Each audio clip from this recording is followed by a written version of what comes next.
the names. It says for the name, Judge. It It says does. Sally Smith, Koala-D's. It says the names, and then it has their phone numbers after that. Okay, so long as there is no doubt who it is. Okay. So, We will get them the accurate copy and address it another time. what's next? What's our next exhibit that we need to read about? Find us what's next. But we're not calling Kirkpatrick or Hannah, so hold on. I guess we should get, Mr. Whitney is locating the exhibits, and I'll explain why. Last night, I had the chance to see Dr. Kirkpatrick in person, and he is definitely not well and in no condition to go on the stand. I texted counsel earlier this morning on that. There's nothing I could really do about it. I had Dr. Henschke coming in at the same time, and so we made a judgment call that we are not going to call Dr. Kirkpatrick today. We are going to continue with Jack Kowalski, and then we want to play the deposition of Rebecca Johnson, and then the deposition of Kathy Beatty. And then we would like to put Dr. Henschke on, since she is here for her timing, and we had notified counsel before. However, again, as we expressed to the court and to counsel, we are running, just because of the way things go, we're running about a day late, or earlier, excuse me. And so we are moving people up and deciding who to call and not to call for two reasons, Judge. First, the people flying into town, example, Dr. Cantu today for tomorrow morning, which counsel knows about. Dr. Henschke had originally been scheduled to go on. Can you just tell me what you're asking me? To move Dr. Henschke from tomorrow afternoon, later tomorrow afternoon, up to later this afternoon. And the issue is they weren't told about it until when? They were told about it this morning, No. so she goes tomorrow. Well, I don't know when she's going, but she's not going today. All right, well, she's scheduled, but okay. If you didn't tell them until today,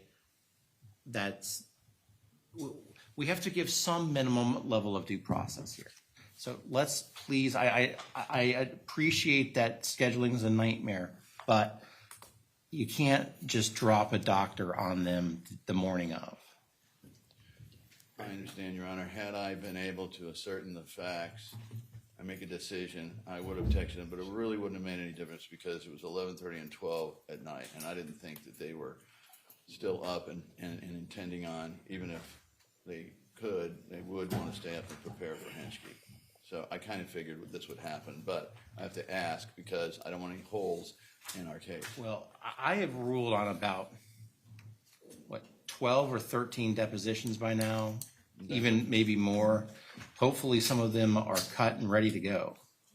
We've got Beatty and we have Rebecca Johnson. We're going to play Rebecca Johnson first. As to Kathy Beatty, it is recut. The only thing that's left after the court's notations and sustaining of objections is for counsel to review it to ensure on those highlighted portions that the court had concerns with that we had properly edited it. I don't anticipate, just having flipped through it, that would take longer than a half hour. If counsel can spare one of their many attorneys to flip through that over the course of the next hour or two, then Beatty will be ready as well, and that'll take up most of our afternoon. Judge, Could go I ahead. So neither Dr. Kirkpatrick or Dr. Hannah are coming today? I have not been able to finish preparing Dr. Hannah because of all the hijinks yesterday, and I do not intend to put a witness on the stand until I've had the opportunity to do so.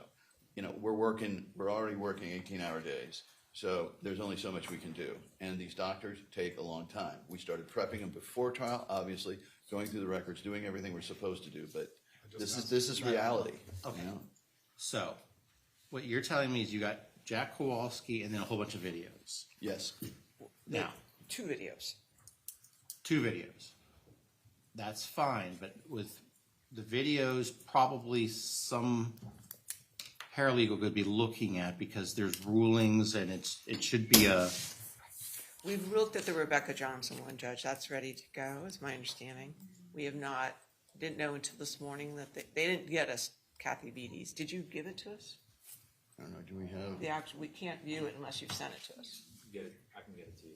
Okay, so we haven't had the video to view, but they're gonna get it to us this morning, so maybe over lunch. It's a little difficult to do it during the court, but at lunchtime, we will look at Kathy Beatty. I can understand that, but perhaps somebody can go into one of those witness rooms and watch it this morning and just compare it to Right, that will. the court's rulings. Yes, we'll make sure that happens, Judge. I think that's a fair request. Yes.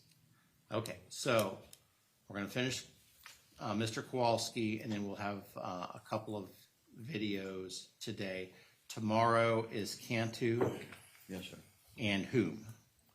Henschke. Henschke. They've both been planned for a long time. We've informed counsel.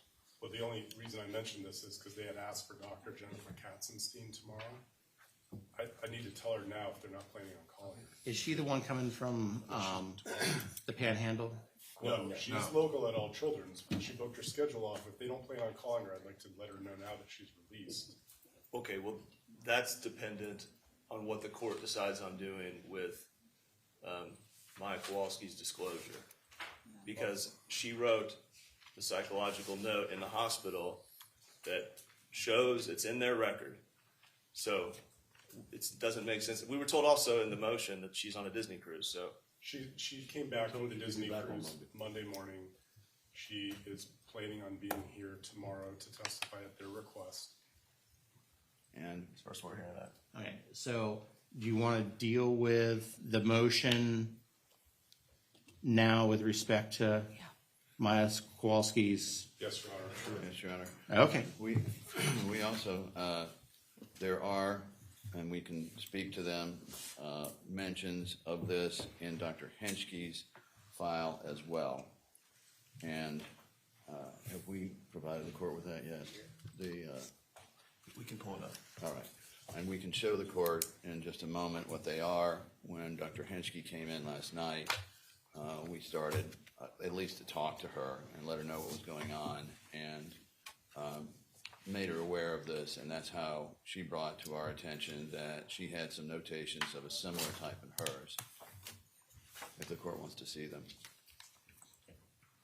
well, I'm not sure just seeing more of the same is an issue that we need to deal with right this second.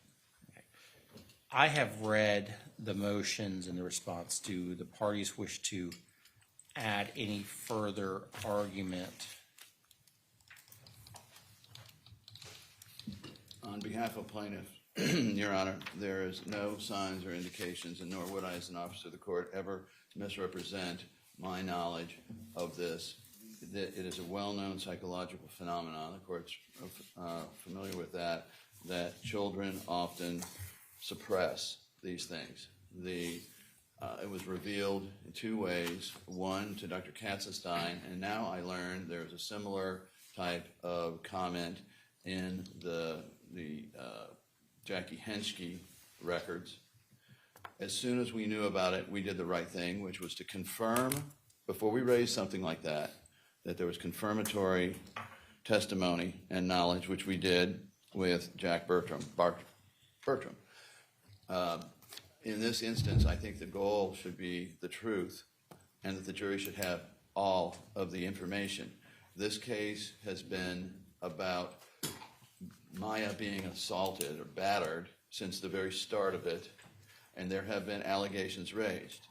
I would point out, Your Honor, that upon receipt of the response, we did the timing upon receipt of the response to our subpoena ducis tecum for the Henschke records. The defense began, from our notes, really pushing in earnest for any mention of sexual misconduct to be excluded. And I'd like to know from counsel whether they had identified something that I candidly did not, because I didn't even expect to call her, if the court recalls. But I'd like to know from them whether they had spotted back in response to subpoena ducis tecum those notations as well. I have the belief, although I'm not accusing counsel of anything, but I have the belief that their knowledge was far earlier than this, and the hope was that Maya would keep it in, or that we wouldn't notice some of these notations, which admittedly are oblique in some circumstances, though Henschke's is much clearer. And so if in fact they had this knowledge from the Ducas Tecum and otherwise, then they had advance notice of this, and the fact that they have pursued so aggressively, excluding any type of reference whatsoever with Beatty as the focus, is curious to me. In this instance, I would think that if you need, we've got the Katzenstein record is already in as a joint exhibit, so there is some evidence within the record without objection to that. So in this instance, having Maya Kowalski expand on what we already know, which is her belief that some of the actions of Kathy Beatty were of a unusual nature towards her, we believe that there was more than adequate notice and that it should go in. Typically, the final thing I'll say is typically in trials, new facts come up in every big trial. And typically the pleadings collapse into the proof at trial because it's impossible to plead every single fact in the complaint, nor even in an ultimate fact pleading state is it required to plead every fact. So we would move the court pursuant to our motion to allow that in. Judge, I'm only going to address the comment about the accusation regarding the defense attempts to remove the spurious allegation of sexual abuse by Kathy Beatty, since I was the one that was addressing that. The only allegations in the complaint regarding any type of, quote, sexual battery, end quote, were against Kathy Beatty as her former counsel when she was a member of this case. I immediately began trying to address that because there were no factual allegations to support that anything Kathy Beatty did was of any type of sexual connotation. And that was the basis for all of those motions to try to get that stricken, which the court granted as far as motion in limine in regard to those type of unfounded accusations regarding Kathy Beatty. And the motion, Your Honor, is basically a motion on an issue of law, whether they're entitled to bring this up in a situation where they have already admitted they didn't plead this. In the effort to try to specify better what the false imprisonment claim was and what the battery claim was, that they've laid it out. And their battery claim deals with Ms. Beatty in various places in the hospital and with other nurses and social workers in and around the 2-day period involving the EEG room. That's the battery that we came here prepared to try as a matter of due process. And now they're wanting to bring this in. The notion that they can bring this in as something under Rule 1.19.190B, this has not been tried already by express or implied consent. And this is otherwise something that simply cannot be brought up at this time on these pleadings. So if you have additional questions about what we've submitted, that's fine. I don't think we need to go into the facts, but I know that Dr. Katzenstein has a very different explanation for her note. The court has before, or Mr. Anderson, were you going to say something else? Typically, we're talking about one incident here, Your Honor, and typically this is handled through cross-examination by pointing out that some of the incidents that the plaintiff testifies to in trial are different than those in the deposition, and they're impeached on that basis if that ends up being the case. I would finally point out that the Katzenstein records went in without objection, and if we are in fact true, if our allegations are true, then there was no objection, and that allegation went in without any effort to clarify that or otherwise. So there's no prejudice here if, and as it appears from at least 2 independent sources of records, that there was any true prejudice. The court has before it plaintiff's motion to admit newly discovered evidence or alternatively to amend the complaint, which is at docket identification number or DIN, DIN 3444. The response actually was docketed before at DIN 3443. That has to do with how the clerk docketed when those were filed over the weekend. The genesis of plaintiff's motion has to do with what is clearly a late disclosure by Maya Kowalski.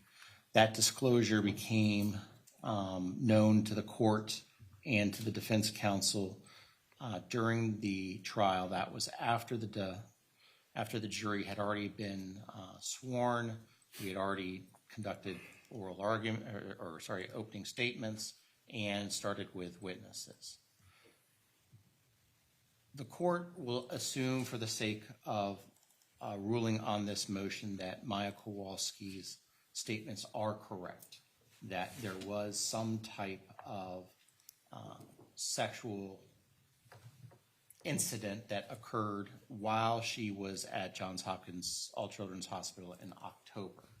The question is, given where we are right now in this trial, what are we able to do, if anything, about it? The plaintiffs reference the Binger case, but Binger really is talking about undisclosed witnesses, not an amendment to add new claims. We also have a rule that allows for pleadings to be amended for items that were tried by express or implied consent. Clearly, the defendants are objecting to try an issue that was not part of the pleadings, and it clearly was not part of the pleadings. So we get down to a fundamental due process issue, which is notice. The whole point of having the pleadings is to explain the conduct that the plaintiffs are accusing the defendants of engaging in, so that the defendants can prepare and defend against those. And it's just a simple concept. It's notice. Here, we did not ask questions of the jurors about sexual assault. That would have been a major focus of individual voir dire by the court and the parties had we known about Maya Kowalski's disclosure. We would have asked those jurors. Some of those jurors may or may not be seated here today, but we wouldn't know and have no way of knowing because we had no opportunity to ask those questions given the late disclosure. So I do not see how we can try the issue of a alleged sexual offense, again, assuming that what Maya Kowalski says is true. The ability to amend pleadings, even if you can amend pleadings during trial, and I'm not sure you can unless there's consent, but to amend pleadings, we look at a three-pronged test. One, would it be futile? Well, clearly, if Maya Kowalski's allegations are correct, it would not be futile because, as the plaintiffs suggest, they want to bring a battery and a negligent security claim. Is there an abuse of the amendment? Well, we're on number 8, so that's probably a jump ball at this point in time. But the third prong is prejudice. And here the prejudice to the defendant is more than palpable. It's extremely palpable because how are we able to try an issue when we haven't even asked the jurors who are seated on this jury about their views of sexual assault? So I don't see how we can do it. So we're now down to the question of are the plaintiffs moving for a mistrial at this point in an effort to seek to add this in? Now, before you answer that question, let's think this through, Mr. Anderson. Assume for the sake of argument you wanted a mistrial, and I granted it. You added a count for battery. Assuming that the defense would be able to identify the individual. Since what you're alleging is effectively criminal conduct, we're now going to be confronted with a Fifth Amendment invocation, most likely, by the individual who Maya Kowalski would be accusing of this sexual assault. With the invocation of the Fifth Amendment by that individual, that might mean this entire trial, if we granted a mistrial now, might then be suspended. I don't know if your client has made a report to the St. Petersburg Police Department for this sexual assault. I don't know if that's forthcoming. And if so, whether the state attorney would investigate it. I don't know what the statute of limitations is. I don't know what would be charged. I don't know the fact that she was a minor. So it is an entire panoply of issues that, if you add a battery count for this issue, is not a very neat and clean, oh, let's just bring it back. Perhaps that's why you were talking about negligent security, but at the same time, you're still going to have the same issue relative to identifying the individual who did it and possibly having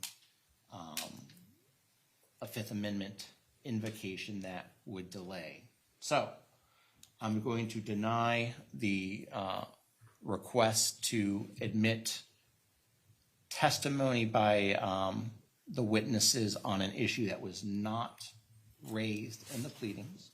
And again, this is not that I don't believe or do believe, because for purposes of my motion ruling, I am assuming that what Maya Kowalski is saying is true. It's just how this was presented in the middle of trial is the prejudice is so severe that there would be no way we could continue with the trial in this posture, and we would have to go to a discussion of a mistrial.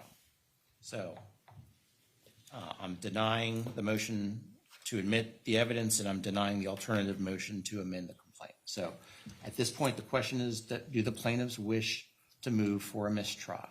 Obviously, we would need to consider that, Judge. We have begun considering it.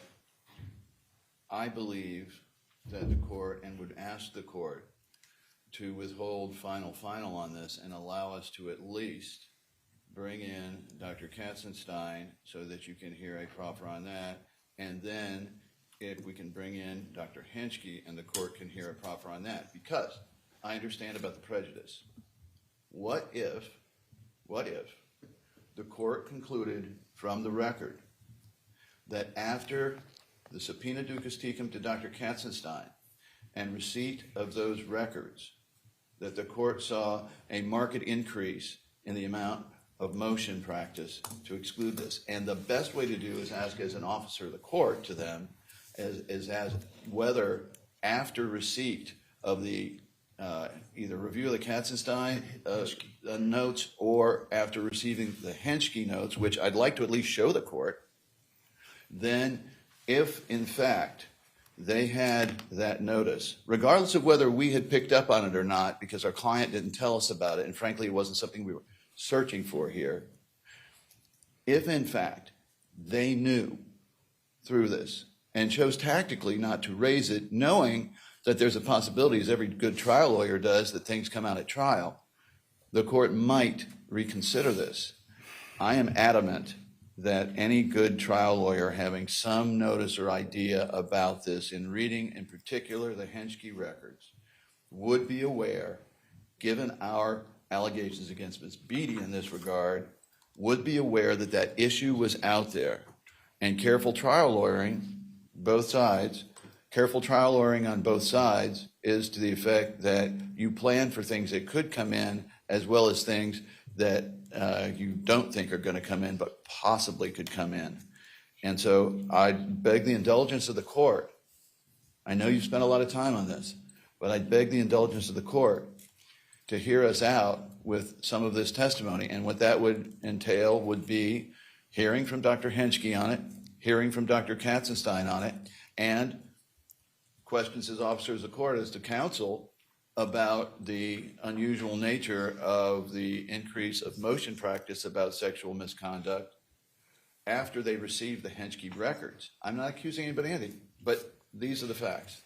The reality, though, is one, it's still not in the pleadings, which is a huge due process issue. And two, we did not ask the jurors any questions about what, and I'm telling you, having sat through many sexual assault trials, is a huge issue, and it's a fertile ground for cause challenges of jurors. And so there is no way that you can cure that prejudice by any sort of statement. Well, they knew about it even though we didn't tell them about it. So if your remedy would seem, there's always, if you think there's a fraud on the court, there's remedies you can engage in for fraud on the court. But at the end of the day, there is no pleading that supports this claim, and we did not address this issue in front of the jury. And I don't see how, even if you wanted me to wait for a further evaluation of information, how those two fundamental issues would change one bit. And those things cannot be changed at this time. So we're down to the question of, is there a mistrial motion or not? Well, I can't make that call until I have a moment to talk to my client, obviously. We weren't sure of the court's ruling. I do also want to pull the transcript of the voir dire at the start, because we wanted to ask questions about this in terms of Kathy Beatty. The defense objected vociferously on it. And so it was not a situation where the issue of that was just out of the blue. We had already raised that with Kathy Beatty, and my memory of that was that the defense was adamant that we not talk about that in front of the jurors at all. The court ultimately agreed, but that's not necessarily our fault, because we foresaw that there were possibilities at this trial that Kathy Beatty would come forward in this regard. And so again, we want to make our record. I understand the court's direction.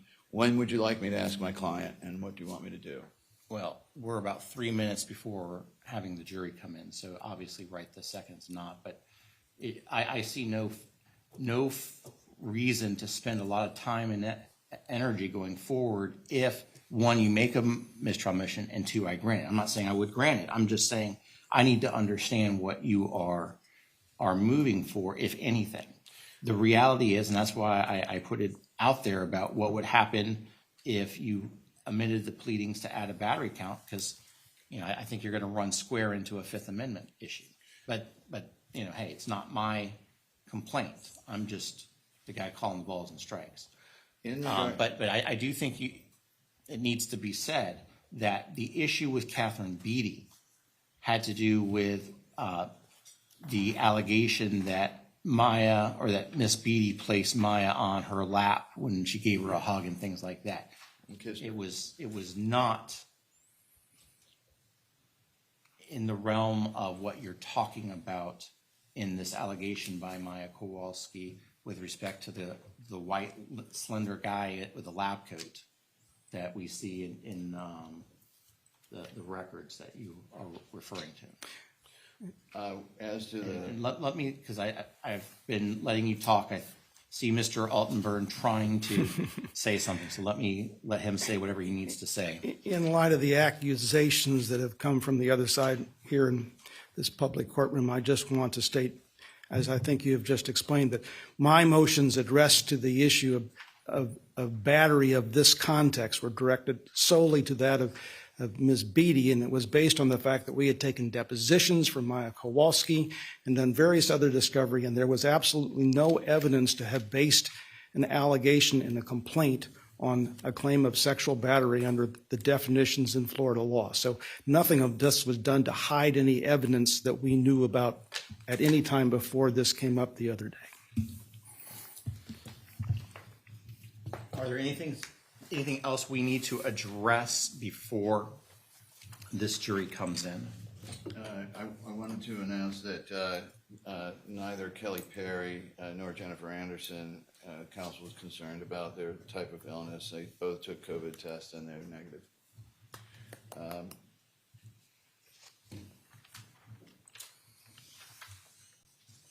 Do you have any other exhibits we need to talk about? The only question I have, Judge, is a practical one that Your Honor made reference to. If there is to be a motion for mistrial, when might we expect a decision? Well, I'm not going to let this carry longer than today. It's going to be resolved one way or the other today now. I still think we need to cut the videos. I still think we take the testimony from Jack Kowalski. It's just we're not going to get into this newfound allegation by Maya Kowalski with respect to that alleged sexual abuse. Very well, Judge. Thank you. Anything else before we bring in the jury? I don't believe so, Your Honor. Let's bring in the jury.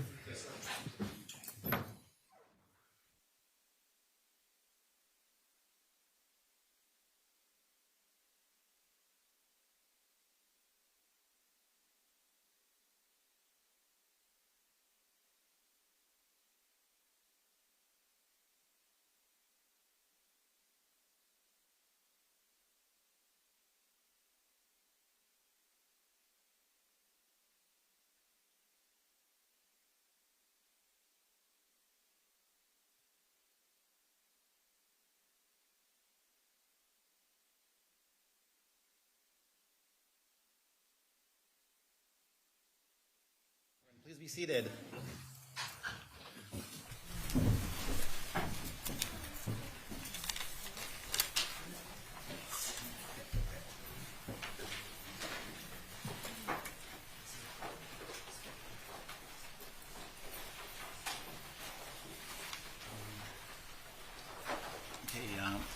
Members of the jury, I want to confirm while you're away, you did not discuss this case amongst yourselves. You did no investigation, and you did not receive any information about this case. Is that all correct? And I want to confirm that since you left us last, you have not been approached by anyone about this case. Is that correct?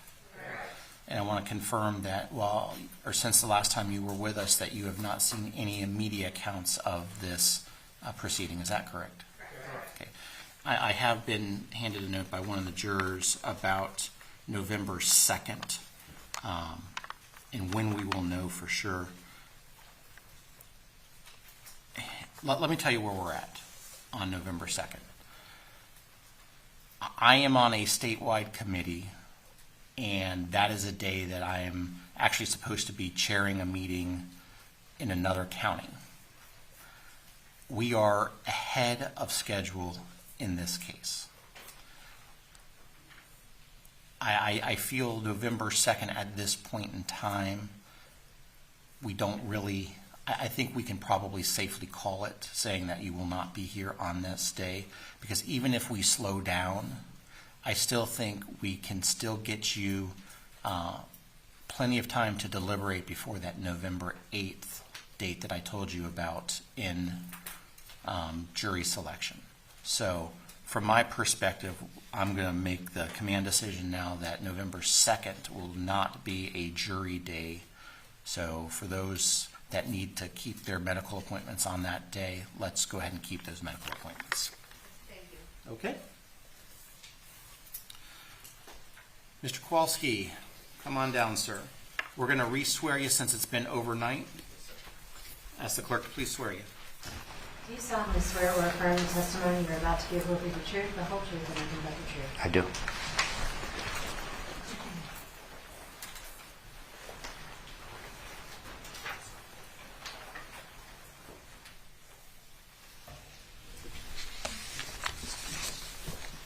Welcome back. Thank you. All right. When we were talking yesterday, you were attempting to, I believe, leave on that Sunday the 9th. Is that right? Yes. I'd like to show you what's been marked in evidence as Exhibit 1001-0063. Permission of the court. It's in evidence. May I publish it? if it's in evidence. See what it is there? I'm sorry? Suppose progress note.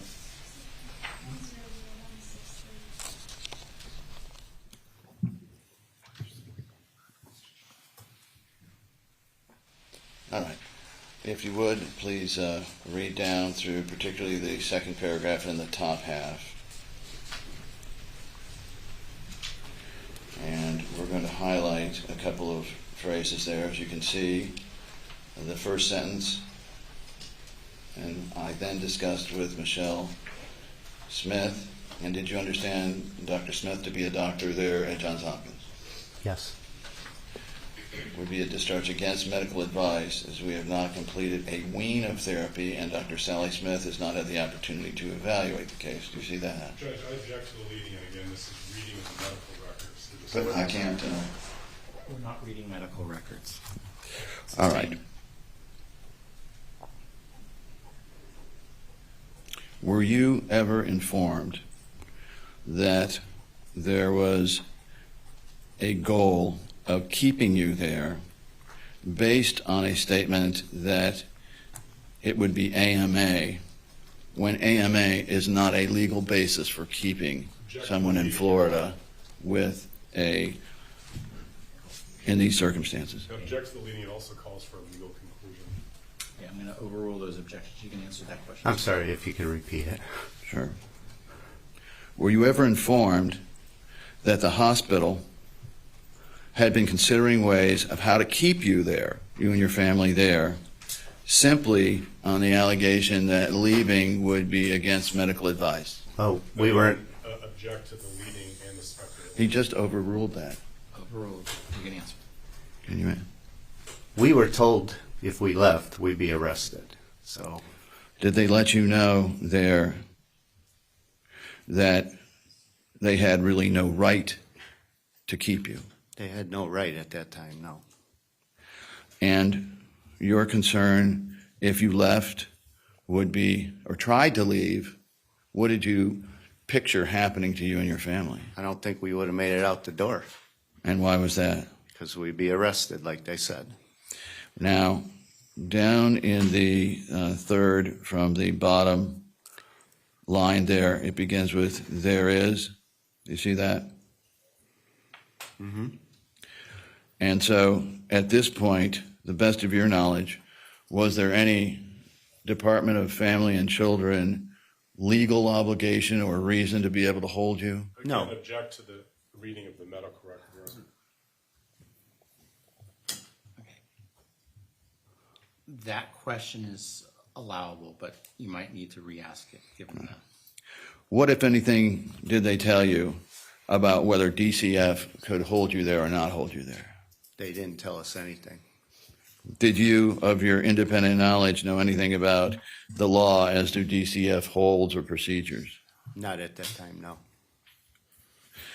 Looking down there, if you look at the next paragraph, beginning I spoke with, and if you go down about, looks like 6, 7, 8, beginning throughout the ongoing administration.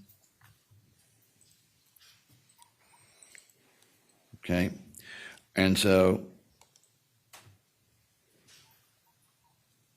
do you see, did Maya's pain remain the same during this period of time, or was Maya's pain increasing or decreasing?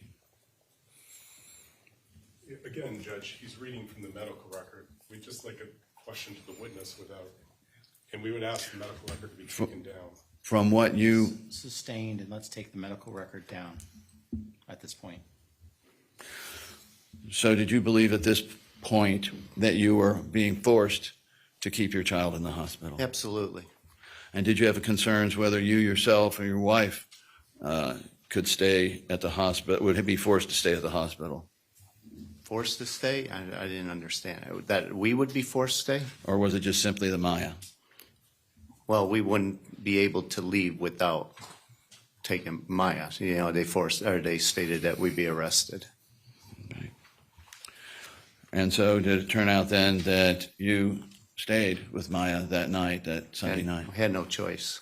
And the next day, was there a treatment planned to begin to complete Maya's course of the ketamine program treatment? Yeah, she had a scheduled appointment with Dr. Hannah in Clearwater. All right. And so did there come a time when you met one of the doctors mentioned in here, Dr. Sally Smith? And if you could tell the jury the situation and what you saw in first meeting Dr. Smith.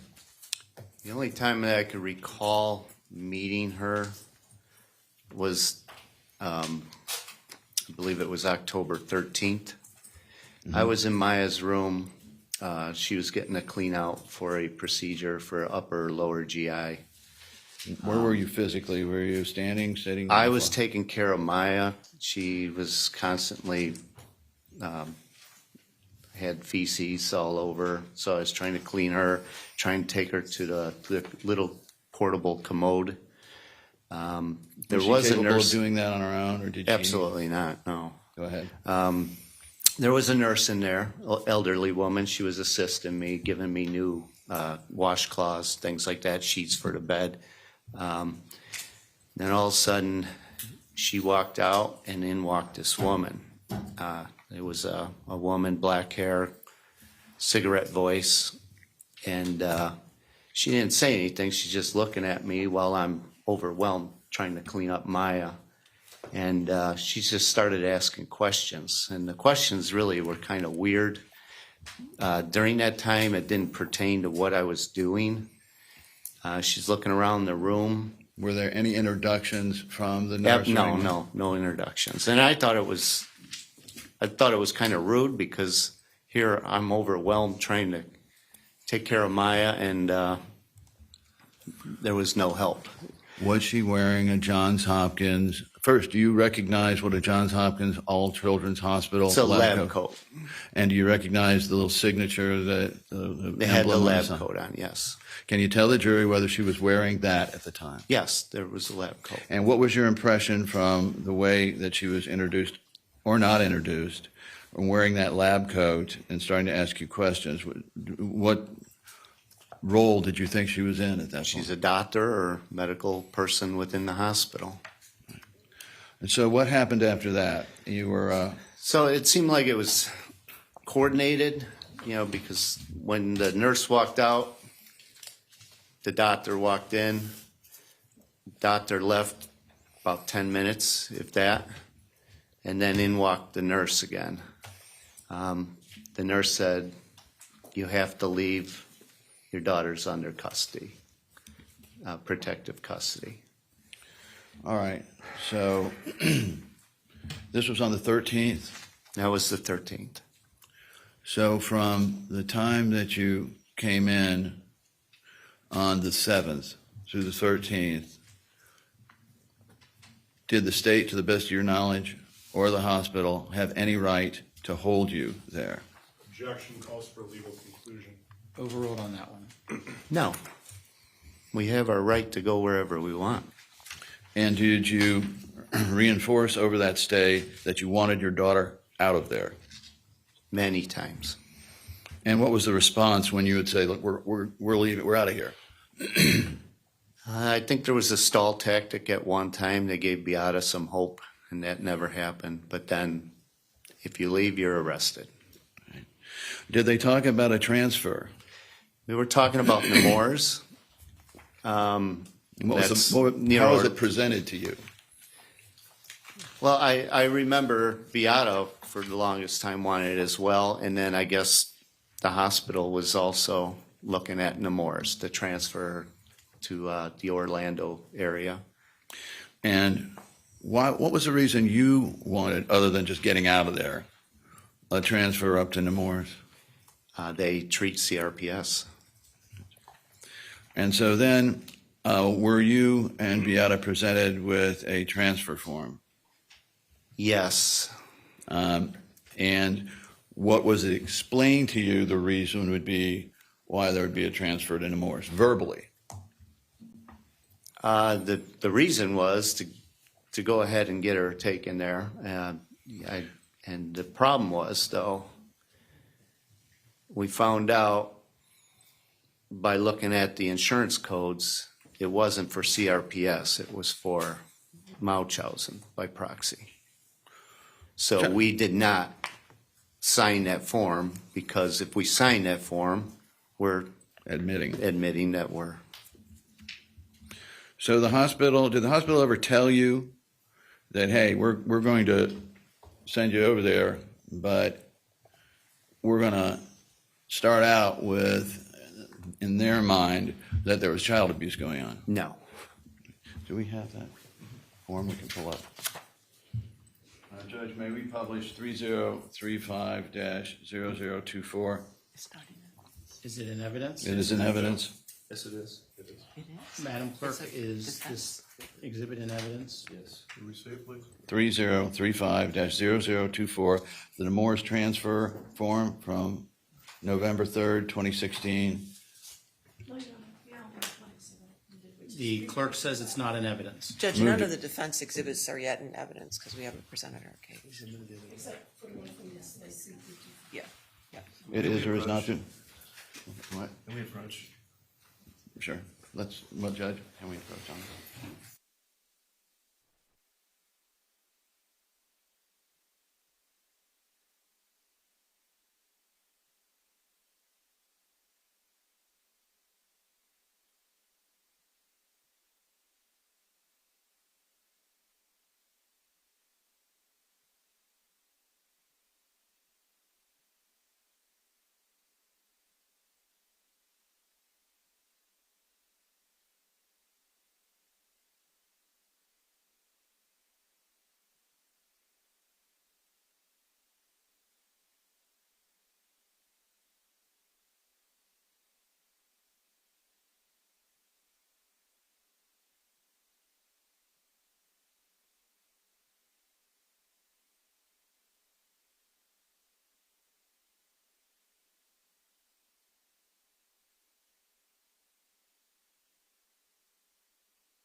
Okay, Madam Clerk says that the document actually is in evidence.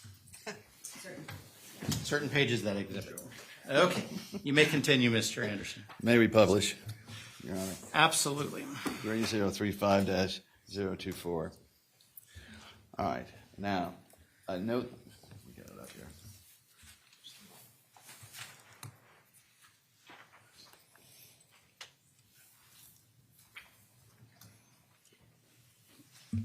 All right. 035. Is this, it's a two-page document, 024025. Do you recognize this, or did you ever actually see this? It just came up. Okay, sorry.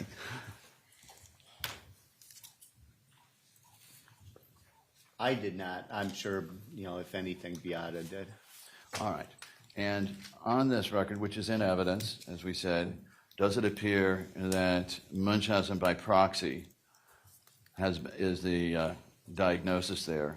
Muscle atrophy, bilateral lower extremity, right, something? Yes. Munchausen by proxy. And who was it assigned by? Yeah, I object to the predicate on this and the misconstruing the evidence. Overruled. Who was it assigned? Who assigned that?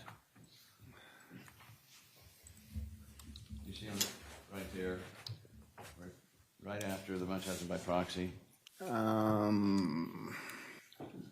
assigned by, And again, I object to him reading the medical record that he hasn't just seen. directing the witness. I'm sorry, I don't see where it's Was at. Dr. Dees the doctor there that's shown to have assigned that diagnosis? Same objection, Your Honor. Overruled. The highlighted portion? Yes. Yeah. And to the best of your knowledge, Dr. Dees was not a psychologist or psychiatrist there, was she? I'm not aware of that. And to the best of your knowledge, she never performed any type of psychological interview, did she? Object to the leading. Overruled. No, she wasn't diagnosed with Munchausen. So this is on November 3rd. This was the form. Can you tell the jury whether the events leading up to this form began during this period of time that you were trying to leave between the 7th and the 13th? Yes, it was. And was this, to the best of your knowledge, the reason that they wanted you to continue to stay?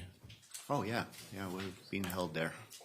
And did they also attempt to tell you that your daughter had to be weaned off of medications? Yes, that was like the first thing And- they stated. And did you inform them that at no time had your daughter ever exhibited any type of withdrawal symptoms? First, are you familiar with what withdrawal symptoms are, Joe? At no time we seen withdrawal syndromes for every procedure she went through, including the one in Mexico that was the longest one.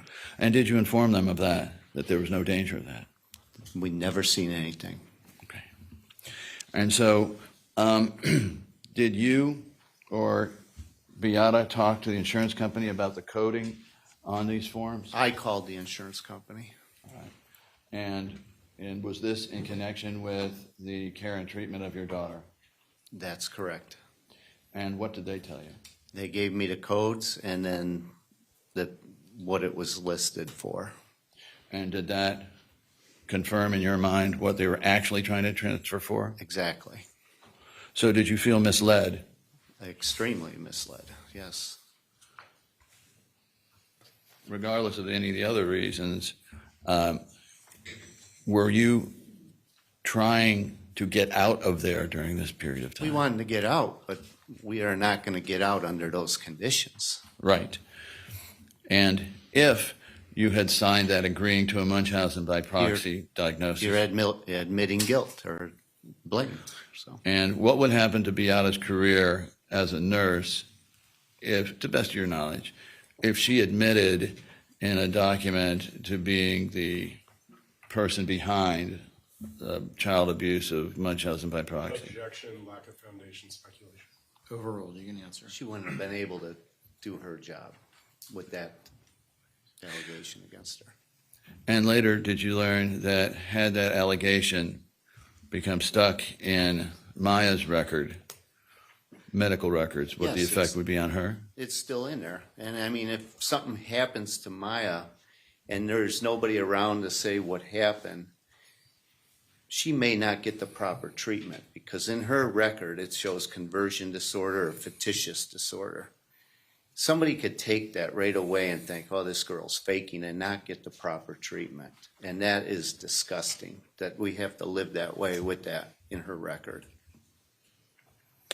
All right, so how how was it in terms of the stress on you and your wife, knowing, as you've just testified, that you needed to get your daughter out for treatment and you were being kept in, that she was being kept in? It was extremely stressful. Extremely. And what was the fear there in terms of Maya's condition as she lay there The without fear you? was that she's going to deteriorate, which she did. And so now I'd like to talk about, from what you saw, the times when you had to let Maya know that you couldn't leave. She could not leave that place. The worst time I could remember is when I was told I had to leave. That was on the 13th.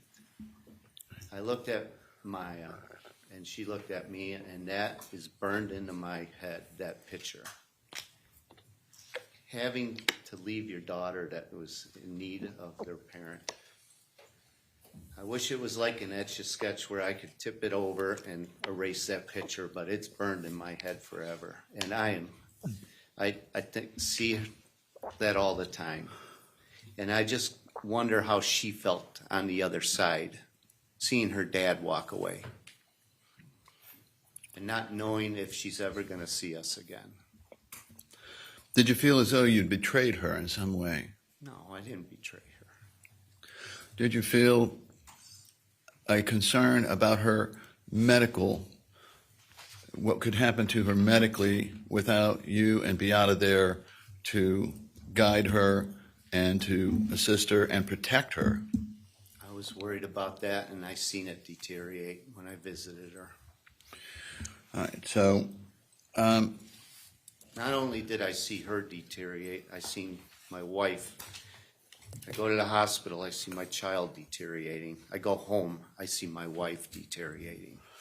and in one event, did Beata in fact lose consciousness, fall to the floor upon finding out she wasn't going to be able We to see had her a child? dependency hearing. Don't tell us about the context. Just tell us, did that happen in an event? Pardon me? I'm sorry. Don't worry about the context where you Okay. were. Just Yeah, tell she us. fell and struck her head on the floor. And so through this period of time, as you were kept away from your daughter, can you tell the jury, did Beata's condition remain the same from what you saw as a husband, or did it continue to deteriorate? I was asked by Dr. Duncan, why is Beata so upset? And why can she not calm down? And I thought about that, and I remember, I'll say this real quick, but my nephew and I were fishing, and he accidentally caught a baby alligator. And he was reeling in, and the mother came out of the water and chased us on a picnic table. And I told Dr. Duncan, I said, that's Beata. Her child is on the 7th floor, and she wants her child back. And she realized, at that time. And so as time went on, did Beata become accustomed to this, or did she continue to have these emotional, I guess, slide down? It was all downhill. And so I guess from that story, did Beata have a strong protective instinct, maternal instinct? The strength was weakening. She's just losing hope. Yep. Now,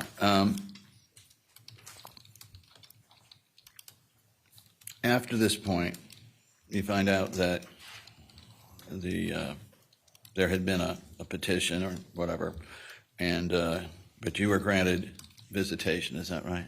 I was. And can you tell the jury whether this was just you being able to come and see your daughter, or whether you had to have someone with you? It was arranged to be supervised visitation at first. I did take Kyle. I took Kyle with me the first time. That was on the 14th, I believe.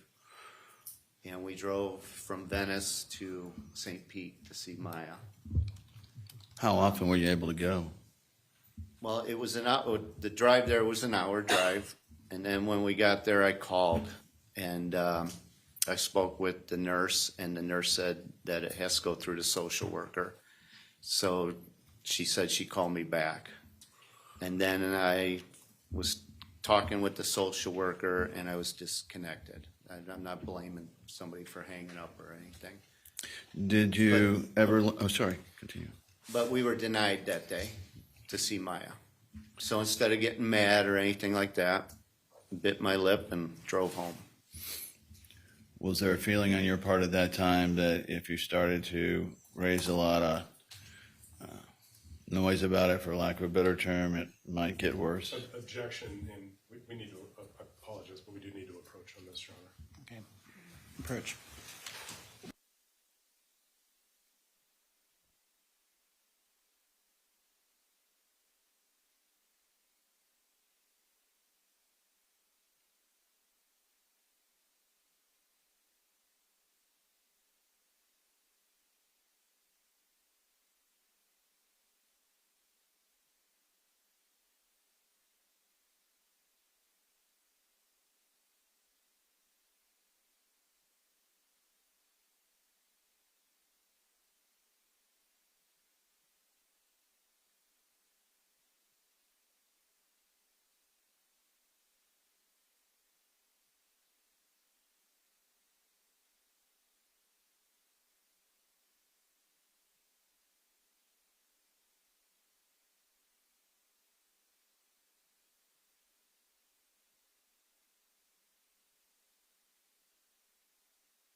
Objection overruled.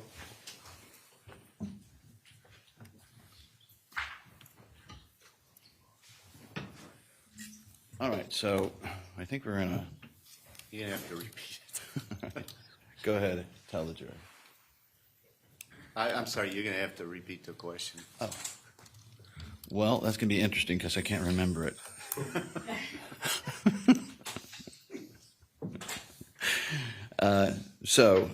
I believe at this time then you were trying to see your daughter, and then Yeah, the first time I was denied, so we drove home. So what happened the next time, or what happened next? I spoke with Kathy Beatty, and she stated that they will not supervise the visitations. It has to be by a third party.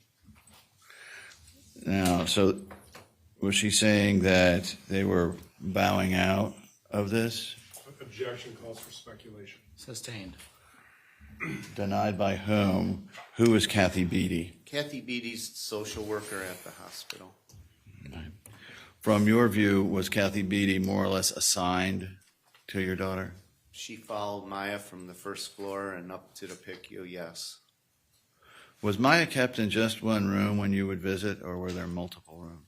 It was multiple rooms, but, it would be a certain time frame in a room. And when you came up to those rooms, did you notice whether or not they would put Maya's name on the door? No, there would be no marking on the door. Most of the children had their name on the door, next to the door, I'm sorry. Artwork? And it's a little slate or something like that. Most of them had their names on, but Maya did not. Ever And on any of them? also, her name was not downstairs at the lobby if you're checking in. Her name was not there. So if visitors came in to ask for Maya Kowalski, what happens? She's not listed as a patient. She became a non-entity? So tell us about after Ms. Beatty tells you they're not supervising anymore. How'd you manage to see or talk to your daughter? We had to do a list of potential or certain people, and never got anything back on that. But then it started out with the third party doing the supervised visitation on their schedule. On their schedule? Yes. And were there times when you simply could not get in to see Maya? Depending on the time, yeah, that's correct. But throughout all of this, you were legally allowed to see Maya, were you not? I was allowed. Objection calls for a legal conclusion. Sustained. There was no prohibition, as far as you knew, on you seeing your daughter other than the practical. Same objection, Your Honor.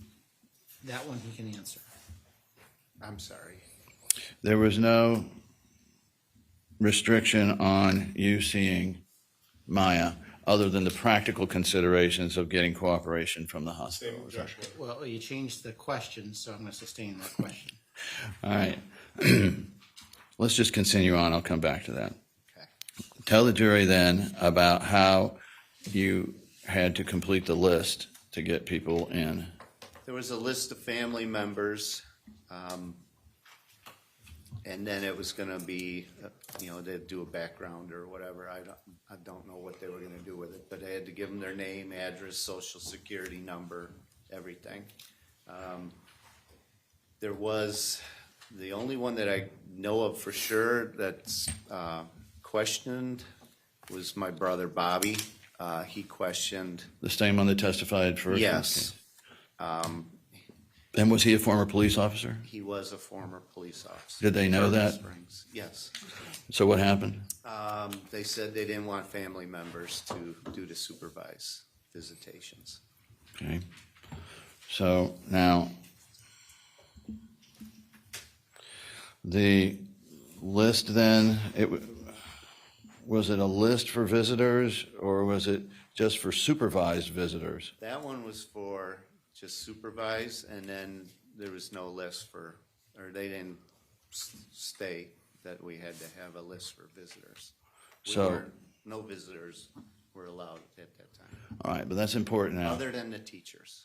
All right, I want you to explain to the jury a little bit more about this. So there's a list for the supervised visitors that were going to supervise where you were, but in terms of people that just wanted to come see Maya, like Father, the priest that came in, or Father Jack, or No, the immediate family, we had the list, and that was intended as well as for the supervised visitation, but there was Anyone no list for just visitors. and yet were other visitors turned away or told once they arrived in the room they had to go away?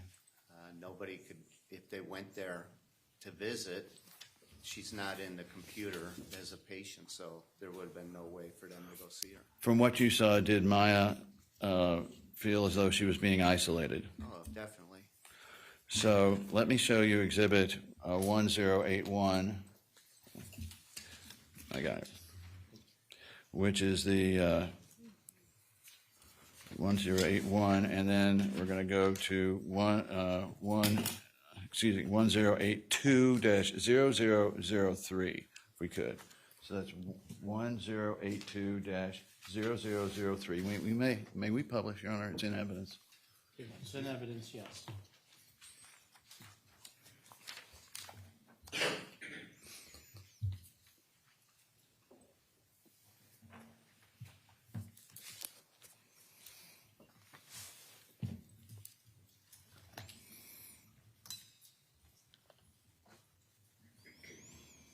It took a long time, but one of her friends eventually did get the visit, one of her girlfriends. And as we're pulling this up, her statement of rights, then, your statement of rights, you were allowed visitation, generally. Yes. and you were allowed to, for instance, practice cultural values and spiritual beliefs as long as they don't interfere with the well-being of others and are within the limits of hospital policy and the law. So was there anything that you, or to your knowledge, any of the visitors did that was disruptive? Objection, lack of foundation, and misstates the evidence. Overruled on that one. Anybody interfere with that visited? No. Yeah, did the hospital, yeah, okay, that's what I'm getting at. From the best of your knowledge, did you or anyone else do anything that was against the hospital's rules? No, we brought holy water. She had her wafers. She had her cross or the rosary, and a lot of that was not allowed to be in her room. And so you brought it up, and was it then taken away? It was taken away. And did you ever learn the reason why it was taken away? One thing that I remember is they were worried that the host was going to be poisoned. That the body and blood was going to be Yeah. poisoned with what? With what? Yeah, Who what knows? was supposed to be in it? That was, I have no clue what they were worried about. well, did you ever learn through the course of this that they believed that somehow Beata was slipping ketamine to her daughter through the holy water and wafers? Object, lack of foundation. No. Overruled. They, I know it didn't happen, but did you it learn? didn't happen. No, it did not happen. But yes, they had all different ideas of Theories? theories, yes. All right. And so, were you allowed by this rule to talk with another doctor or specialist to get a second opinion? Objection, again, in terms of the time frame that this has been discussed. Generally, Well, I think Mr. Shapiro is correct. Are you talking about before or after the entry of the order? this is after the entry of the order. Were they allowed to talk to another doctor? I think you need to approach on that one.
objection to the last question.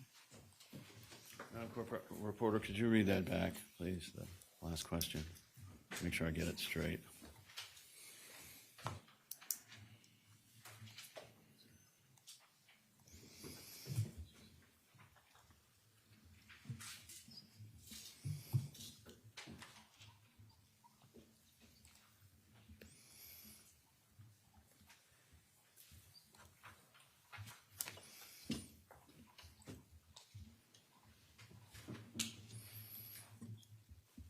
Question, all right, so were you allowed by this rule to talk with another doctor or specialist to get a second opinion? Mr. Shapiro, objection in terms of the time frame.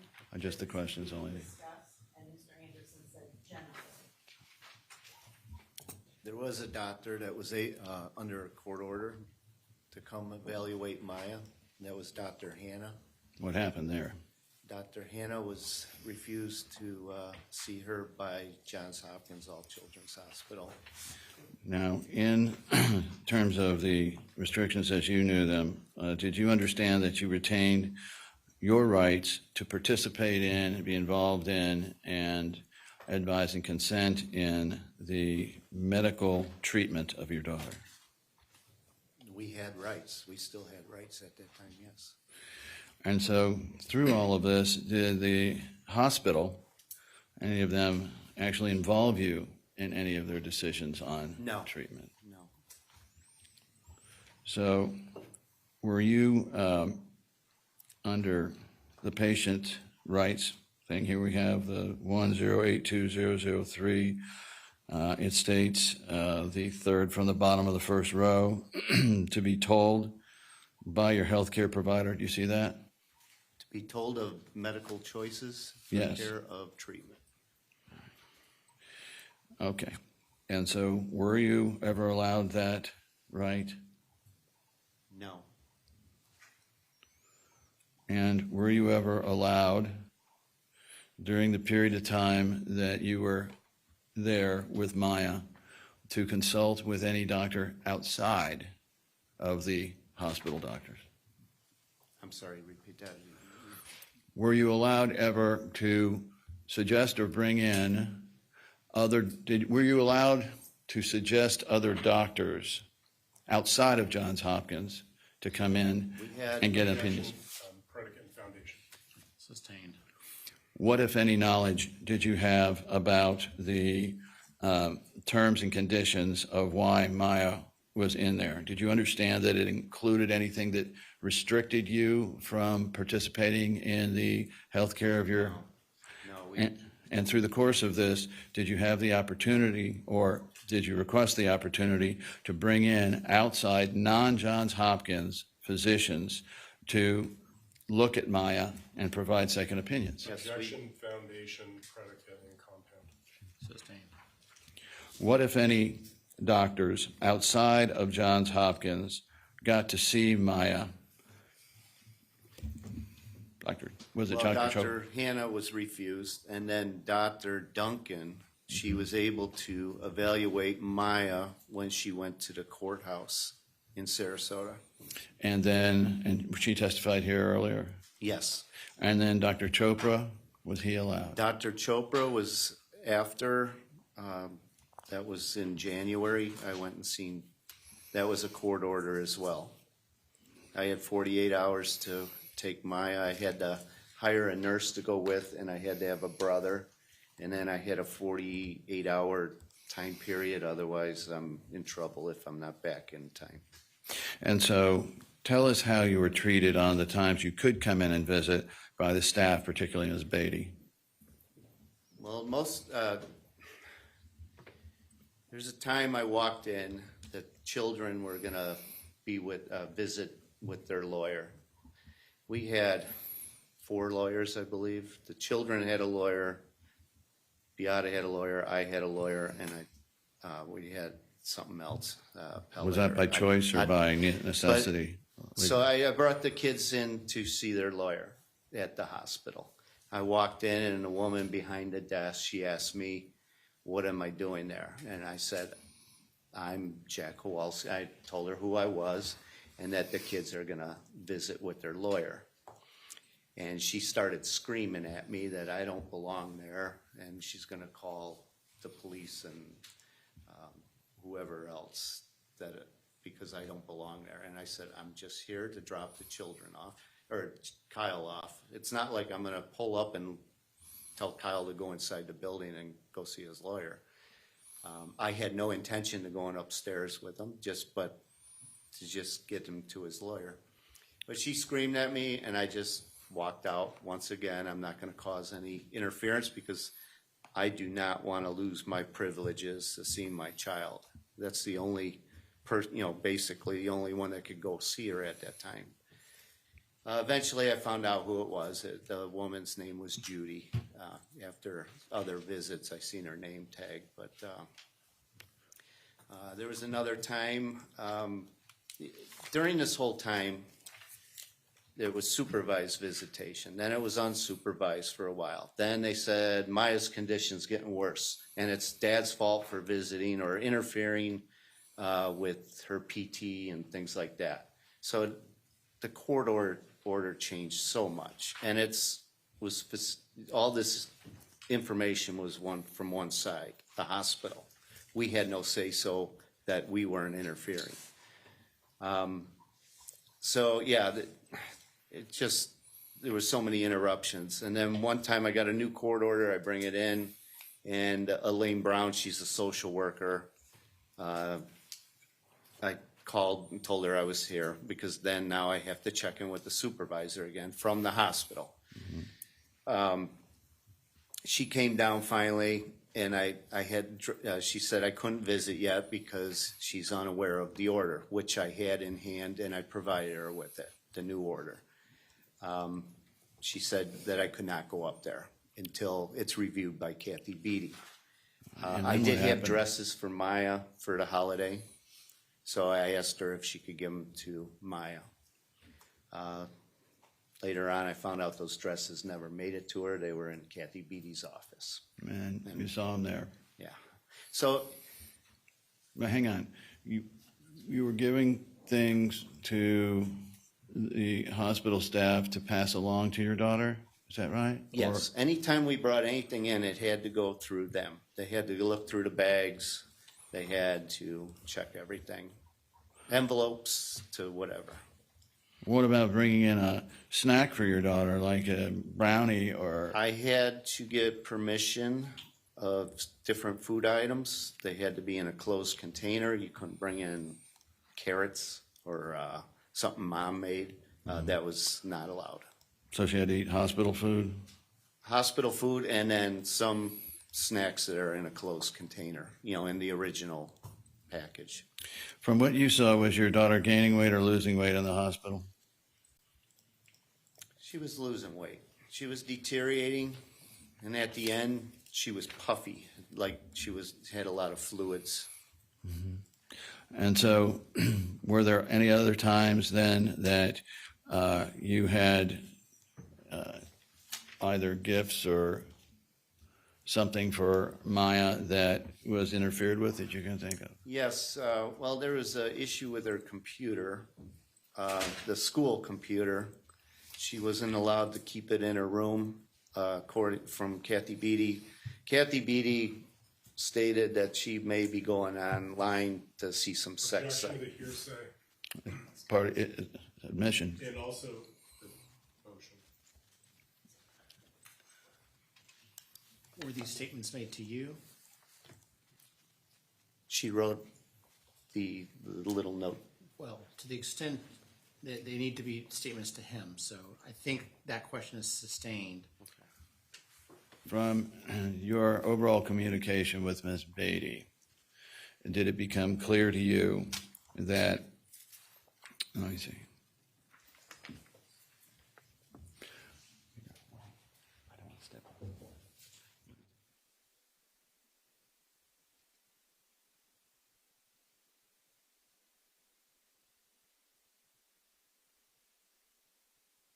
All right. Let's move back then and get this right. I need to know more about the details of this dress incident. What was the purpose there? Was it just a gift of a dress? No, there was a holiday coming up, I believe Christmas is when that happened. And was the dress a Christmas dress? It was a dress for the holiday, yes. And were these things important to Maya? It was important to Maya, it was important to Beata, to let, have her celebrate. Did you ever come in and expect to see your daughter in the dress and learn that she never received a dress? Well, that was the way I found out. I asked Maya if she, how she liked the dress, and she looked at me like, "What dress?"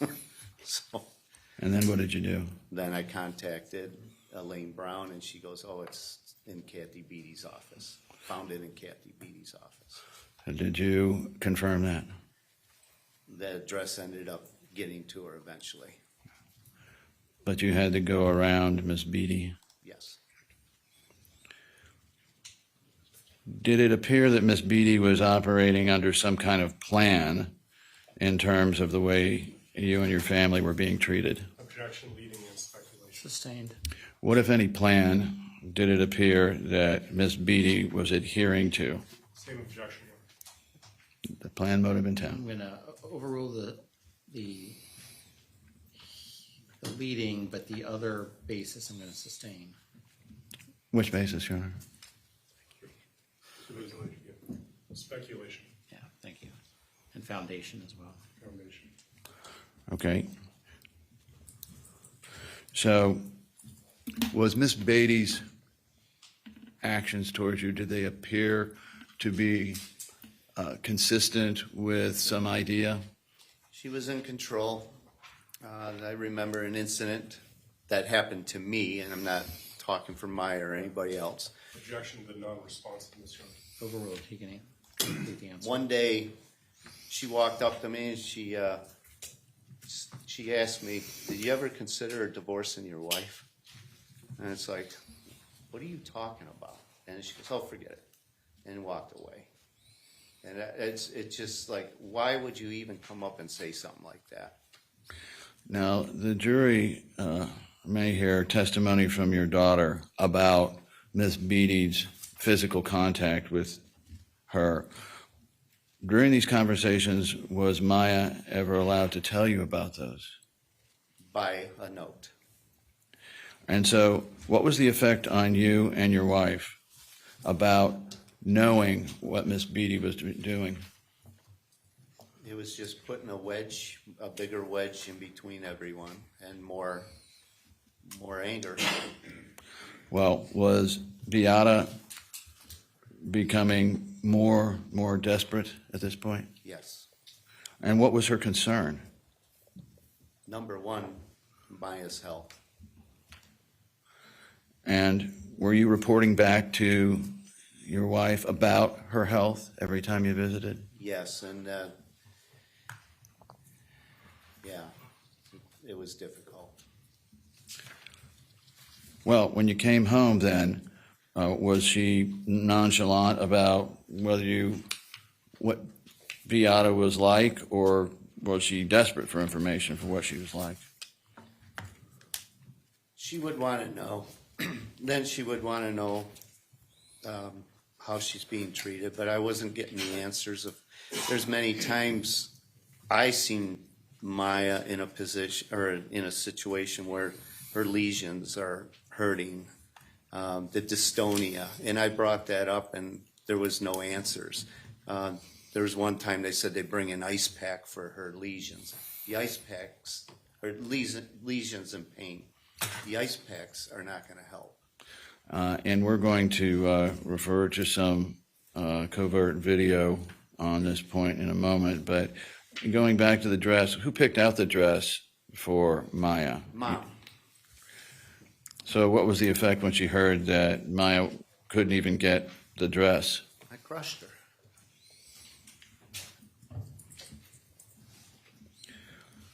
Did it appear to you that Miss Beatty was potentially a danger or a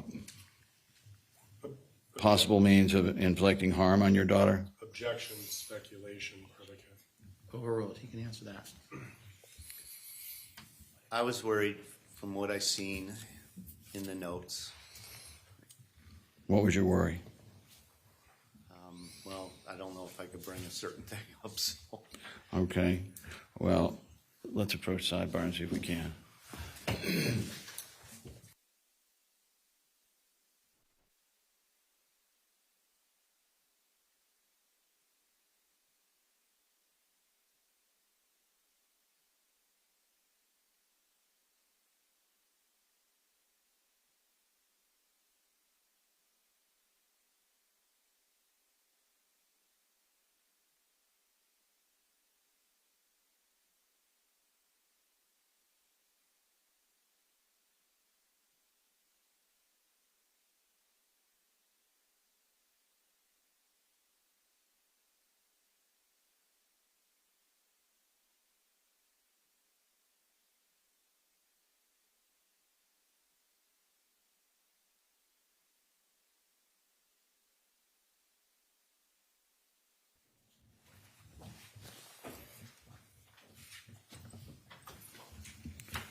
So now,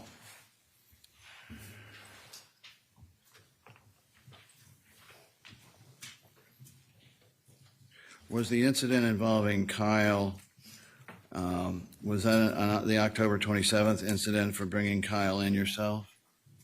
No. Was there another incident where voices were raised about you bringing your 7-year-old son in? For bringing the children to their lawyers? I just remember the one where All right, having them meet with their lawyer, Mike Kelly. all right. And so now, did there come a time when you were going to take Maya to the Fall Festival? Yes. What happened there? And what was the Fall Festival first? So you have Fall some idea? Festival, they have an outside playground on the hospital rooftop. And they also have a rec center. The rec personnel, young girls came in and they introduced themselves, and they stated that they have a fall festival going on and they want Maya to attend. So they got the kids all excited about the fall festival, and then we were gonna go to that location, and then we were told we're not allowed to leave the room. And they stated that your visitation is bedside only.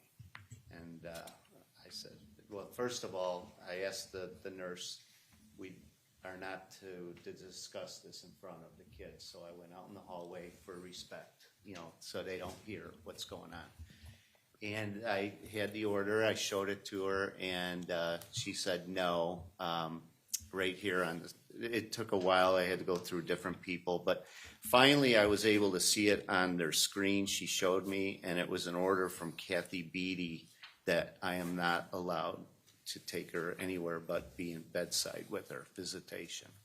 So I contacted my attorney at the time, Deborah Salisbury, and it took some time, and then eventually we were able to go to the Fall Festival.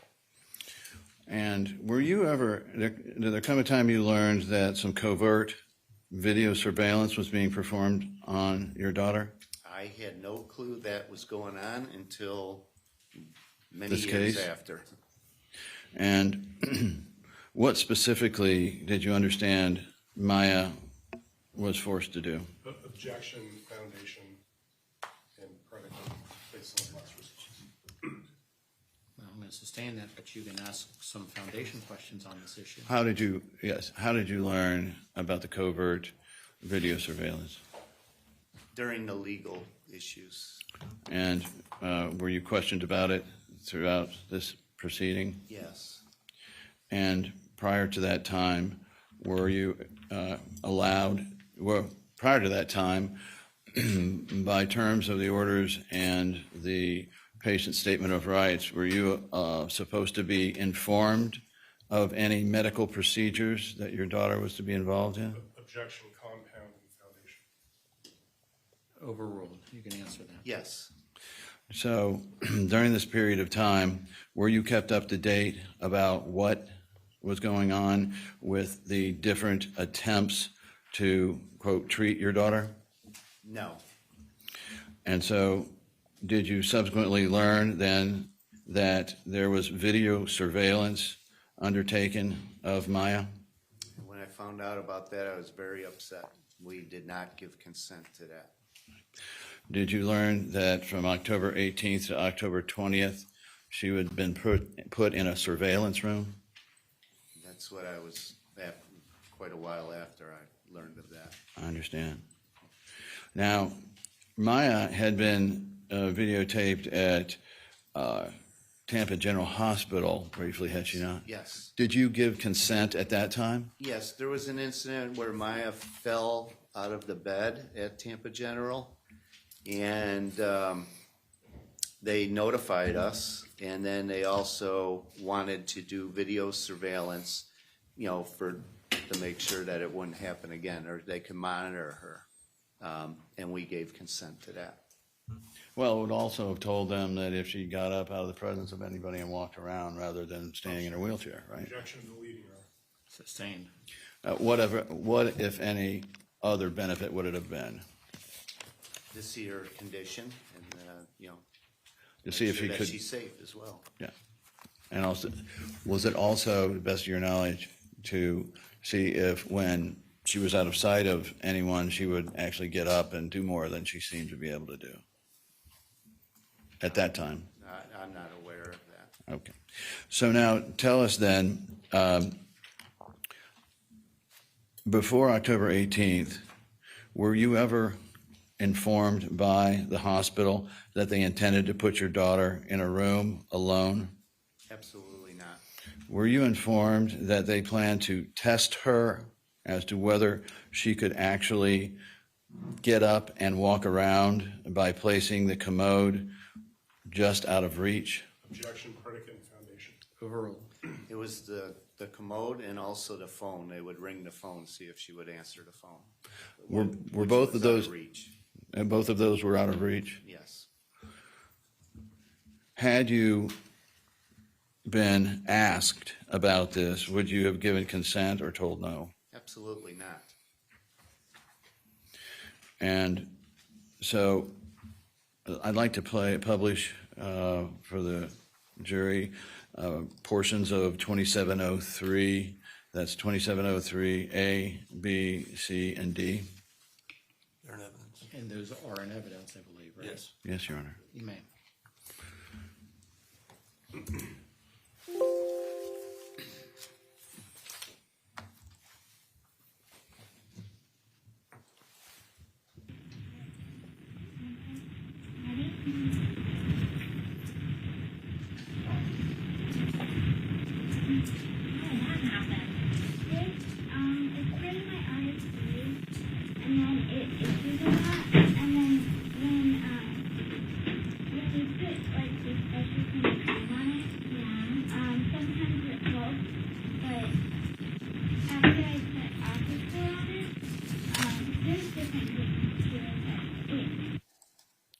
Now,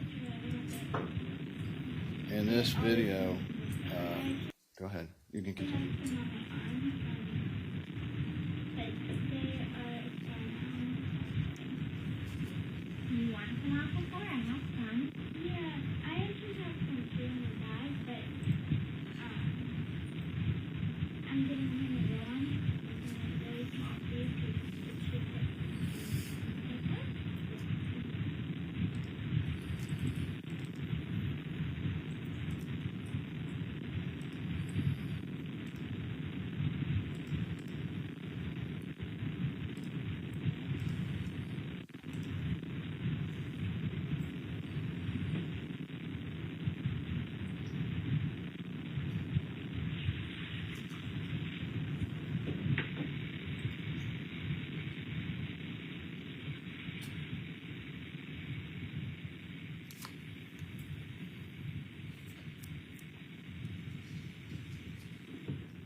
Okay, let's freeze that for a moment. So during the time that you took care of your daughter, periods, was part of that treating the lesions? Yes. And did that include putting certain types of medicated lotion or salve on them? Yeah, there was an ointment. It was a ketamine ointment that was used, prescribed by, I believe, Dr. Hannah, and that was through King's Pharmacy. And so here, can you tell the jury what Maya's doing with that jar? For what I heard, she was explaining to the nurse what they are, and it from the RSD, she stated, I believe, in there. So she's telling her that's what it is. Later on, the hospital was stating that she was self-inflicting herself with wounds. And here, based on your knowledge, your daughter is actually applying a salve to the lesions? Correct. And do you see where the lesions were? On her legs. And is that typically where you saw the lesions? She has lesions again on her legs. To this right now, Right it now. does. Okay. And how is she doing right now? Just out of She's not. She's weak. she still has good days and bad days. Yeah, there's bad days right now. All right. Now I want to show you another one, 2703. Oh, wait. While we're on this, you see the location of the commode? Yes, I do. Was Maya physically able to make it over there to go to the bathroom? No, if you've seen the nurse, she assisted lifting her legs and that. She's weak. All right. Did it come to your attention that there were times when they wouldn't come fast enough for Maya to make it over to the commode? She wet herself several times. And I don't know if you could see on the right side there, her feet, the dystonia, they're severely turned in. The right one. Right there? Yeah. Okay. Now, let's talk a little bit about the blankets over her. With the aldinia, what, if anything, is significant about the blankets versus people trying to reach out and grab her? Well, the blankets can affect it. Just like I said, droplets of water in the shower. But a person, sometimes when it's severe, even with the person going near her, she'll retract. I don't know if you're going to show it, but there was a video of Kyle. He actually touched her legs and they spasmed. But it's all dependent on the day as well. All right, and so, As you see, she's in shorts. It's probably the most comfortable thing for her to have on instead of long pants where it would potentially irritate. and I note at the end there, she kept the blanket off. Yes. All right, let's look at 2703B.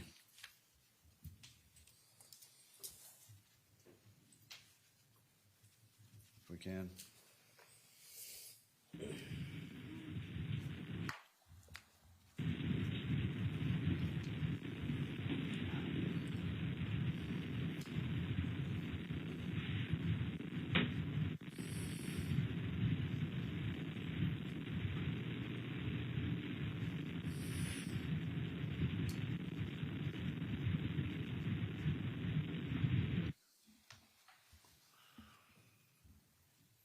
Does that keep going?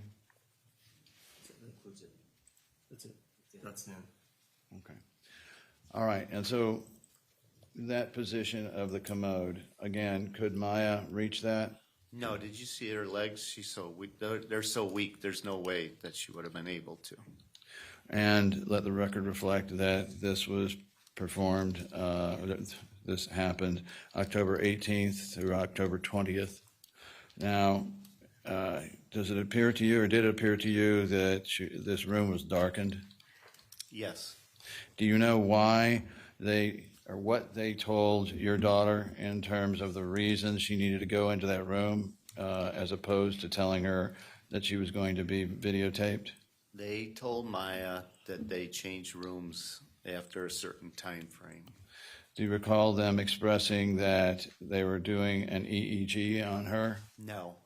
Do you recall Maya talking about the fact that they told her that what the room was for, it was to put EEG, try a new type of EEG on her? No. So why was she in this room? Why wasn't she in there if they were worried about her self-inflicting her, wounds? That would make more sense to have somebody under surveillance. But when that took place, she was not under surveillance when they accused her of scratching her face and that.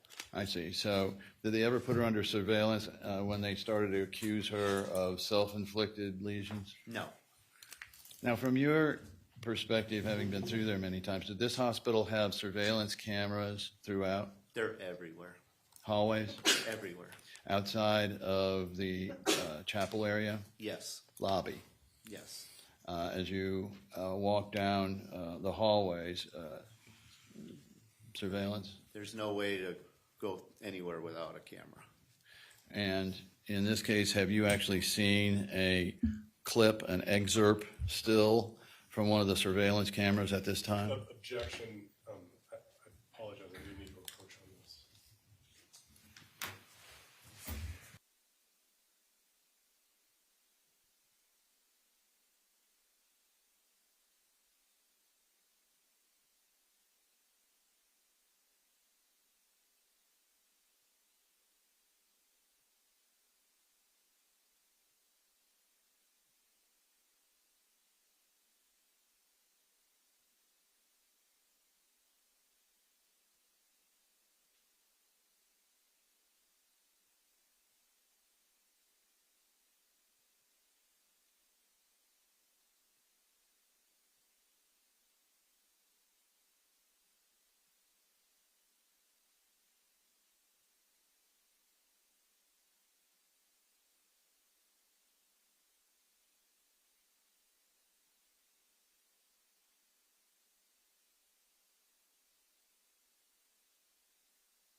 members of the jury, given the time, it probably is the best time to just take a break.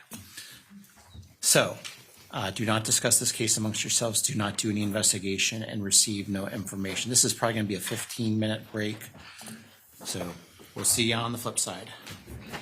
All right, for a second take.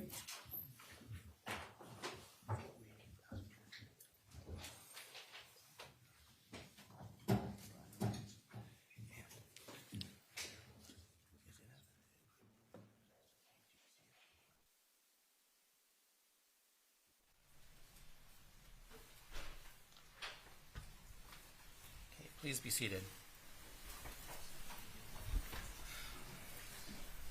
Mr. Kowalski, you're free to go on break. If you want to go sit at your council table, that's fine. If you want to sit there, that's fine. Thank you, sir.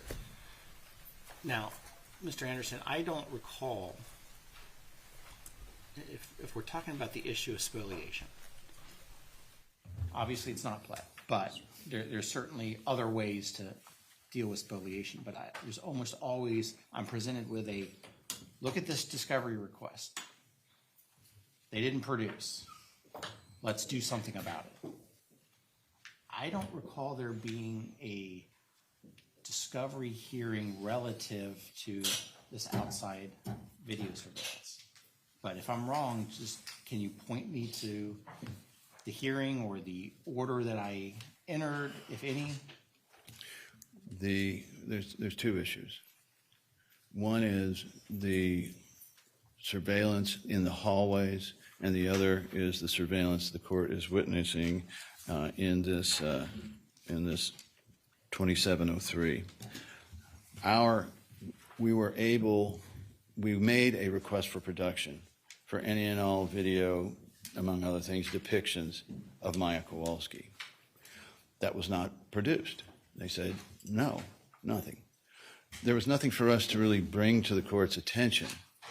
Further, later on in the litigation, actually fairly recently when we were going, to my knowledge, when we were going through the potential exhibits for here, and maybe a little before, but frankly I can't remember exactly when, but it was fairly recently, we saw this photo which was represented to us to be a still out of the surveillance cameras that they intended to use for some reason in their defense.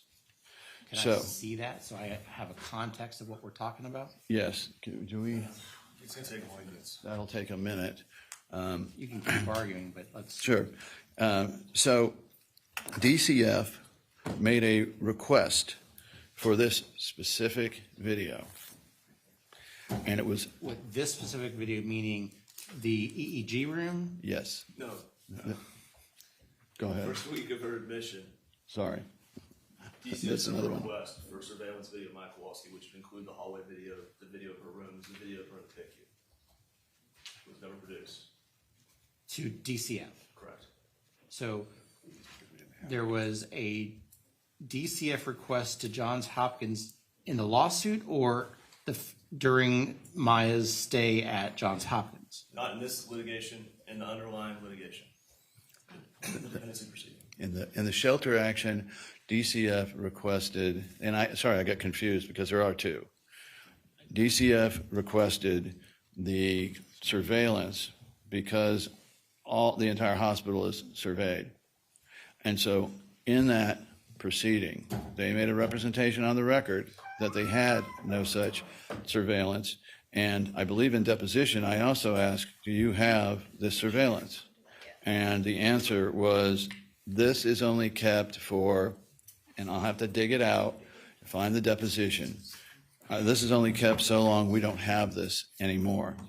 And so then from that followed up an entire series of questions about, well, why wasn't it preserved? But we had nothing really at that point to argue with. They had it, they should have kept it, they didn't, it's not there, it's not something that they can keep producing or that we should keep asking about.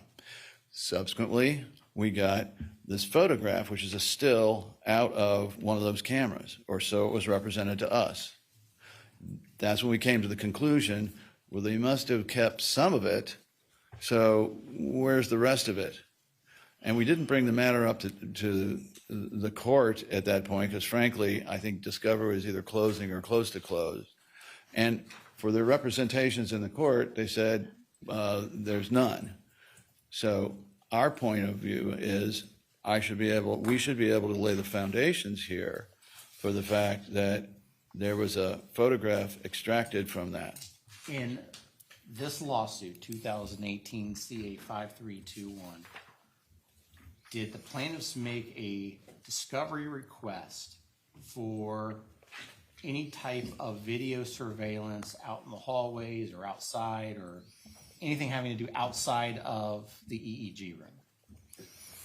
I believe so. I think perhaps the solution is to not pursue this at the moment and allow us to provide the court with the request and the DCF request and the still frame. And hopefully my series of questions about it. I don't think I could address a discovery request made in the dependency court that wasn't properly addressed or responded to in the dependency court. I could only deal with a request that was made in this case, 18 CA 5321. So I am still trying to figure out what we're talking about. Can you at least show me this still, Sure. what we're talking about? Do we have that? Still looking. And if defense counsel has it. Hero, do you know what? Judge, let me just say this. 3127. I've asked of our folks, I don't remember any request to us regarding hallway or general area surveillance. We're checking to see what the situation is with respect to that. I can tell the court that during the dependency action, there was an informal request made by Deborah Salisbury for the surveillance video that is being shown here that plaintiff produced to us in pre-suit because they had it.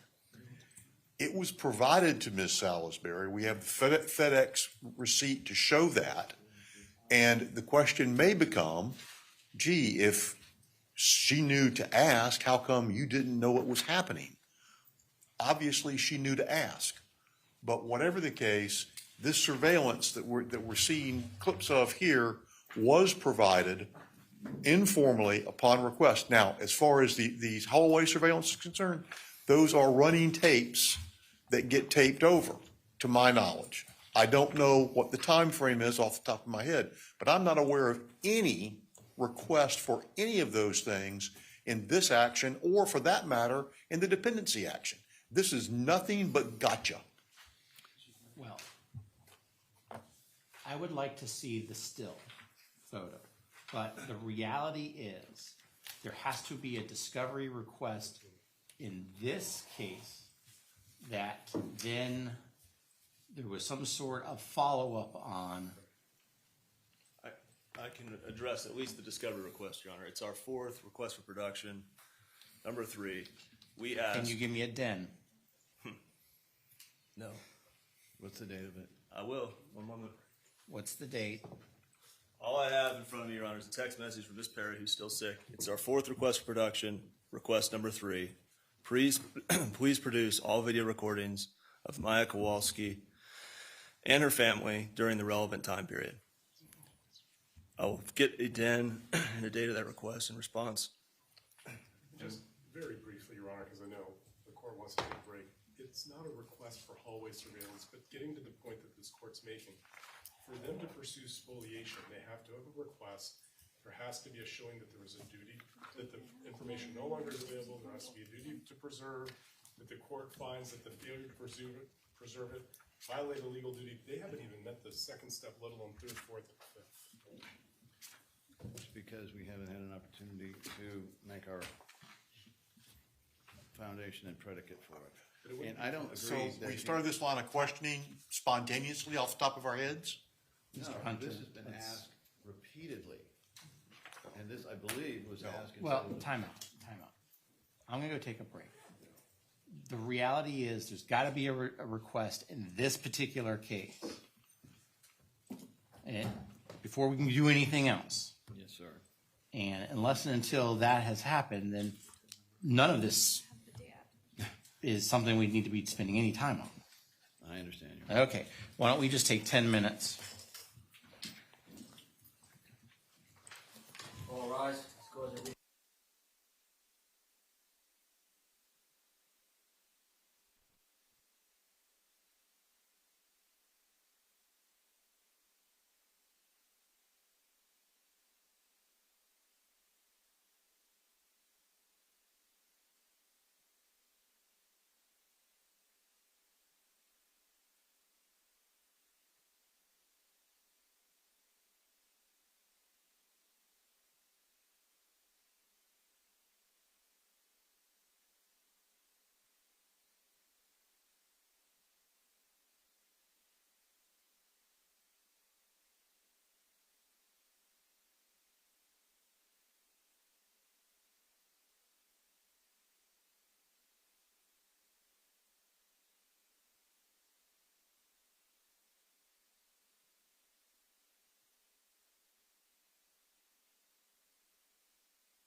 Magistrate, anything further on the alleged spoliation issue, or are we moving on?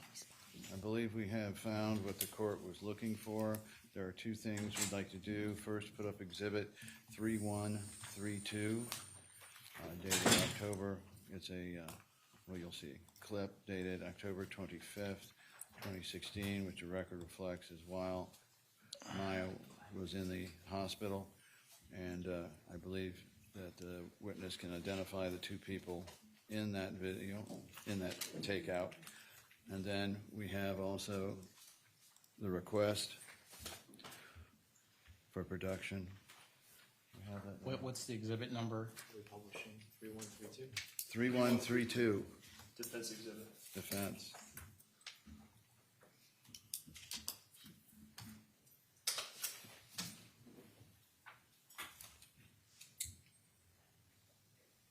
Okay, so what is this? This is a still frame from Johns Hopkins surveillance video, and this is Linda Brown and Joyce Sacco. You might remember the witness with the hat. She's wearing a hat here as well. And they're carrying in the statue of Mary. Not sure that's our video. And I see handwritten something about October 25th, 2016. Yes, Your Honor. That's described on defense exhibit list as photo of Linda Brown and Joyce Sacco from security camera at JHatch 102516. Now, what's your discovery request? The first we'd like to show you is at DIN 56. It's our interrogatories. I can show you, and this is the responses which were not filed, but the requests were filed. And number 7 here, we asked for anyone at the hospital who had knowledge or possession of any videotape pertaining to the issues in this case, and we were told there were none other than medical records and related imaging studies. Was there a request for like security cameras or anything that would be more specific than this very generic We request? also have DIN 433, which is the request for production mentioned earlier. We can put that up.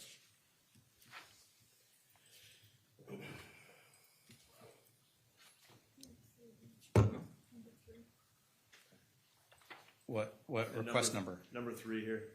Please produce all video recordings of Maya Kowalski and her family during the relevant time period. That's DIN 433, Your Honor. Right, that looks like the hospital's response, which would include the request. Yes, sir. Was there a request for security camera? In the interrogatory, we asked for anyone with knowledge of any video recording. We were told there were no such thing. We did not discover that to be untrue until we were given Exhibit 3132, which we just put up for Your Honor. And there would be no reason to bring up to the court any type of search the way we did for the cell phones, because they say they simply don't have those. It's not like there were cell phones and we had to get information off. We had nothing to get information off of. Judge, I'd like to get that exhibit back up, because if the court noticed, that has a plaintiff bait stamp on it. I don't know where that came from. I am skeptical that it's off our surveillance camera, notwithstanding what was put in the exhibits or not. But what I do know is this: when this thing came in to begin with, there was no request for any surveillance information from the hallways or security cameras. We answered it with reference to videos and images of the Kowalski family, just like it said. And we told them that the only ones that we were aware of, besides imaging studies, were the ones that we had produced to Ms. Salisbury, that they produced to us, because they're the ones that had them, and we had recorded over in the ordinary course of business those surveillance tapes. So if you notice this one in the bottom right-hand corner, it's got a plaintiff bait stamp on it. Now, I don't know where this came from off the top of my head. I do know I'm dodging gotcha all over the place, but I don't know either where it came from or who put the lettering at the bottom. Well, let me just say this. The two requests that you showed me are not specific enough to specifically ask for security footage that might exist relative to what's in the hallways or outside or any place. Your Honor, if we ask a question as to whether it exists and we're told none, how are we supposed to make a follow-up request? We take them at their word at that point, and we're shown later that's false. Well, your client just testified that there's security cameras all over the place. So obviously, your client knew that there existed security cameras. So it would seem to me like if you wanted security cameras, that you would ask for security camera footage. I mean, that's what I see in slip and fall cases. But if they tell us none exists, Well, why would we? I don't see that in either of those two responses. In the interrogatory response, we ask for anyone that has any control of any video, and they say there is none other than the medical record and the imaging studies. Did you? And I would say that you need to ask for security. You need to kind of actually give them an idea as to what you're asking for, not just an extremely open-ended, every single possible video in the world. You needed to say, hey, security cameras, give us the security cameras. I would point out, Judge, that they never raised an objection to this as being overbroad or vague. They simply answered it in a way that makes clear that there are none of any of those kind. And so they had every opportunity, if they felt as though we were being vague about it, to raise that and to come in now and for them to say, oh, but it's not quite enough. It says, please produce all video recordings of Maya Kowalski. That would include video surveillance, and that was the intention behind it, and everybody knew this. And so we were trying to obtain this type of information, but you don't know, especially back then before we had done our inspection at the hospital, we didn't know the extent to which every freaking place in there has a video camera.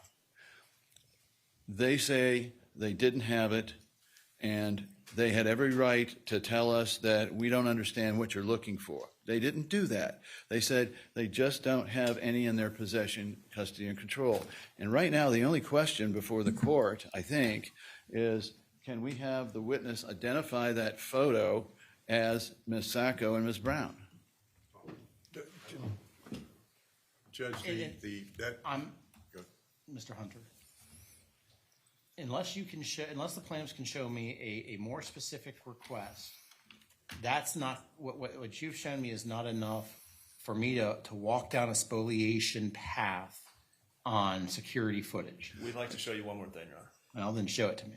2277-143. Is that a defense? Oh, that's 2217. No, 2277-143. This is from the hospital's risk management file.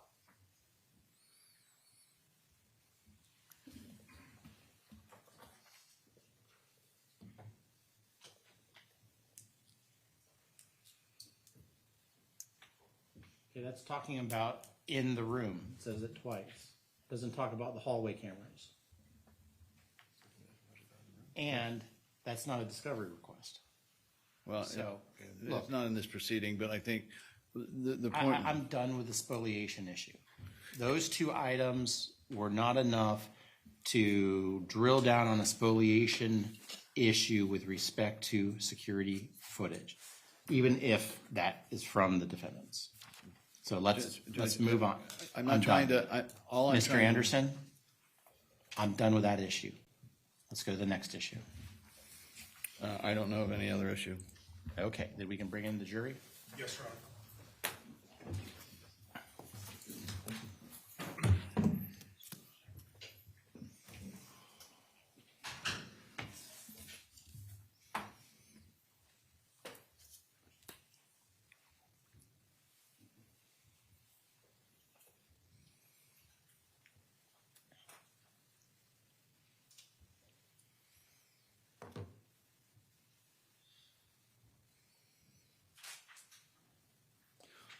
We will have to take up the matter of the liens in terms of a stipulation.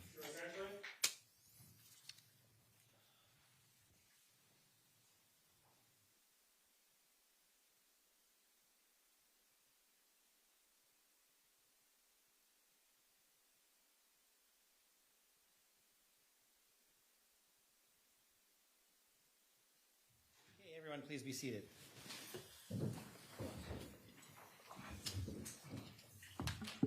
At least I didn't say 5 minutes this time. Members of the jury, I want to confirm that while you were away, you did not discuss this case amongst yourselves, you did not do any investigation, and you received no information. Is that all correct? Correct. And while you were away there for a few minutes, no one approached you about this case. Is that correct? Correct. And you did not observe any sort of media reports about this case. Is that correct? Correct. Okay, Mr. Anderson, you may continue. Oh, Mr. Kowalski, if you could come back down.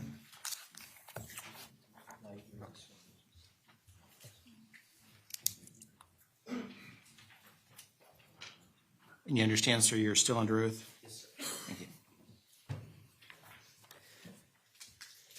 Mr. Anderson, you may continue. Did there come a time that you began taking photographs of Maya and her different symptoms on your own? Yes, within the hospital, yes. All right. And why did you do that? There was many times that we reported something and they denied or did not take care of, a lesion or her dystonia, things like that. So I started taking pictures. And then after reading some of the medical records don't even indicate that she has a lesion or so. And we have a picture on the same date where she has lesions.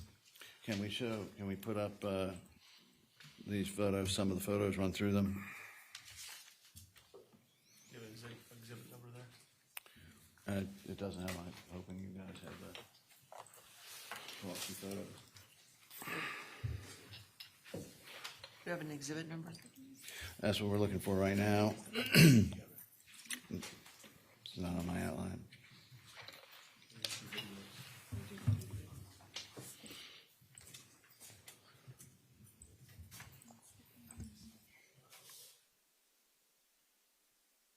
While we're finding those, what we're going to do is play the remaining two of these videos, if we could. One is 2703C. We can do that.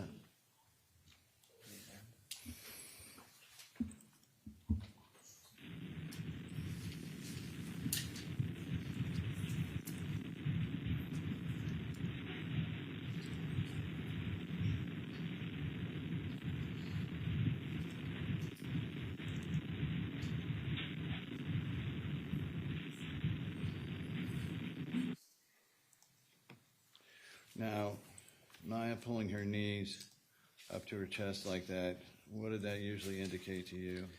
Well, did you see her, she pulled her knees up, but did you see her use her hands to pull her legs up? Yes.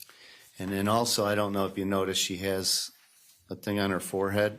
That's for the sensitivity of light. She has a little eye mask or something to cover her eyes if the light's bothering her.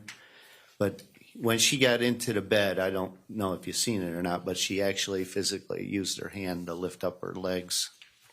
Now, from your knowledge of CRPS, is light sensitivity one of the symptoms? Or That is one. Objection, predicate. Overruled. Sorry. No, you can finish your answer, sir. Yes, it is. All right, let's play 2703D.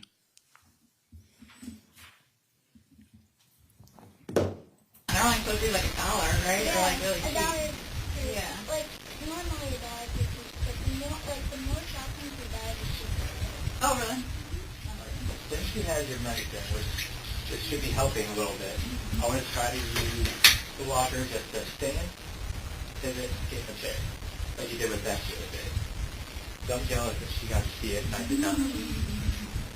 So I'm going to help you, but I want you to try to get your feet flat on the ground. I'll hold you up, get your feet flat. Put your feet in. You got it. Good job. Turn the walker. You got it.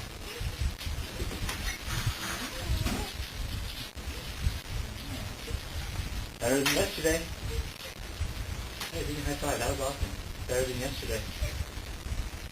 I wish we had the feet video. That was awesome. Great job. It's gonna hurt just a little bit because you haven't put any weight on the leg in a long time. Were you able to hear her moaning and crying? Yes, Is that similar to what you heard previously when your daughter was in significant pain? yes, and sometimes it could be worse, but as you could see, she was trying to use her arms as much as possible. That's not a child faking. And does this demonstrate, based on your knowledge of your daughter and the times you were seeing her at this time, the type of shape she was in? She was getting worse. As she entered the hospital, was she almost to the point of getting up on a walker and maybe with just a tiny bit of assistance getting around? Before the relapse? Yeah, before the relapse, she was outstanding. Upper body strength was extremely well. And like I stated earlier, there was a picture where she's actually using her arms to support her whole body off the ground. She looked like a little gymnast. But no, now we just see her going downhill again. Did Maya report to you during this period of time that this physical therapy, as opposed to warm water therapy, was actually hurting her? There was no warm water therapy here at the hospital. So was this therapy painful for her? Yes. And she And expressed it's that? usually not, that don't appear to be the proper therapy for CRPS. What's wrong with it? It's too quick. You got to do things at a certain pace. I don't know if Rachel explained that from agility. You have to, first of all, build up certain things. And I believe the young lady from Tampa General, she also stated that. You gotta do it in steps. Okay, so let's then jump to the photographs that you took that we alluded to just a moment ago. And I believe after October 20th, Nick has reminded me, after October 20th, when you witnessed or when you visited, did anyone tell you at the hospital about the video, that is, the one that had just completed, about Maya's difficulties in the surveillance room? Not at the hospital, no. And had you had that complete video, would you have used it to demonstrate that your daughter actually was doing a lot worse than being represented? This would have helped paint the picture to the judge. Sustained. I'm sorry. Was that video of value to you in defending your family? Objection calls for speculation there. Sustained. What, if any, use would you have made of the information had they told you about this video? Same objection there. It's not speculation. Okay, you can answer that question. We would have took this video to prove Maya's condition.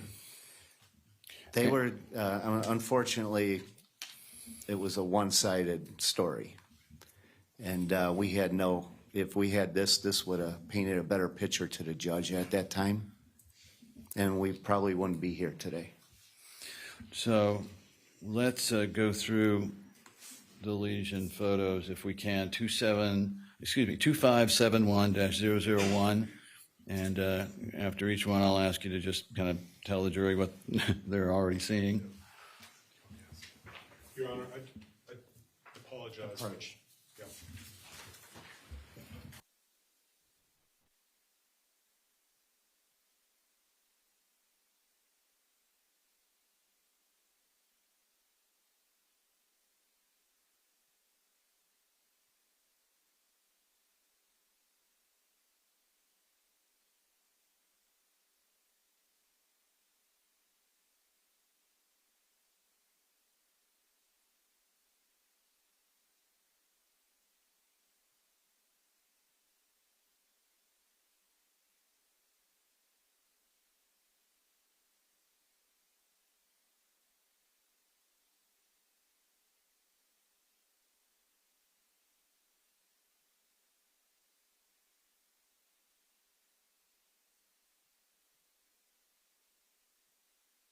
Jury, I'm going to ask you to step out for a few minutes. Do not discuss this case amongst yourselves. Do not do any investigation and receive no information.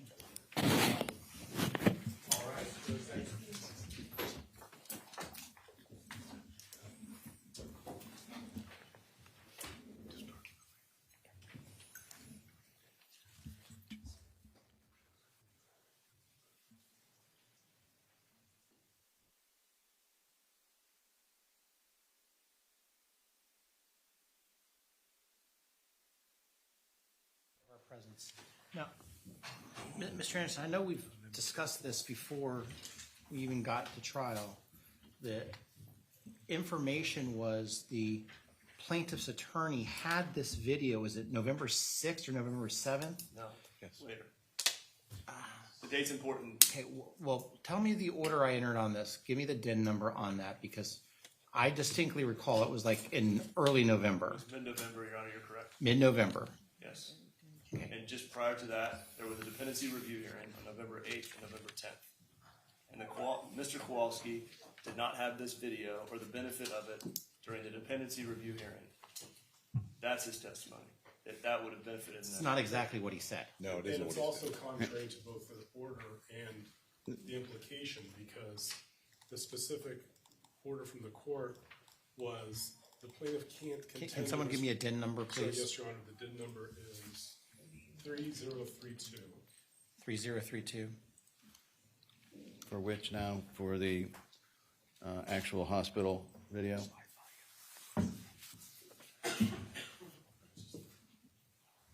is the order limiting false imprisonment until after that date of November 16th or something.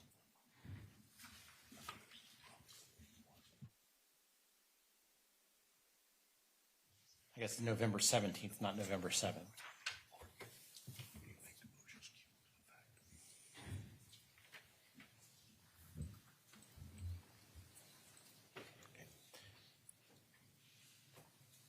I agree with the defense on this, Mr. Anderson. As of November 17th, there can be no concealment issue with respect to this video because the plaintiff's or Mr. Kowalski's attorney had it. Judge, at that time, we did not have all of the information from Deborah Salisbury, and Are here's... you all working on a curative instruction at this point? Yeah. Because one's coming.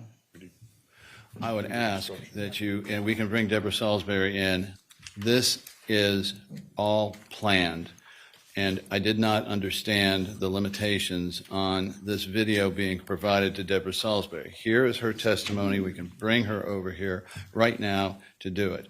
Her testimony You is... didn't understand. The court grants the motion to the extent plaintiffs seek to contend there was any fraudulent concealment on or after November 17, 2016 relating to the secret video surveillance. What did you not understand about that? I would like relief from it. Okay, well, that's not what you just told me. You told me you didn't understand it. Well, So maybe is I it, got is the... it, is it you're asking reconsideration, or are you telling me you didn't understand the court order? What I did, I may Can you not have answer gotten my straight. question? Please answer my question. I think I got confused on the court order as to the dates. That's the only thing and frankly, that was not the purpose of my question. I just asked whether it would be useful for him. So the next decretal paragraph, the court denies the motion to the extent plaintiffs seek to contend there was fraudulent concealment prior to November 17th. Judge, that's for the count on fraudulent concealment, is it not? So are you saying this is medical malpractice? Yes, and I'm also saying that it's part of our intentional infliction of emotional distress. Well, to the extent that you are saying that there's an issue in the dependency court, you got a Chapter 39 immunity problem. So you can't do that. But I think what I can do is show the basis of what was happening there in terms of whether Ms. Salisbury actually had enough of the video. And what the evidence will show is that it was brought over to, or she was brought over to defense counsel's office not at DCF, but at Hill Ward and Henderson, and was shown snippets of it on the basis and telling her that this video, all this video shows is that she's in bed and we're going to use it to show that she's moving around. Miss Salisbury asked for it. She didn't get it. She finally got it.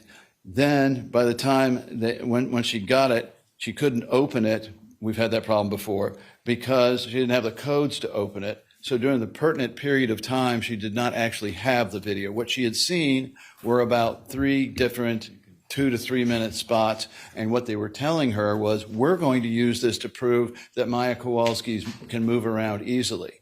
And so the problem is she did not have, and we did not have until this litigation, the complete video to be able to look at it and pull out the things that the court just saw.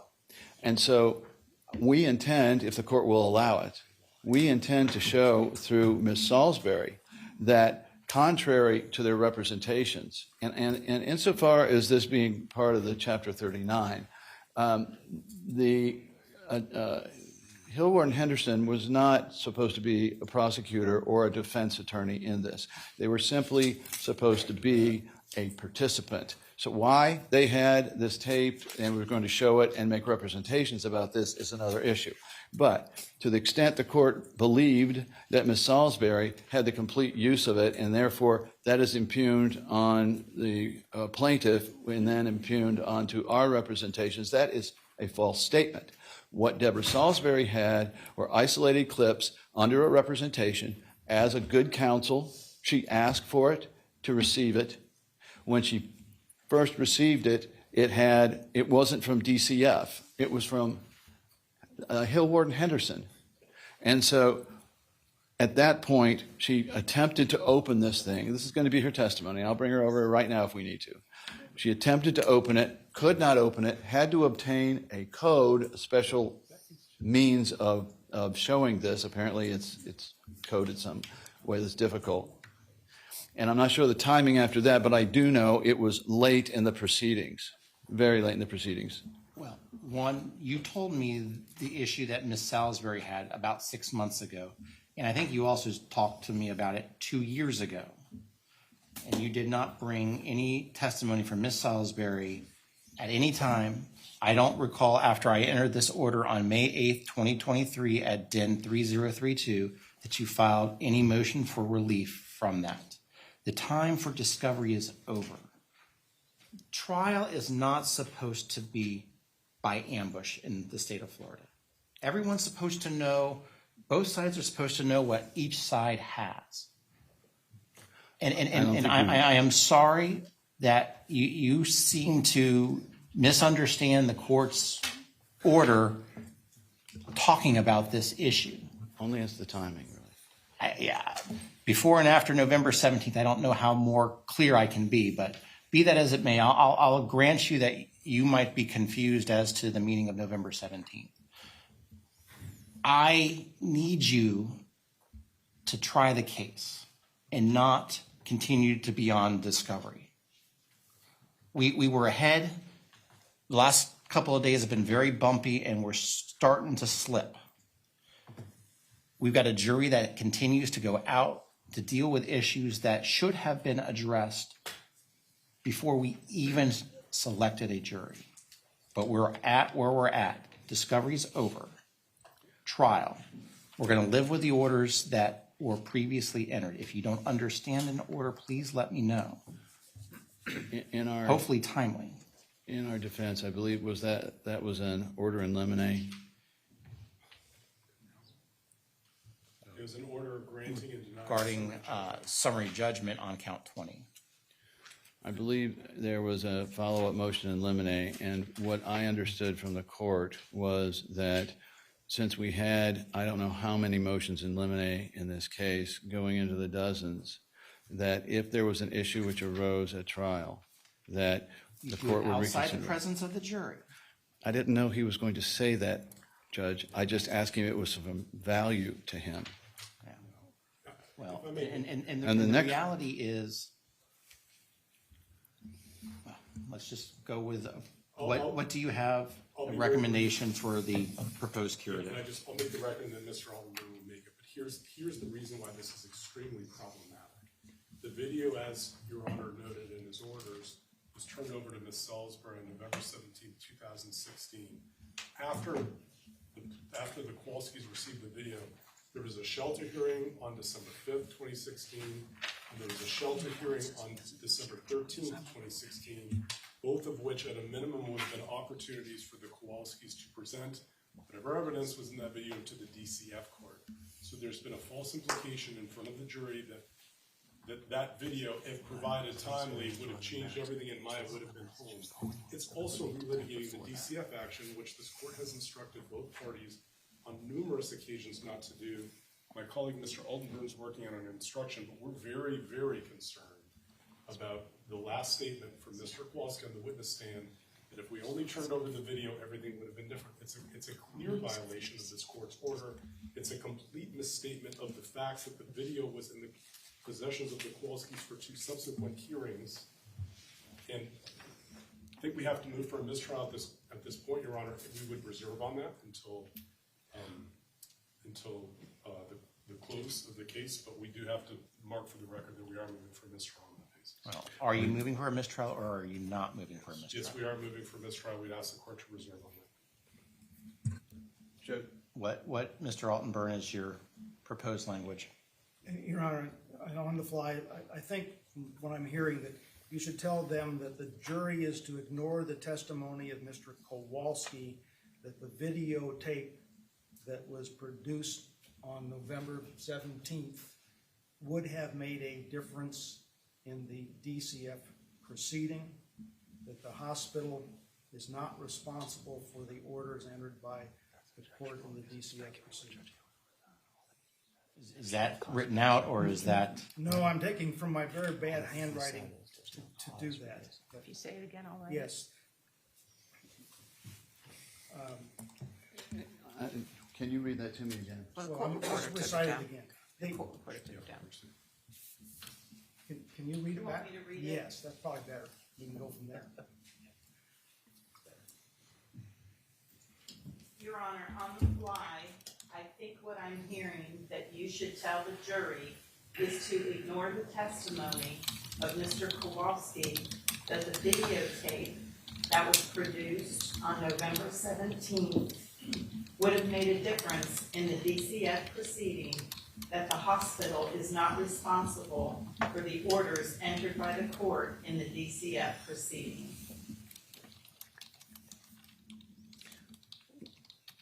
One point, Your Honor.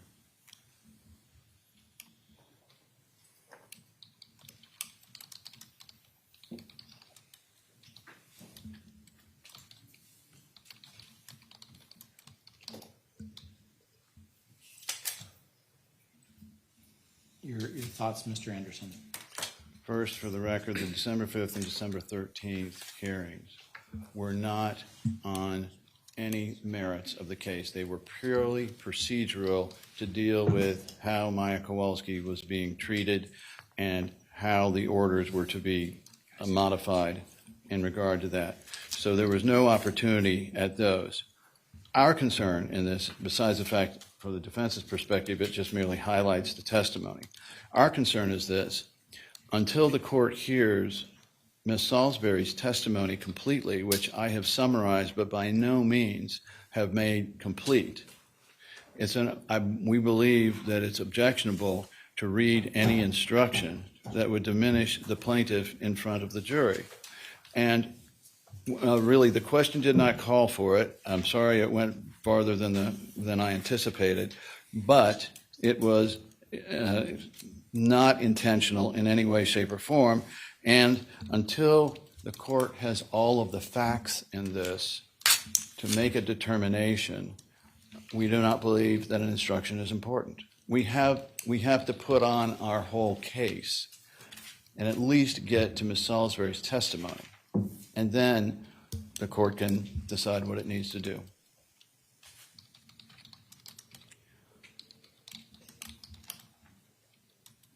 For the record, I'd point out the number of orders in limine in this case makes trying to examine a witness a veritable minefield.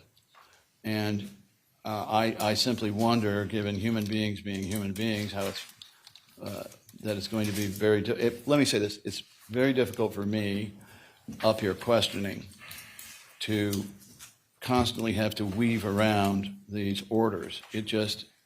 That's the problem with trying the case in limine. So I understand the orders are there. I understood that the court was open to them. As to the summary judgment, the only thing I got mixed up on was about the November 17th versus the dates that mattered.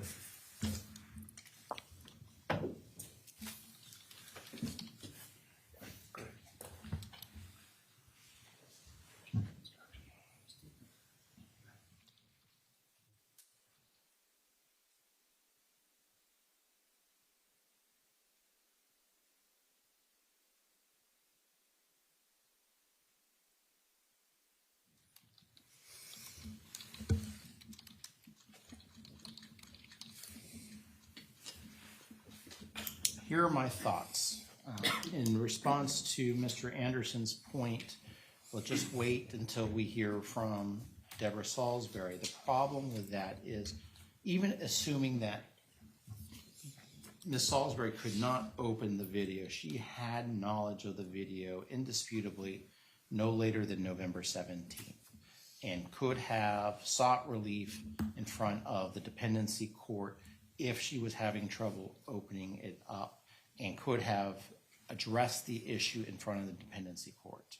So here's what, based on what Mr. Altenburn said, let me read kind of where I'm at, but this is not a ruling. This is, let's just listen to it. The videotape that the jury has been seeing and discussing, the videotape that the jury has been seeing most recently this morning was provided to the Kowalski family attorney on November 17th, 2016. The jury is instructed to disregard Mr. Kowalski's statement that the video would have made a difference in the dependency action. To be clear, defendant Johns Hopkins All Children's Hospital cannot be held responsible for court orders entered in the dependency action. I think that's fine. Your Honor, the second sentence there, that it would not have made a difference, implies that it could not have made a difference in the time before November 17th. And that's our problem. And that's our fraudulent concealment count is based on. So would not have made it after November 17th? Yes, And and it that's depends on fine. how much evidence we want to get in on this, because I mean, there were two lengthy hearings on November 5th and December 5th and December 13th. Procedurally. And no one raised this then saying, we want to use this to change orders or to do anything. And so then the argument's going to have to be that they would have done something in that 30-day period that they didn't do in the 30-day period after they had this, and when the hearings were also taking place. So this becomes sort of an inference on an inference kind of problem as to what a judge would have ruled if he'd known something on November 10th when they didn't give it to him on December 10th once they had the I think document. we're now re-arguing the summary judgment. The court made its decision November 17th is the cutoff deadline. So we're allowed to pursue this up until November 17th. There were two shelter review hearings on the 8th and the 10th, lengthy, full-day hearings, where Mr. Kowalski had no knowledge of this video. And they had a duty under their statement. Time out. I think Mr. Whitney has a point. So the second sentence, let me read it and get everyone's thoughts. The jury is instructed to disregard Mr. Kowalski's statement that the video would have made a difference to the extent that such statement applies on or after November 17th, 2016 in the dependency action. To be clear, defendant J. Hatch cannot be held responsible for court orders in the dependency action. So to be clear, does that mean I'm going to have to start arguing and having evidence on relitigating the DCF and things and bring in people about whether it would have made a difference in the 30 days earlier? Because, I mean, we're opening the can of worms that you didn't want to open. It's a can of worms that was opened in the summary judgment orders. It's been read multiple times. It's been known to the Well- defense that this was an issue. It's been known to me what we were going to try the case on, that we were not going to try the DCF case based on orders that were entered long before this trial began, Your Honor. And His now, testimony is in the hospital. Time out. Can we just have one at a time, please?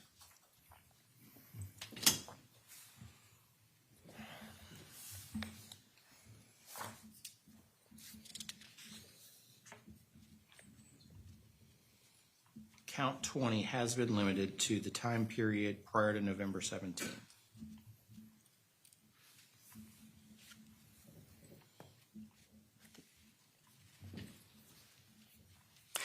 so the question, Your Honor, I think is, can Ms. Salisbury or some other lawyer get on the stand and opine as to what she would have done if she had been technologically capable of opening this when she claimed she couldn't, and what arguments she would have made, what arguments the DCF would have made, because John Hopkins wasn't a party, wasn't even attending those, and what ruling the judge would have made. We're stacking a whole bunch of circumstantial things together that looks to me like we're going down a black hole. Well, I mean, anything after November 17th, we're not going there. Yes. That's clear. Count 20 specifically talks about the video surveillance. Never really alleges that Ms. Salisbury would have done something different in that time period, to my recollection. It was very unclear what they were going to do, or that what they didn't do in reliance on the fact that they didn't know about this. Well, I guess the best I can say at this point in time is count 20 prior to November 17th is a live count in this case. I'm sorry, Nick was talking in my ear one more time. It is a live count. I mean, Yes.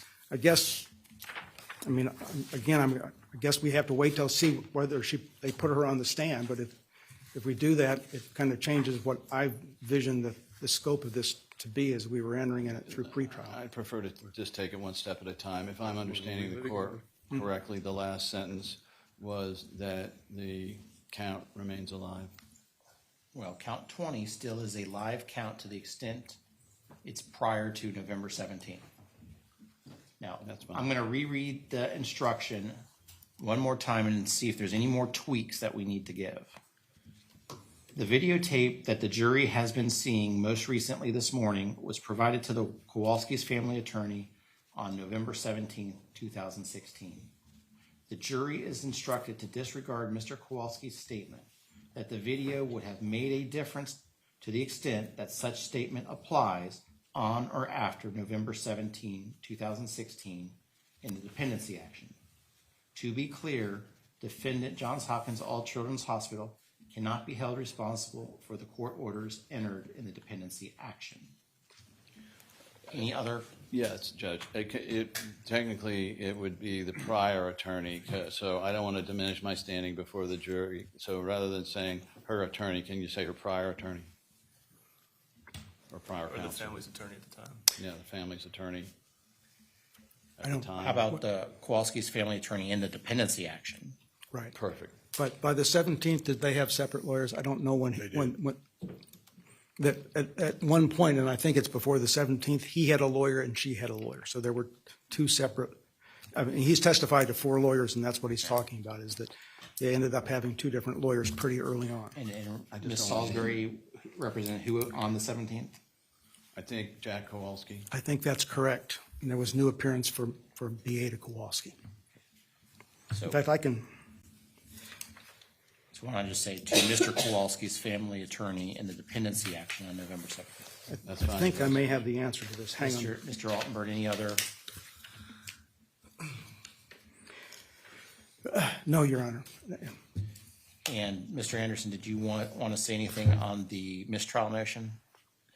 Judge, the error, and we're not conceding there was, but if there was error here, it certainly did not go to the point where it would so prejudice the jury in their review, particularly with the instruction, which I think cures anything. I would simply point out that this case is incredibly complex and difficult to try. for anyone, and I'm sure with the court too, with the number of orders in limine and summary. We have 52 summary judgment orders, and I've lost count of the number of orders in limine. I believe in this case that there's going to be more than one incident where a question brings out something, no matter how much the plaintiff's counsel instructs witnesses, including their client, no matter how much we instruct them, they're human beings. And they don't go as programmed a lot. So my concern on these motions are that the defense wanted them entered, and now we should have some understanding of the difficulty in this case, and that really at this point there is completely insufficient problems to impress this jury to the point where they cannot receive a fair trial, particularly with the instruction. Anything else, Mr. Shapiro? Very briefly, the reason for the mistrial is not simply a violation of a motion in limine. It's intentionally walking a witness through questions that knowingly we're going to end with a response that if only something was given to me, the dependency action would have turned out differently, implying that all children is responsible for taking Maya Kowalski away. I believe this is the third time that the court has had to give a curative instruction to this jury in this short trial that we've already been through, telling this jury all children is not responsible for Maya being taken into state custody. And so it's the cumulative effect of all this. It's not just merely a violation of a court order, but we believe at this point the intentional walking a witness to a statement that this court's instructed multiple times is not a subject to the litigation because we do have immunity.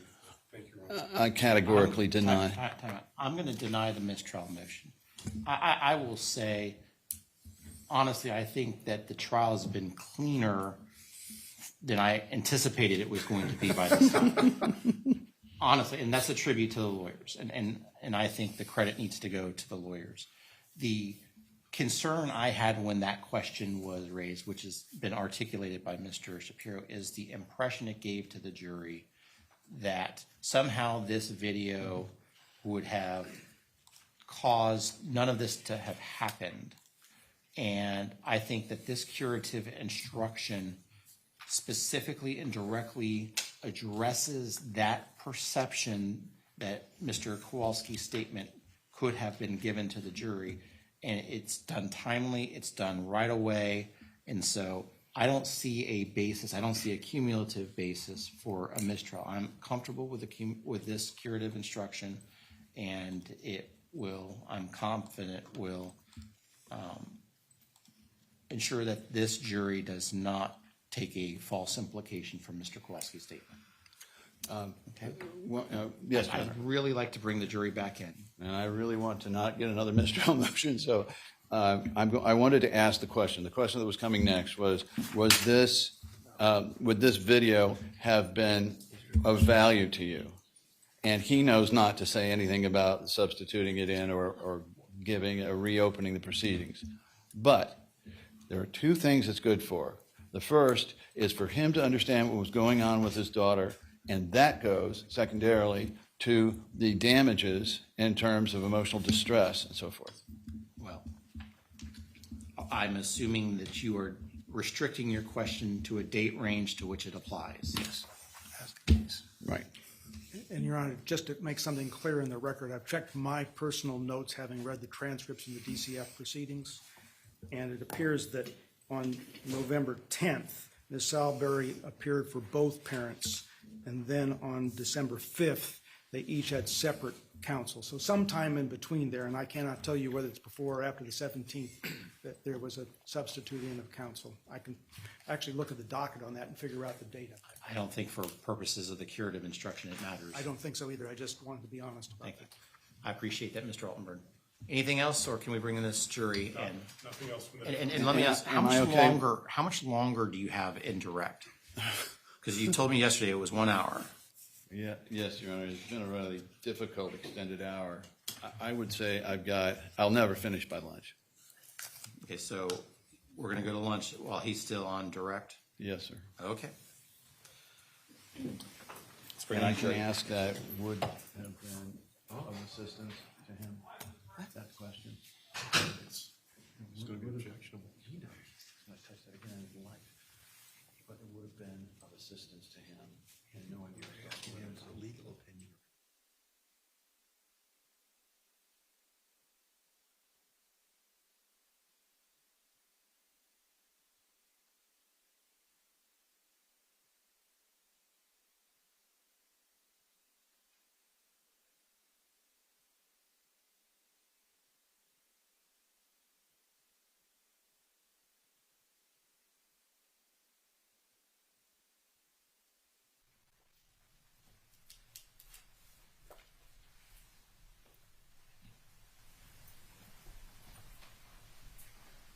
Okay, please be seated, everybody.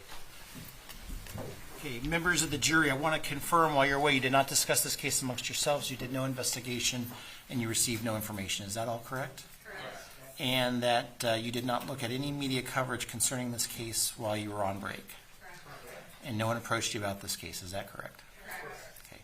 And members of the jury, I'm going to give you another instruction at this point in time. The videotape that you as the jury have been seeing most recently this morning was provided to Mr. Kowalski's family attorney in the dependency action on November 17th, 2016. The jury is instructed to disregard Mr. Kowalski's statement that the video would have made a difference to the extent that that statement applies on or after November 17th, 2016 in the dependency action. To be clear, defendant Johns Hopkins All Children's Hospital cannot be held responsible for the court orders entered in the dependency action. You may continue, Mr. Anderson. As the court has related, the video was taken October 18th through 20th.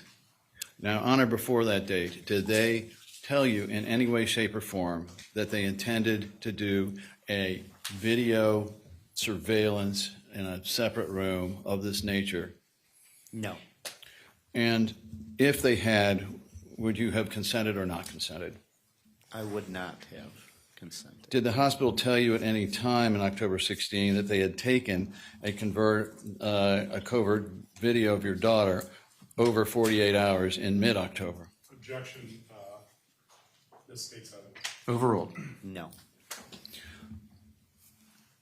If the hospital had told you about the video before November 8th and 10th, what would you have done in terms of objection?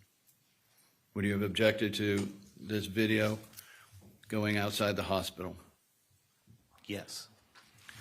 All right. So in reviewing this video, when you finally did get to view it, did it affect you emotionally to see this happen? Yes. And knowing your wife, would it have affected her? Definitely yes. Okay.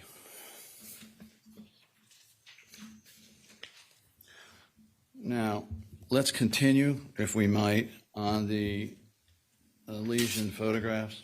We were at 2571-001.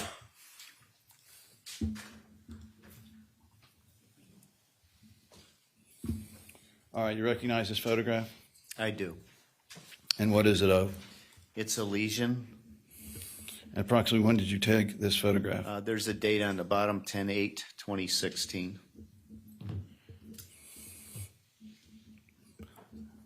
All right, let's go to 2571-026.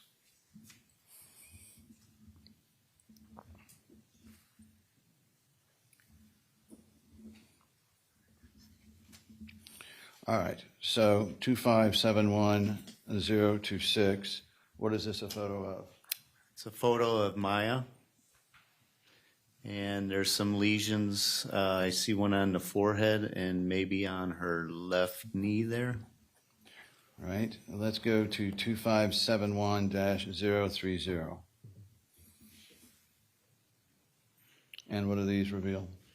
There's more lesions, right and left hand, and then also her forehead. So this is as of December 24th, before Christmas? Yeah, Christmas Eve of 2016. 2571-053. So this is of a date some, what, 2 weeks before, no, a week and a half after? Yes, And is this the same lesion, unhealed, that appeared in the prior photo? that is correct. How long would it take a lesion to heal if they did? Objection, foundation, call. He can observe. Overruled. I honestly don't know how long it takes to heal. I think Dr. Chopra mentioned that, but I'm unaware. And then let's look at 2603.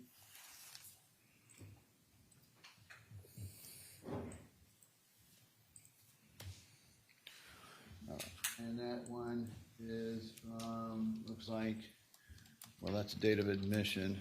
Do we have a date on this one? Yeah. It's January 1st. 2017, it's in the handwriting. So, there you go. That's another lesion. Okay.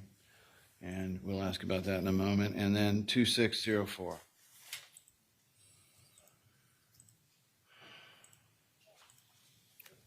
And is that another lesion? Yes, it is. All right. So the lesions that you saw there, were they in existence, to the best of your knowledge, prior to January 7th of 2017? Objection to the leading, Your Honor. Overruled. There was lesions. I did document it in my notes, along with taking some pictures and also advising the staff. Okay. I'm informed 2604 has 8 photos. Let's continue on with those. Now, that last photo and this photo, looking at the pants and the situation, do you know who took these photos? I was going to say that's not mine. Okay. I don't believe so. All right, continue. And continue. And is that a lesion on her hand? That is a lesion on her hand, yes. Left hand. All right, continue. Lesion on the forehead. Continue. Now, are you familiar with this photograph? Recently, yes. At the time, did anyone tell you that they were going to take off some of your daughter's clothing to try to check her for lesions? No. And the prior two photographs, having seen this one, were they photographs of your daughter in this series? Yes.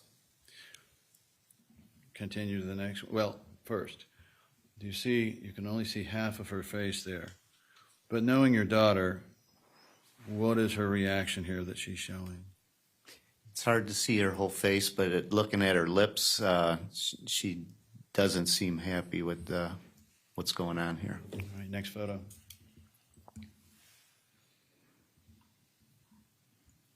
And now she's down to what, a training bra? That is correct.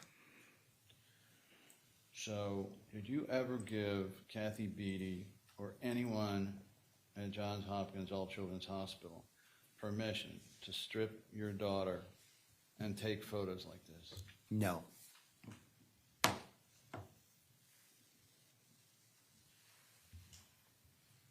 Next, please.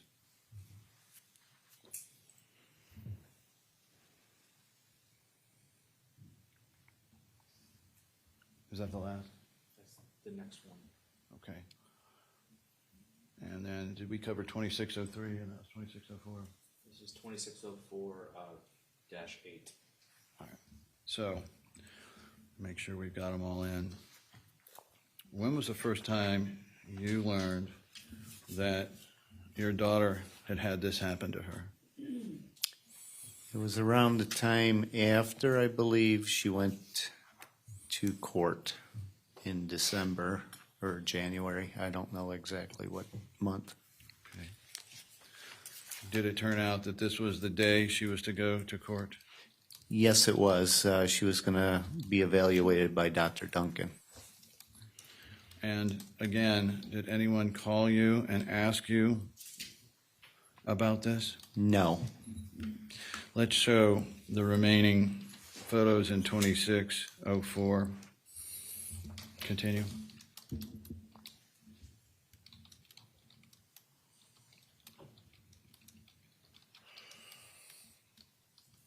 Continue. Now, hold on there. Go back. Do you notice her hand there? I noticed her hand and then also the arm. You could see discoloration in it. If you go back one more picture, I believe it shows the arm. See that by the elbow area? And what did that correspond to with your experience with your daughter? We were told that's a typical sign of CRPS. And let's go back to the hand. Next photo. And the next photo. Continue on. Do you know if these were taken in her room or someplace else? I was somewhere in the hospital. Continue. See the knuckles? Let's go back a little, and that one too. You have a lesion there right below the knuckles. That is correct. Are the knuckles red? Yes. Tell the jury what that indicates to you, knowing what you know about your daughter's condition. Another sign of CRPS. When she had these, did it indicate that she was having a flare-up? Objection, called foundation. Overruled.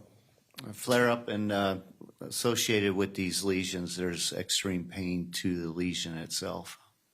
So when someone would grab her hands in these videos, can you tell the jury the reaction you have seen your daughter have when they touch those lesions? It would cause extreme pain.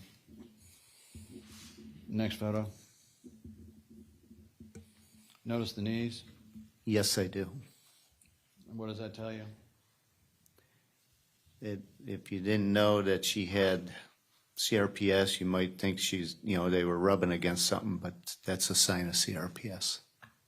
Right. Next photo.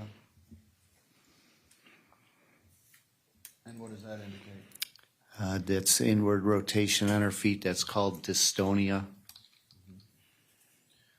Next photo. So here they are pulling up her shirt.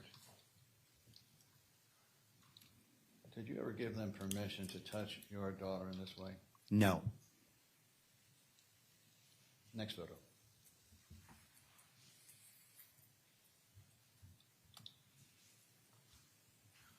I can't tell anything about this one. Is there anything we should be looking at? Not that I see. Let's continue on. It's the final photo of the exhibit.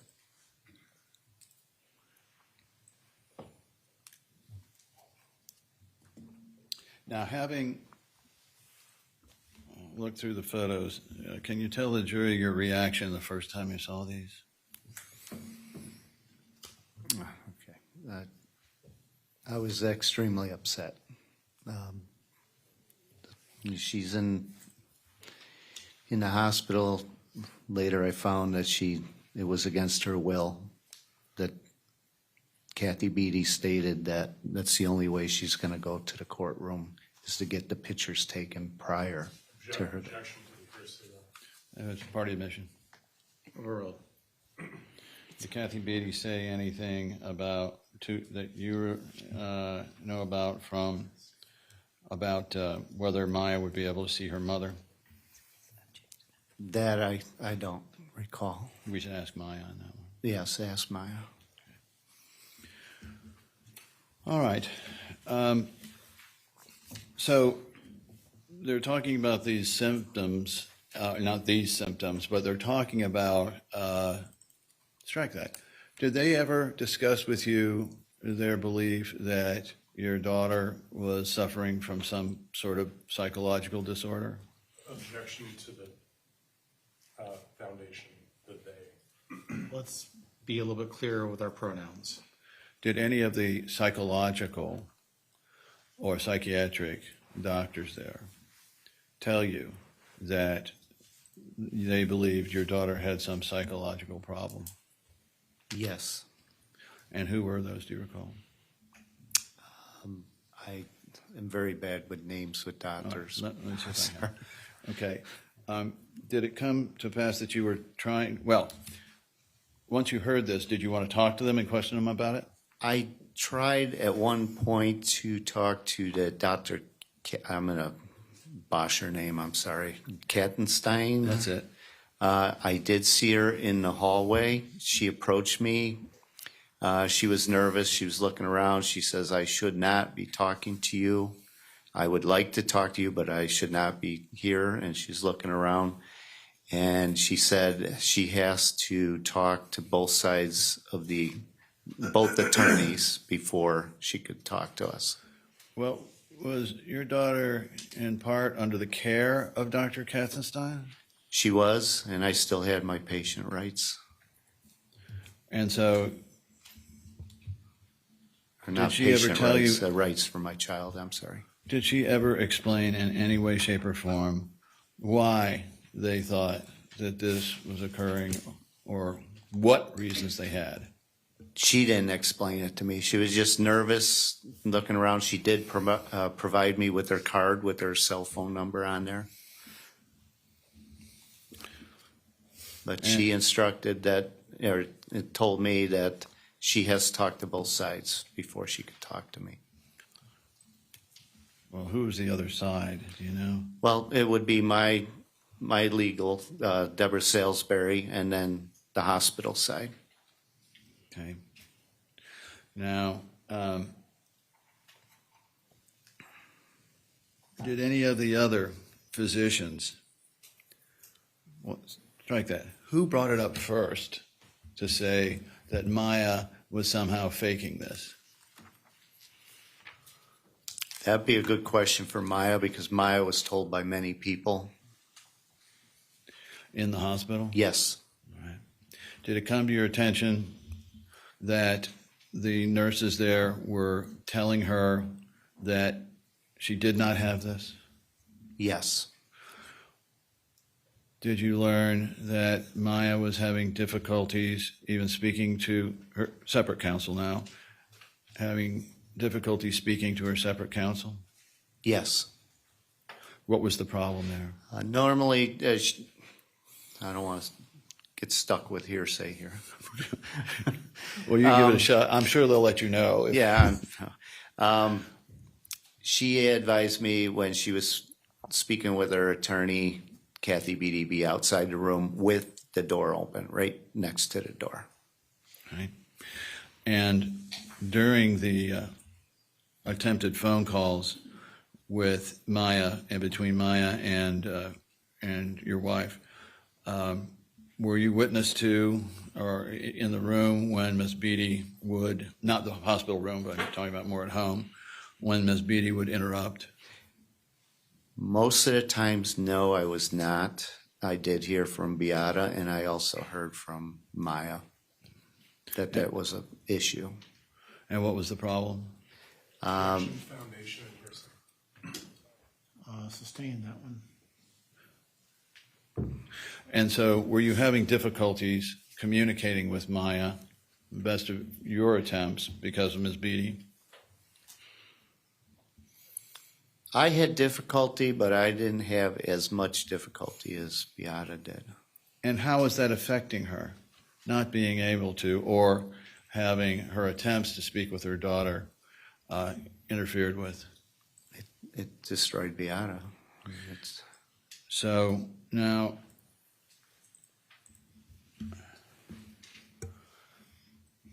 you previously testified that Ms. Beatty asked you, or suggested to you, or asked to you whether you should just divorce Beata?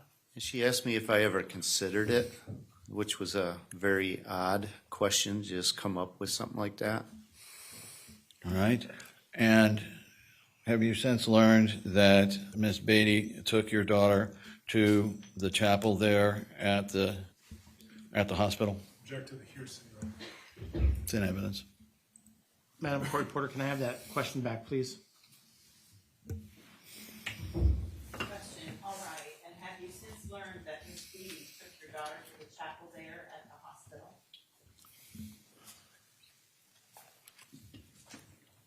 It's in Beatty's depot.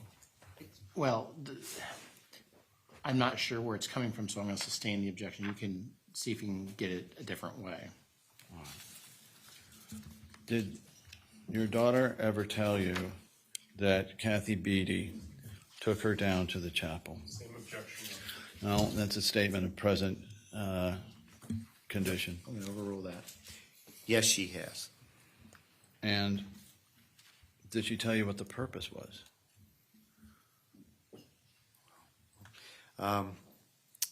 She stated that they went in the chapel and Kathy Beatty would talk to her in there.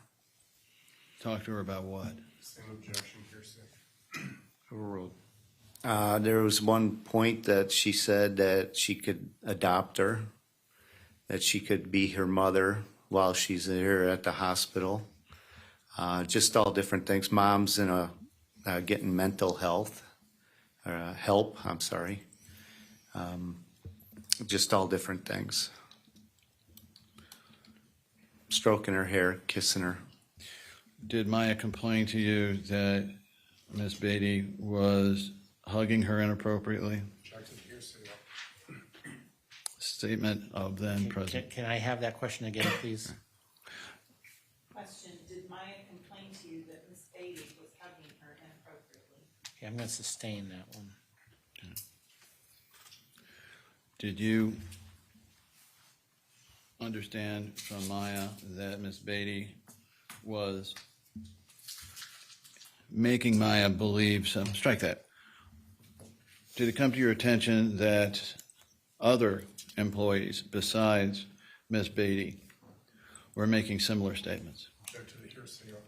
Didn't it? I agree with Mr. Shapiro on that one. Now we'll ask Maya. All right. So what you testified to before, just now, about the chapel and the things that she said, did you let Beata know about that? Yes, What was the effect on your wife? she was when irate. To what? She was irate. So this was, I think, the photo show towards the end of Maya's stay, and also the record reflects that your wife took her life the evening of when? It was January 7th, January 8th. So these photos were taken, were they taken in close approximation to? Very close. Objection, Your Honor. Foundation, and I would approach on this, rather than speaking objections.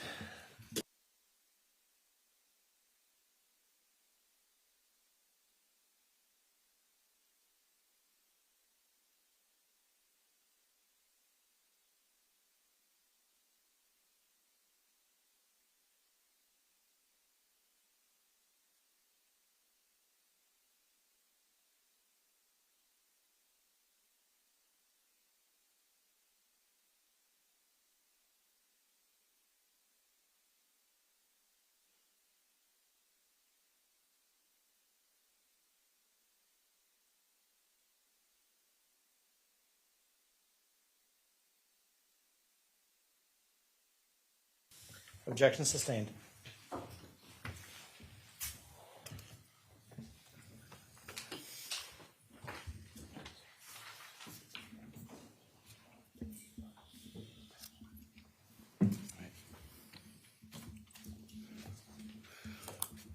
During some of your visits, did you see Maya being mistreated? No. Did you see the nurses taking any action that you would describe as cold or unusual? No, there was just incidents where I wasn't allowed to leave a computer, or they wanted her passwords for her social media, things like that. Nothing physical that I could think of. There was a nurse that she liked a lot, but I didn't see anything. You know, I felt that they were cold to me because the situation, like I felt like I was a bad person when I walked in there all the time. And so now, when you learned of the various things the hospital was doing in terms of the photographs and the video, did that cause you mental distress? Objection, foundation of predicate. Overruled. It sure did. And can you describe it to the jury why this was so upsetting to you? It's so upsetting because I have to go home, and then that's happening, and there's nothing you could do. If I snap, I'm going to lose my privileges. It was very difficult for me to hold it in. Again, object and move to strike based on the time frame. Now, Overruled. did you tell Beata about this? I did. Objection, again, hearsay and the time frame again, Your Honor. This is, Obviously, it's from that.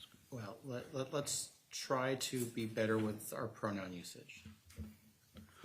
Did you tell Beata, about what we just talked about when I said this, the photographs that had been taken of her, the video that had been taken of her? same objection, misstates evidence. Okay, overruled. You can answer that. Yes, I did. I did tell her. And what was her reaction that you saw? Same objection. Overruled. She had the same reaction I had. As a parent, I think any parent would have that reaction. Did you feel powerless? Yes, I did. And how did that translate in terms of your behavior? My behavior, I was very upset at home, but when I went there, I had to hold it in. Are you by nature a fairly stoic person? I'm usually very calm. You try to hold things in? Yes, a lot's held in. How about Beata? Was she that way? Not as much as me. She would let you know how she feels. And then when you told her, can you describe for the jury that mental distress that you observed, everything you saw, heard? Objection, hearsay, predicate, and foundation. Overruled. You can answer. I'm sorry, could you repeat it again? From everything you perceived about your wife, how upset was she when she found out that her daughter was being treated this way? Same objection, Your Honor. Overruled. It was extremely difficult for her. It was taking all the air out of her balloon. I mean, you could see that it was just eating at her. She lost a lot of weight during this time. Through the course of December, how was Beata doing? Was she stable, not stable, moving down, moving up, what? Beata was still functioning what she had to do, but it was really difficult for her. How were you two getting along? Oh, it drove a wedge between us. I'm trying to,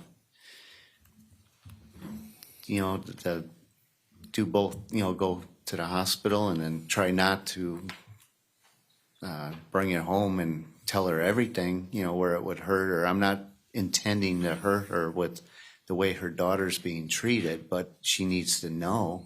Well, did she pump you for information when She would ask me, and then at times I believe she was talking with the hospital as well, but not getting full answers on treatments and that. So that would interfere and make it worse for her as well, stress-wise. Were you worried about her mental condition through this period of time? I was always worried about her. Yeah. Over this period of time, now we're talking about after you learned about the video 18th and 20th and these photographs, did you have some physical symptoms from this distress? Objection again to the time frame, predicate, foundation. I just said it. Okay. Well, let's be a little bit clear about the time frame, but otherwise overruled.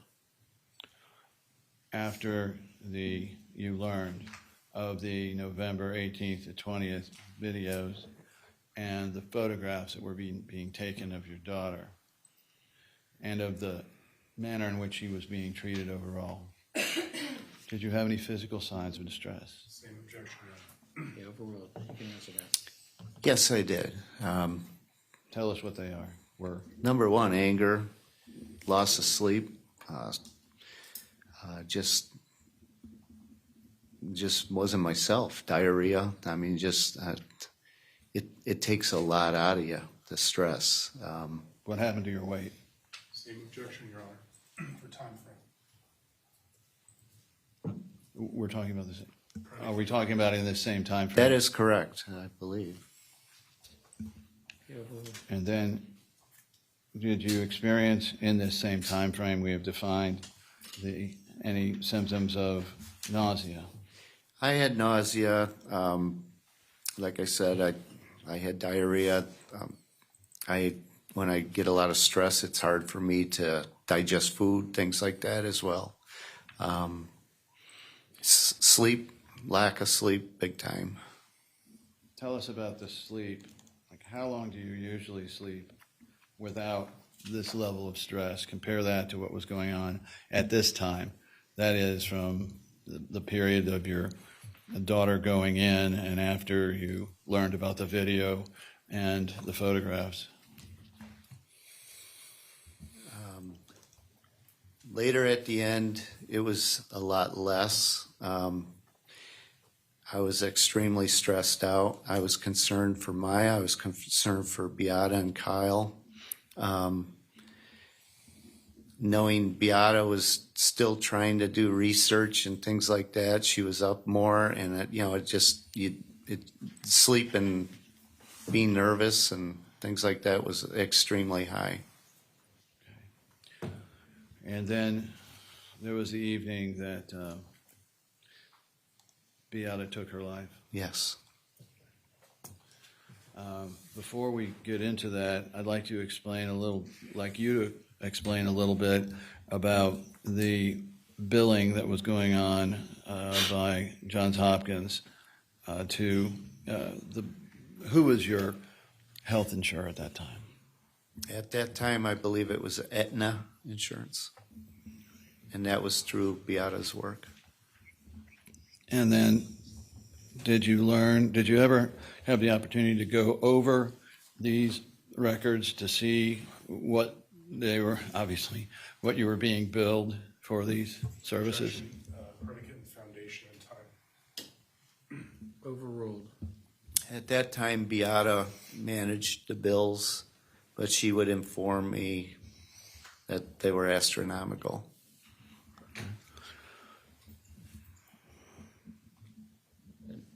Mr. Anderson, just in the next 10 minutes or so, let's try to find a good breaking point for lunch. With the court's permission, I'll just end with this Aetna billing. Just a few more questions. Whatever you want, just within the next 10 minutes. Right. All right. So when was the first time you had an opportunity to go through that billing, best of your memory? Well, after she passed, I had to go on to Cobra through her work. And they allowed me to... I think everybody knows, but what is Cobra? Cobra, it's just I was able to stay on that program for a certain time period with the same benefits, but I would have to pay in place of the employer paying most of the premium. So it jumped up significantly. You remember approximately how much?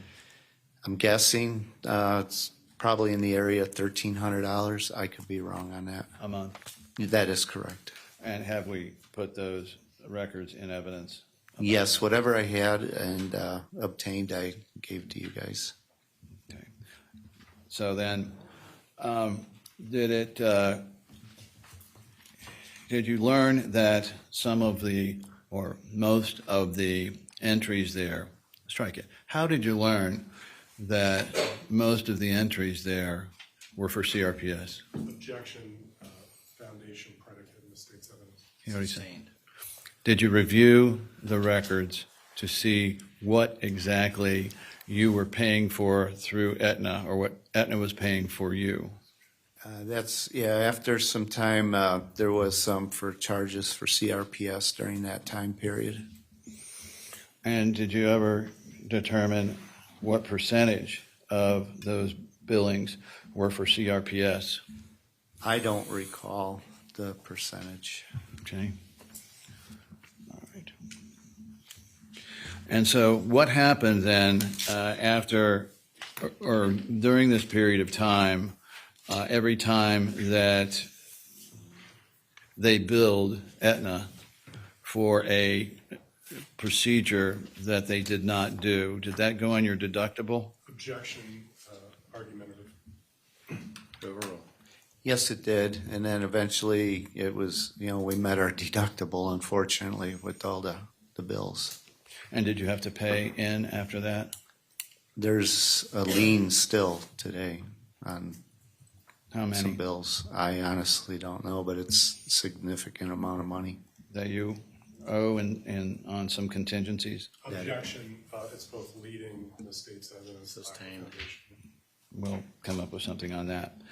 So once the deductible was reached, did you have to pay out of your own pocket the co-payments?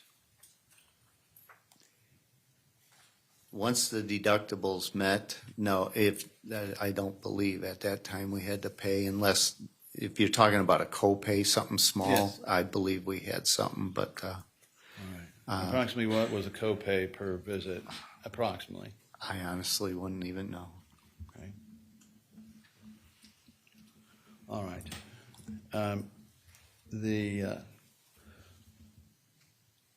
That evening, well, let's break for that. So lunchtime? Lunchtime. Okay. Members of the jury, I'm going to excuse you for lunch. Deputy Coley, I want them back, ready to go at 1:45. So from this moment, you get an hour and a half, okay? Do not discuss this case amongst yourselves. Do no investigation and receive no information. Have a good lunch. All right.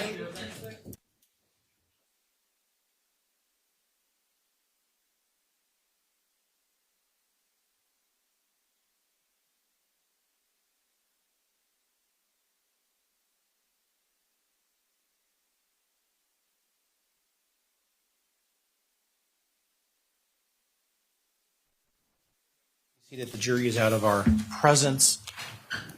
Okay, let's work backwards on our time for lunch. When you all come back from lunch, Mr. Anderson, I'm going to want to know what, if anything, you want to do relative to filing your mistrial motion or not on the issue of the sexual abuse claim that I did not allow in. Yes, Your Honor, So- I wanted to wait till the break. So we do, and we asked the court not to, and to withhold, obviously, in light of all the circumstances, but we Well, would move. I want to have that discussion after lunch. So tell me, I need to know how much time you're going to need to.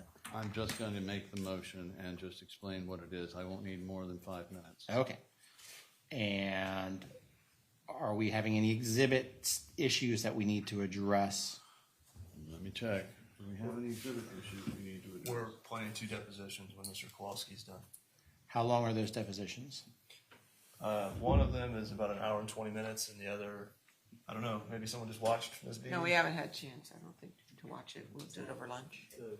Both are a little over an hour, I'm told. That's aspirational only because I probably have at least an hour of cross. So, Well, anyway.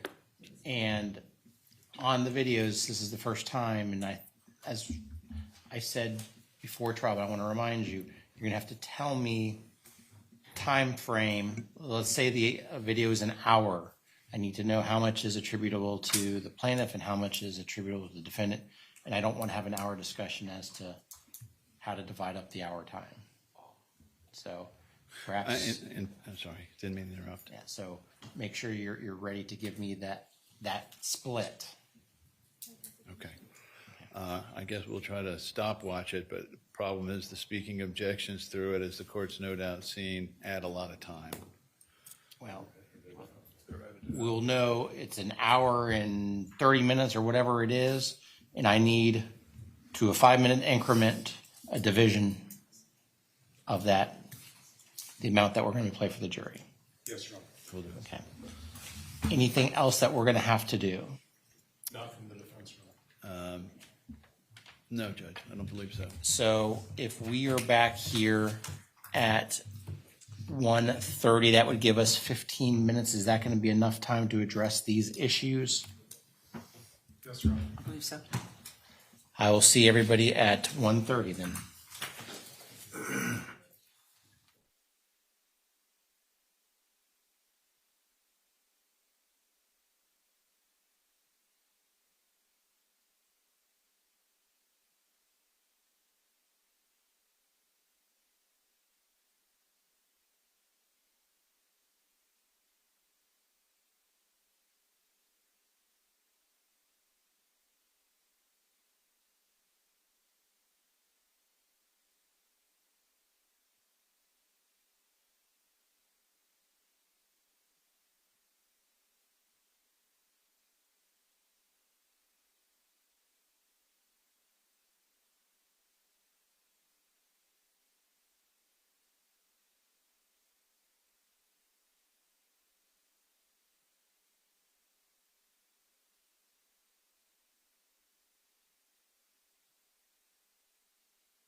everyone is back, let's talk for a moment about tomorrow. I am told that tomorrow at 2:20 p.m. the federal government is going to be testing the emergency alert system, which means every person's cell phone in this courtroom is going to be going off. We'll take a break. The test is apparently starting at 2:20. It's nationwide, and it will go for 30 minutes. 30 minutes? What? My hope is that everybody's cell phone will blare at 2:20, and we can just take a break at 2:18 in the afternoon and be back, 10 or 15 minutes later. But understand that I don't have any control over the nationwide test. Is that gonna blare for 30 minutes? No, I can't. Well, your cell phone is going to blare for about 15 or 20 seconds, but it might take 30 minutes for everyone's cell phone to blare. And having been in court with jurors present when everyone's phone starts going off, it's not a very happy time. So please arrange yourself so at 2:20 we can take that break. Yes, Your Honor. Next, Mr. Anderson, do you Could we have go back to tomorrow? tomorrow? Mr. Anderson and team have been kind enough to give us their lineup for tomorrow, and I hope the exhibits. There are two witnesses that may require a proffer. There's two lawyers that are on the list, Mr. Zimmerman and Mr. Kelly. We're not aware of what knowledge they have of any of this other than the DCF action. And so we're going to need to have a proffer on what they're doing or what they're going to say in order to do it. We also don't need to do that now, but it needs to be figured into plans. Your Honor, for the record, neither one of them are going to testify about what happened at the DCF proceedings. They are going to testify about their ability to speak to their client confidentiality and how the hospital interfered with that. I don't anticipate their testimony being very long. I think also they'll testify about the fact that, contrary to certain representations, that Maya loathed Beatty and hated being there, and although there was one or two nurses that were okay to her, most everybody was not nice. So that's the sum total of their testimonies. And when were you anticipating these witnesses testifying? Well, Mr. Zimmerman is in Europe, so we are working out times with him. We would hope it would be the end of the day, around 4 o'clock. Well, if he's in Europe and you want at 4 o'clock, that's probably putting him, 9 p.m., 10 p.m., depending on where in Europe he is? Yes, I spoke with him about it. And I still have not personally spoken with Mike Kelly, but I'm informed that someone from my staff has. Well, given what Mr. Anderson just said, do you still think there's going to be a need for a proffer? I don't think so. But You do not? if they're not going to implicate DCF at all, or the dependency action at all, then I don't think a proffer is necessary. But you've heard what I heard. Okay. Well, no DCF issues? No, I'm not asking questions that involve DCF. Okay, well then, How the minefield turns out is anyone's guess. what's the next issue?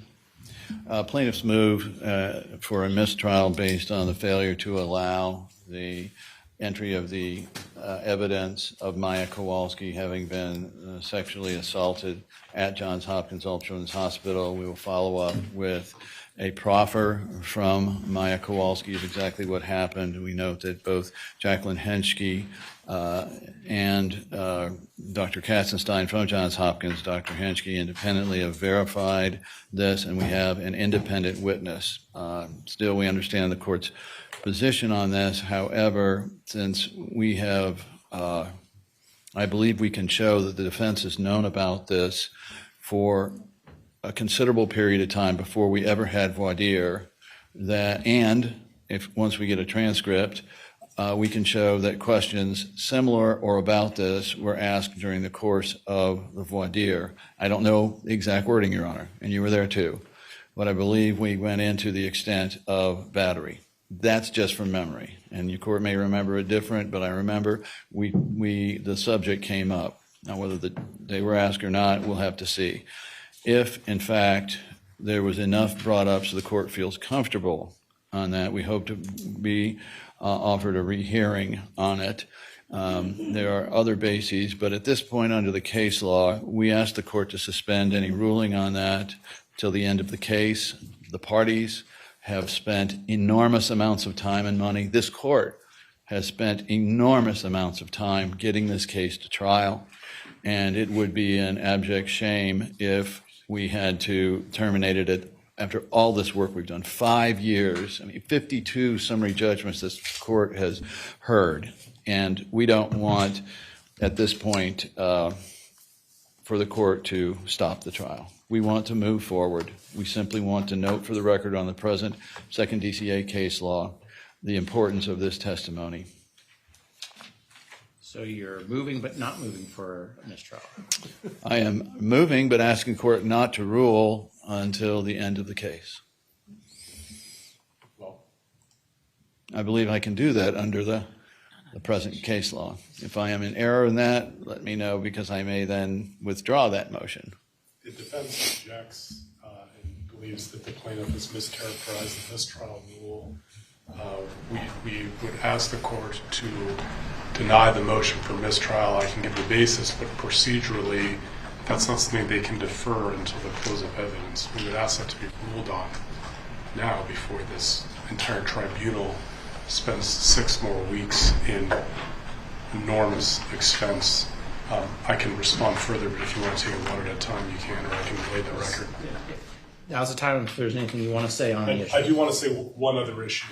I will tell this, as an officer of the court, I've spoken with Dr. Katzenstein. The note that she wrote is specifically this, quote, she denied a history of sexual abuse. This is coming from Maya. Quote, she stated one time previously a doctor had looked at her private parts but did not touch her, and it made her feel uncomfortable.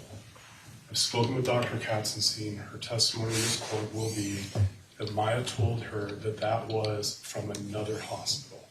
That was not at All Children's Hospital.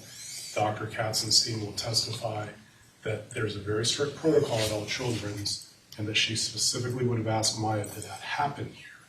Because if it did, it would have triggered an investigation. So for the record, All Children's absolutely denies, based on what Dr. Katzenstein's testimony will be, that she was told about some type of an assault, or really what's being described here, how it's being described, inappropriate conduct that occurred at All Children's Hospital. That being noted, in terms of the surprise, I think Your Honor's already laid out nicely, the prejudice in terms of jury selection being at this point in the trial. We would just note that there's no way we could have known about an allegation that the plaintiff themselves said they were completely unaware of. And the note from Dr. Katzenstein does not say that there was something that happened at All Children's that she will disclaim. That's all, Your Honor. Thank you. Anything else? I know Mr. Hughes was whispering in your ear. No, really. Nothing else, Your Honor. Anything in rebuttal? Yes, Your Honor.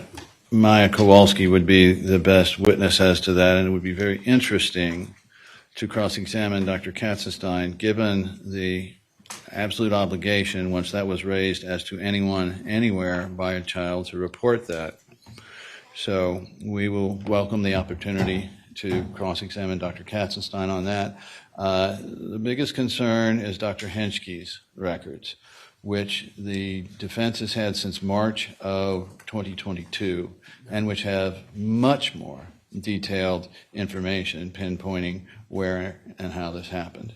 And so it's still not complete, but it certainly would put any reasonable attorney on notice that this had occurred. We did not, because we were attempting, if the court will recall, to make Dr. Henschke a safe harbor for Maya, so that she could tell Dr. Katzenstein anything that she wanted, so that it would help reduce the stress and strain on her. That did not happen, and through the course of the deposition of Dr. Katzenstein, which was on Zoom, that was never asked.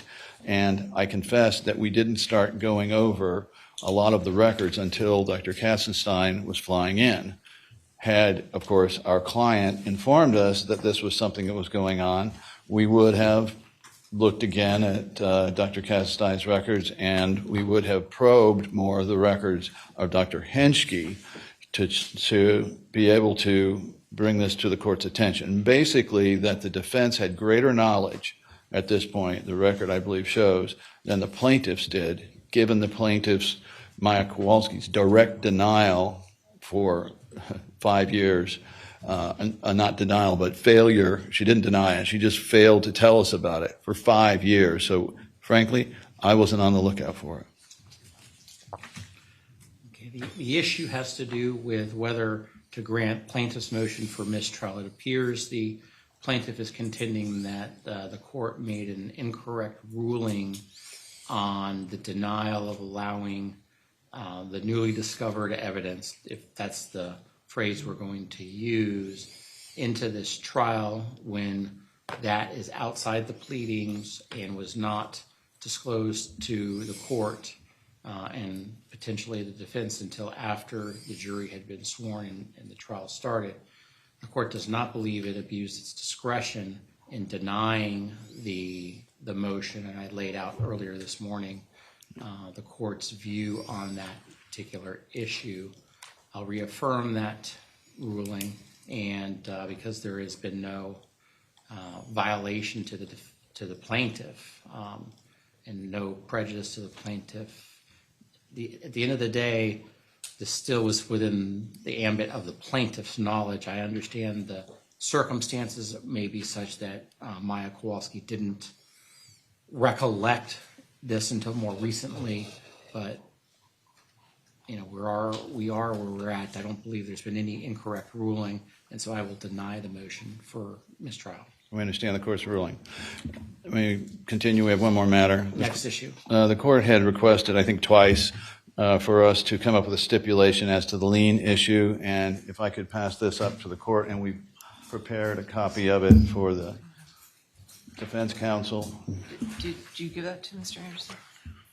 Yeah, he's got it right Oh, he has it, okay.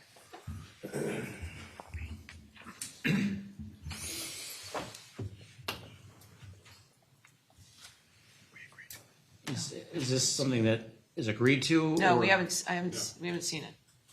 Yeah, we'd prefer to have some time to look at this and maybe address this after the jury's gone for the day, rather than hold up the jury further. Well, if they haven't agreed to it yet, it's not yet a stipulation.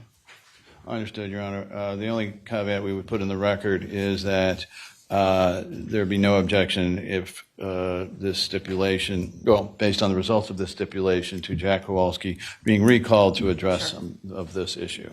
No objection. Anything else before? Just briefly, Judge, they told us I'm sorry, Mr. Anderson, were you not finished? Yes. We plan to ask Jack Kowalski about the Aetna billing records, which are in evidence. And then there is another email of 2438, and it's a series of messages between Aetna and Beata Kowalski. We're not so much concerned about the Beata Kowalski input, although we believe that should be relevant to under. You said 2438? Yes, 2438. Is this on the list for today? It was on yesterday. It was on yesterday's list.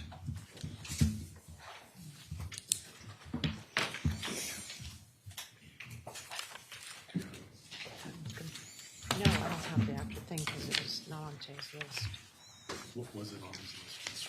That's what he's saying. I have to find that list.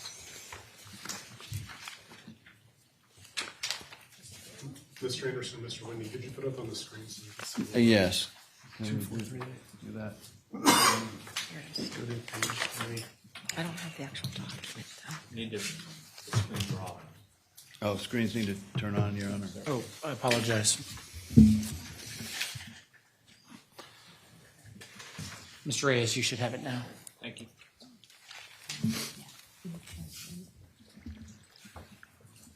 It's kind of hard to read, but can we enlarge that a little bit, Danny? Yeah, I recall these vaguely, Judge, they're like almost illegible, they're hearsay. Mr. Reyes, can you make it larger for me, please? Yes, sir. Just the top third. That's good.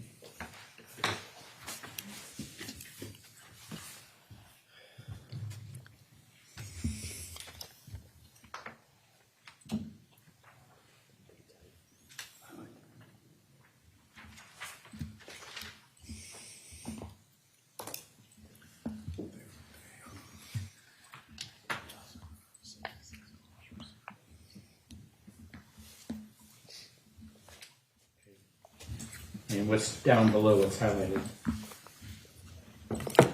That's the email that Beata sent. We can show the court. Okay, but what's, 12/28/16. Keep going down.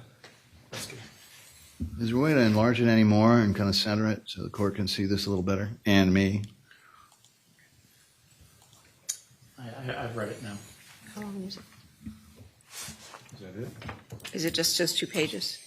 Oh, we'd like pages 3, 003, 008, and 013. Okay, you've only shown me one page. And show the court then 008? Yeah, 008. Yeah, can you go to 8? It's part of a thread. They're all substantially similar.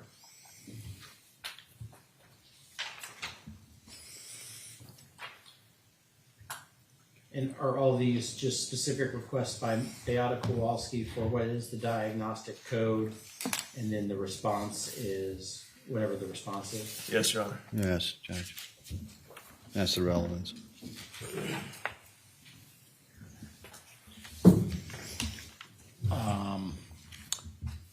Ms. Quarles? It is.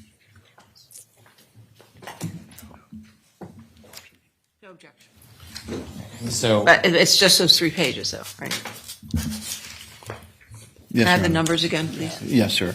To the last page. It's 2438, 003, 008, and 013.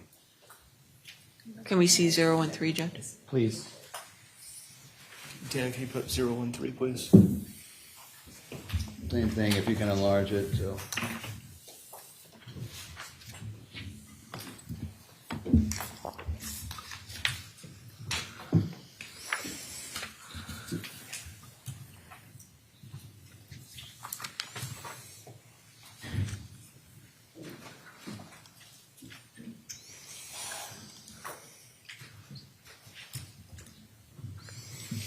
All right, no objection, Judge.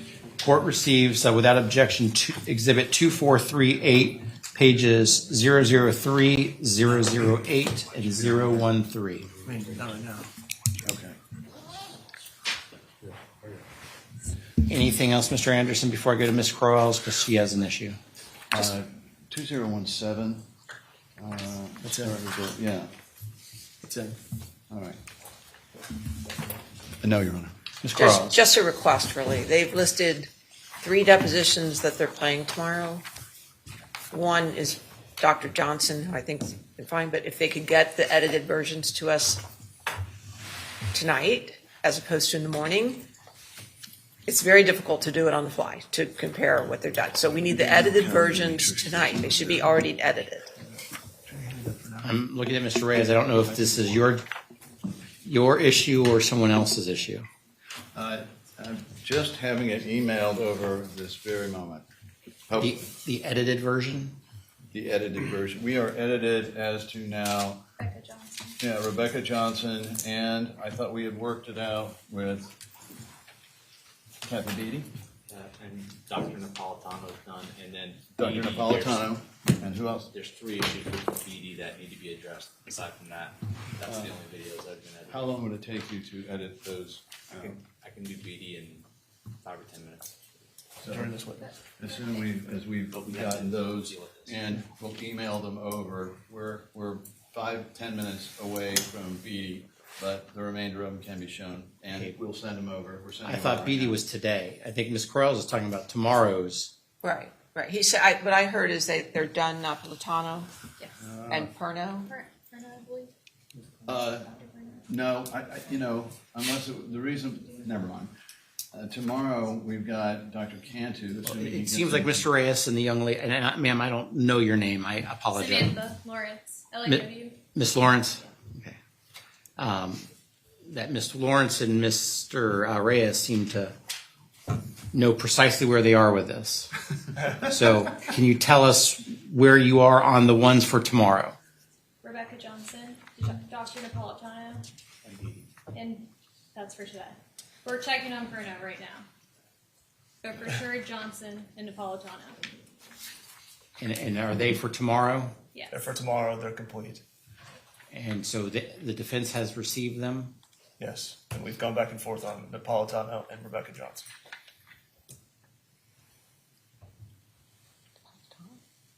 I'm now looking at the defense team, those who, We don't recall receiving Napolitano unless it's come in while we've been in court. I think it was last week. It was because last we had week. the You All right, objected we'll to double it. check. We silly could have missed it. It was, yeah, there was one objection at the end that had to be removed. Okay. The All edited right. version was sent over. Thank you. We'll check on it. Your Honor, we would prefer this afternoon, looks like we're only gonna get one depot plate, if any. We prefer that to be Catherine Beatty. There's 1 or 2 discrepancies as we've been going back and forth over lunch. Mr. Reyes is working on them. We've just asked that Mr. Reyes and whoever from their team step out so we can reconcile this during the next 2 hours of Mr. Kowalski's testimony, so we can start with Beatty after he's complete. Judge, we've given him, there was one piece of testimony that should have been removed and was inadvertently overlooked that we objected to. And then there were 2 that they objected to, that we pointed out to them were inadvertently left in. And we've given that to him, so I don't know why we need to step out. Well, I just want to make sure you view it and you get the okay before we play it after Mr. Kowalski. That's all. I think So long as we we remove can those, you're okay? trust that you're Okay. going to remove those 3 things. All right, we'll remove it and we'll proceed with Beatty. so Mr. Reyes, did you get the 3 issues that Ms. Quarles was talking about? Yes, I've got the 3 designations, but there seems to be. Just remove them. All right, just remove them. I think there's a question because one of them starts in the middle of an answer, Judge. It was one where you sustained and overruled part. There was a precatory phrase in one question. Is No, that that the one? came out. That came out. Judge. This was their objections to our designations, and you overruled part of it and sustained beginning on 108, and it's in the middle of a question, or answer. I think that's the question. Is that correct, sir? Yes, there's a partial answer, and then, and when I saw our filing for the designations, they're saying that I need to remove or delete a page and line section when it's not shown as a sustained objection, so. Okay, we got that can't wrong, put but, Let me do talk about it on a break. yeah, we'll talk about it on a break. So it does sound like BDs can be played today, if we get there. So let's try to get there. Mr. Kowalski, if you could come on up, let's bring in the jury.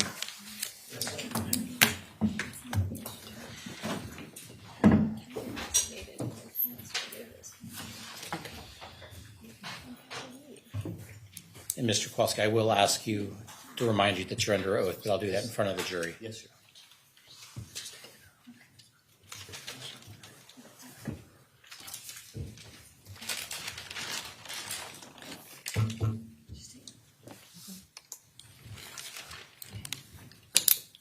And how long is the BD deposition?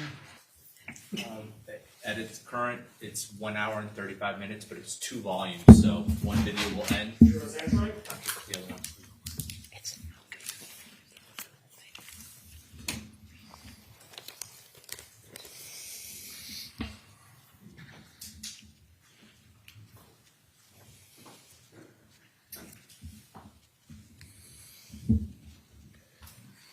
Okay, everyone, please be seated. Members of the jury, I want to confirm that while you were away, you did not discuss this case amongst yourselves. You did no investigation and received no information. Is that all correct? Correct. And that you have not seen any media coverage of this while you were enjoying your scrumptious lunch. And that you have not been approached by anyone about this case. Is that correct? Okay. Mr. Kowalski, just wanted to remind you, you are still under oath, sir. Yes. Mr. Anderson, you may inquire. May it please the court. Mr. Kowalski, we were on the topic generally of the health insurance. I'd like to show you what's been marked as Exhibit 2017. And for the record, that's the Aetna health insurance records.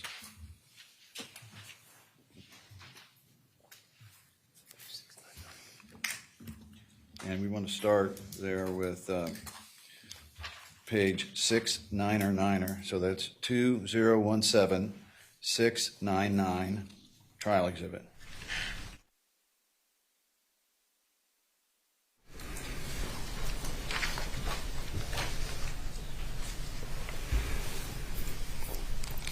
All right.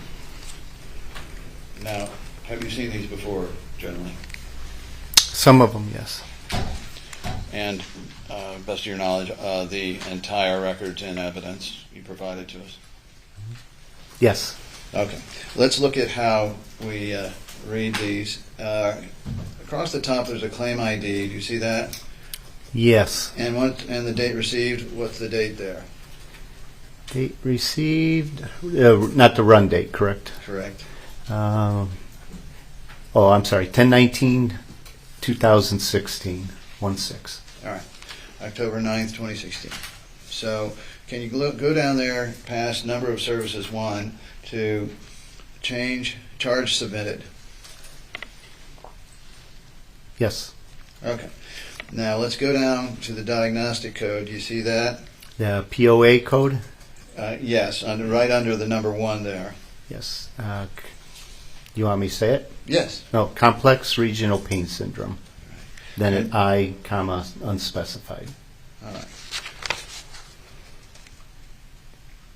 And to the left of that, there is a code. Can you read Diagnosis code? Yes, the diagnosis code. G as in George, 90.5D as in David. All right. I'll ask you to then take a look at trial exhibit 2017. Yes, 2017-663.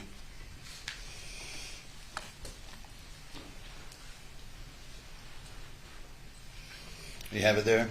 Yes, I do. Yeah, let's enlarge it a little bit so everybody can see. Okay.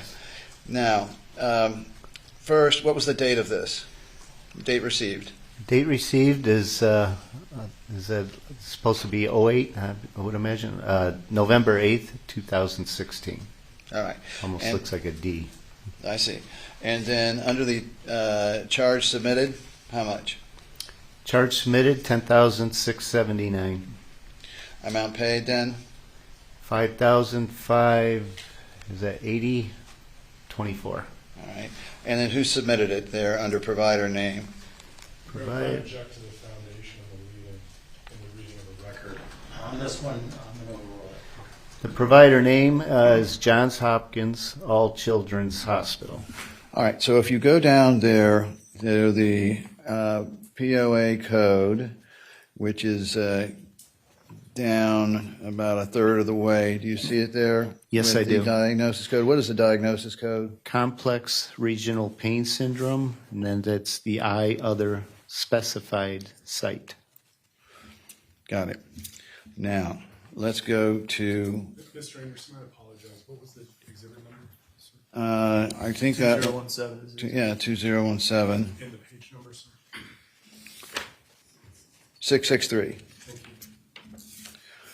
All right, so let's then turn to 2017-726, if we could. Actually, no, I take that back. Let's just go directly to 729. And we're going to do the same thing again, if we could. Mr. Kowalski, once it comes up there, and we'll enlarge that as best we can. All right. Received date? Yes. 11/08/2016. All right. And what was the charge submitted? $50,071. All right. And so who was submitting that? Johns Hopkins All Children's Hospital. And there's a lesser amount shown actually paid. Is that right? Yes, $28,039.76. Now, okay, let's continue on there. The diagnosis code again? The first one would be complex regional pain syndrome, I of other specified site. All right. Let's look then to 2017-738.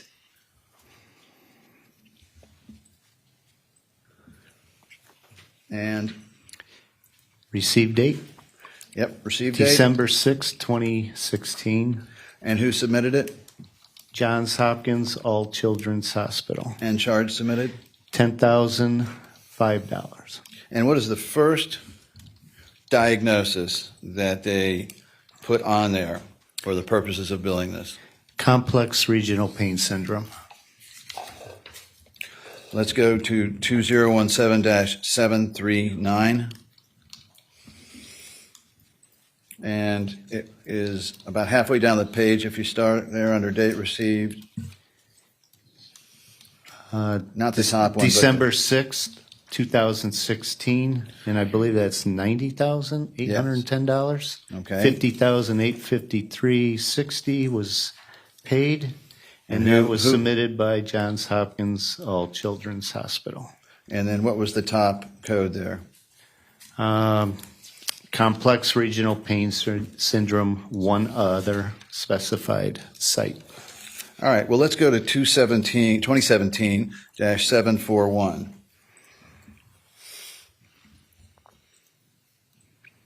All right.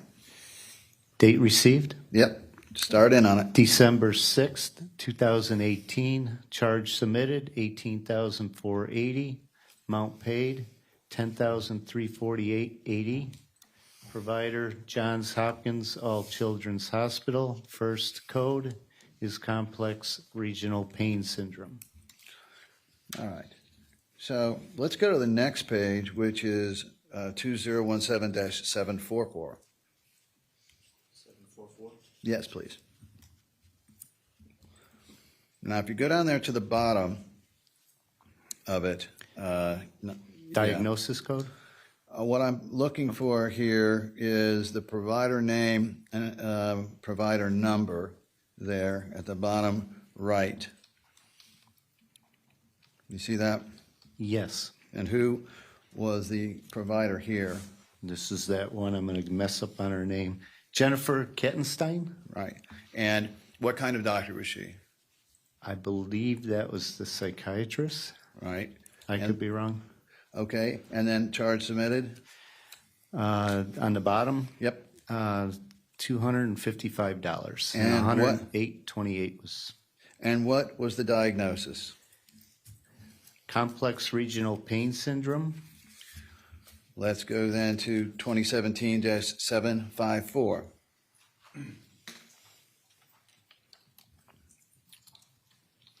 And so who was the provider there from Johns Hopkins? At the bottom right. Yes, Richard Andrew Elliott. Now, do you recognize that as one of the doctors that, again, was a psychologist or psychiatrist Objection. at Johns Hopkins? Objection, misstates evidence. Overruled. I think he was the anesthesiologist. That was right. He was the anesthesiologist. And so how much did he charge? $255. All right. And so what are the two diagnoses there? Well, you have chronic pain syndrome, pain unspecified, complex regional pain syndrome of the lower limb, bilateral, Okay. and then complex regional pain syndrome, unspecified. All right. So then let's go to, and I'm almost done, 2017-767. And let's look at the date received. Date received is January 5th, 2017. I'm sorry, Mr. Yeah, it's 767. Thank you, sir. And the amount charged? $78,702. Amount paid was $44,073.12.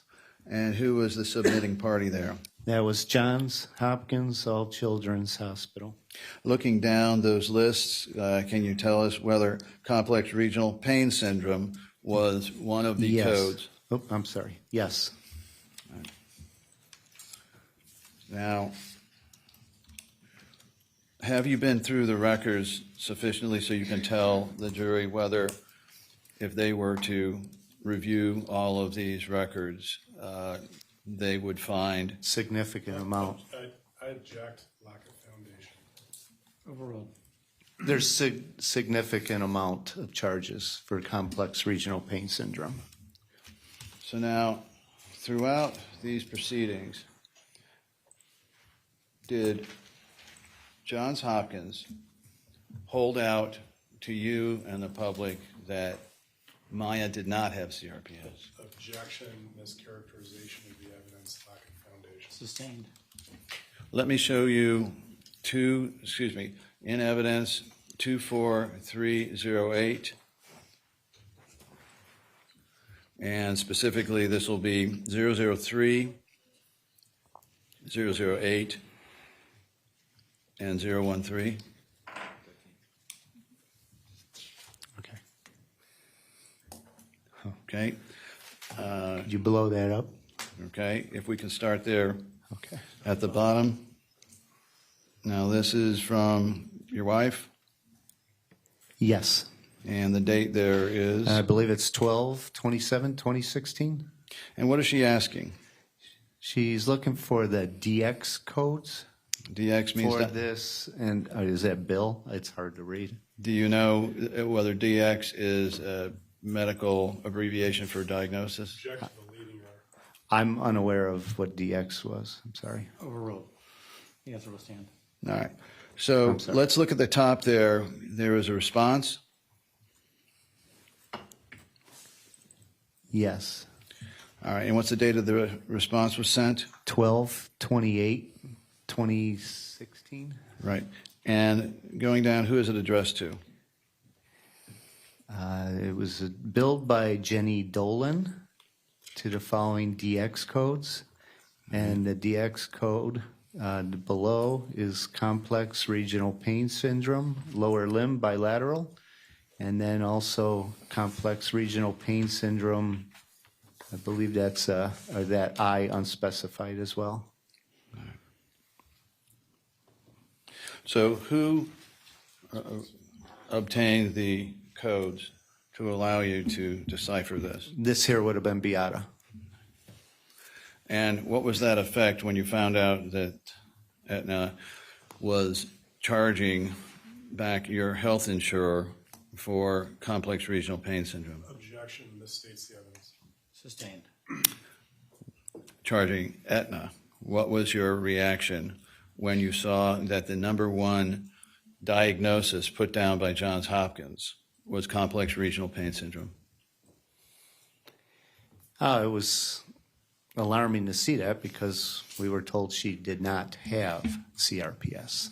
And through your entire stay there at Johns Hopkins, can you recall them ever coming in and saying anything to the effect of, well, we've confirmed now that she has CRPS, or did they maintain constantly that she was in her head?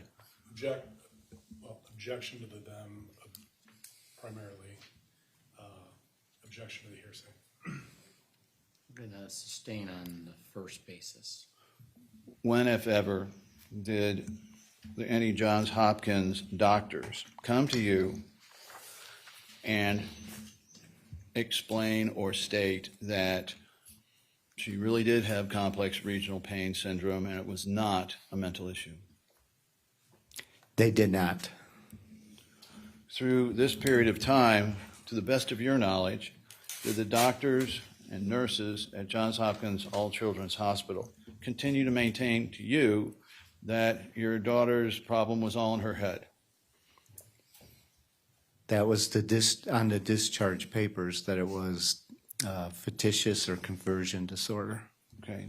Do we have that discharge notice up yet? We'll continue on. We'll come back to that. All right. In follow-up to some of the other questions, did anyone at Johns Hopkins ever explain to you why Sally Smith was in a lab coat and could gain, strike it. Did anyone from Johns Hopkins ever discuss with you Sally Smith, Dr. Sally Smith, having access to Maya's medical records on October 8th? Yeah, objection. Yeah, we need to approach on this one.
You may continue, Mr. Anderson.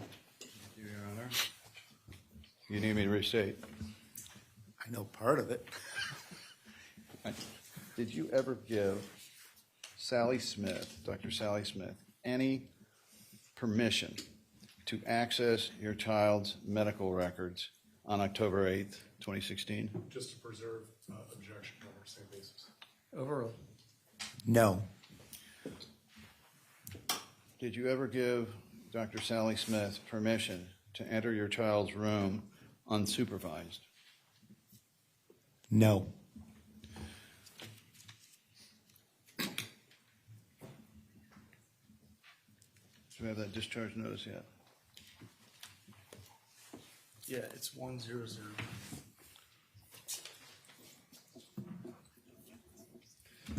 1002. We need that. Okay. This is the Johns Hopkins records 1002-0002. We could bring that up. Just the one sign. Start on 1, start the first page. It's not there, but you pull on 1. Which one? 1. There's one before it. I don't have it. But it's on the screen. All right, let's go to the page before that, which would be 0001. It's not in the book. All right, we can enlarge this. Have you seen this before? Discharge summary? Yes, I have. All right. And so what's the date here? That would be Friday, January 13th, 2017. Now, how many days after your wife's death is this? 5 days. Was one of the theories that your wife was controlling Maya somehow to induce her to fake her symptoms? Objection, again, mischaracterizes the evidence, also vague as to who. Sustained. Was there a claim by the hospital, to the best of your knowledge, of Munchausen by proxy involving your wife? Yes. And are you familiar with the term Munchausen by proxy? Yes. And does it include, best of your knowledge, a claim of manipulation by a parent over a child? Yes. And in this instance, was it directed at your wife, Beata Kowalski? Yes. And so, how many days had your wife been, and I'm sorry about the term, out of the picture as of January 13th, 2017? Oh, from January 7th, you said, or 8th? I'm sorry, about approximately 5 days. And so 5 days after is when you got your daughter back? Yes. Now, did you receive recommendations from Johns Hopkins about what they suggested should be done with Maya around this time? But my understanding was they didn't want to release her to me. They wanted her to go somewhere else. Do you know where they wanted? I apologize, Mr. Harrison. Again, objection, and I believe this is starting to invade issues. What issues? Why don't you come forward?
I'm going to sustain the objection.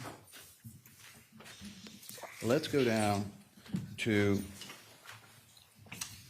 the bottom of 001. I'm sorry. Yes. So you see the admissions diagnosis there? Yes. And what does it say the admission diagnosis was? Fictitious disorder and conversion disorder. And then over to the right? over to the right where, I'm Right, sorry. okay, take back. Oh, I'm sorry, Munchausen syndrome by proxy. All right, so this is upon admission back when? That was January 13th, 2017. That says for the discharge, right? Yes. But the admission diagnosis. Oh, the admission? Mhm. She was admitted when? She was admitted October 7th. So upon admission, October 7th, do you see anywhere that Munchausen, that a complex regional pain disorder was put down as a diagnosis? Your Honor, it misstates the record. This is referred to the second admission. This is a speaking objection again, and I'm just asking what's on a piece of paper. Are you Yes, I'm going to sustain the objection. All right. And so on the discharge diagnosis, what does it say that the discharge diagnosis was? Where it's in, or it's highlighted? Yes. Discharge diagnosis, fictitious disorder, Munchausen syndrome by proxy, conversion disorder. And is it the same as the admission diagnosis? Yes. And down there, do you see a secondary diagnosis? Atopic dermatitis. Do you know whether when Johns Hopkins did refer to your child's lesions, that was the way it was stated? No.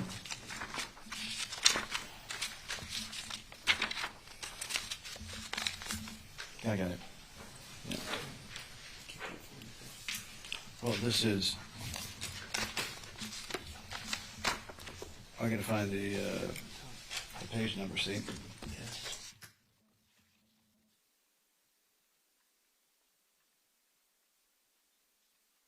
The 8th page of that exhibit,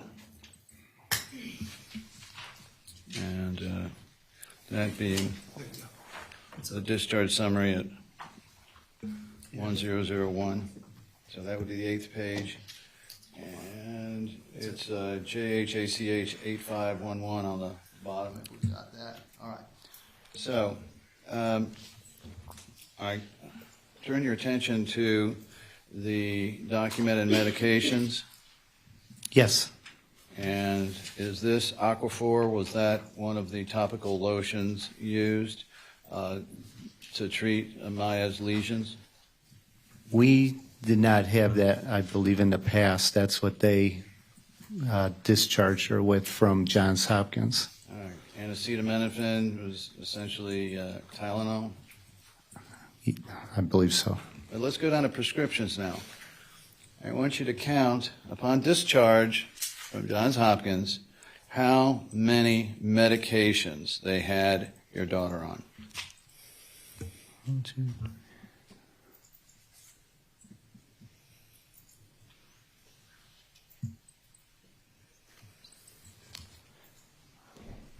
More than 3.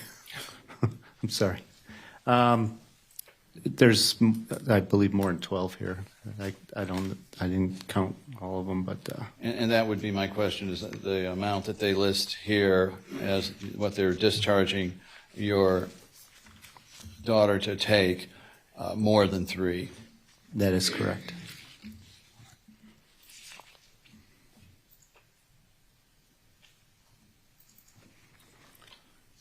And then look on the next page, 8512.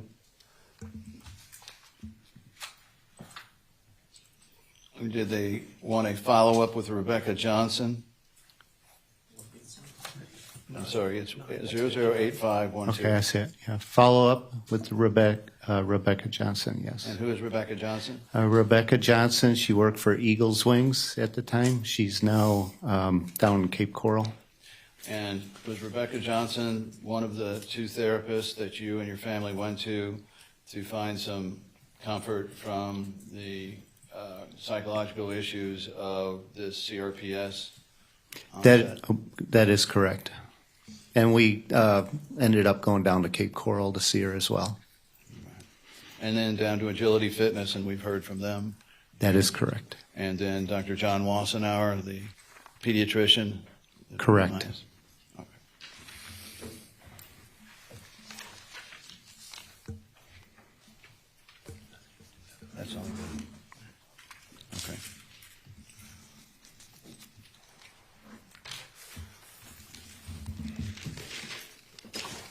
I want you to describe for the jury, when you finally did get Maya out of the hospital, what was her condition? Number one, I had to pick her up alone. I wasn't able to bring my attorney with me, so I brought another person to help me. Maya was extremely weak. We put her in the back seat of the vehicle. We used all the stuffed animals she had from the hospital to help prop her up. She was very weak. Kind of remind me of a weeble. She was wobbling. If we made a turn or something, she would fall over. She didn't have the strength. Was she in better or worse condition than when she checked in? She was in worse condition, but you should have seen the smile on her face when we were driving over the Skyway Bridge. A lot of relief from Yes. getting out of there. And was her condition to the point where you were worried whether she would survive much longer in Johns Hopkins? Yes, I was worried. And before she passed on, was that a concern of your wife, Beata, as well? That is correct. Now, since your wife died,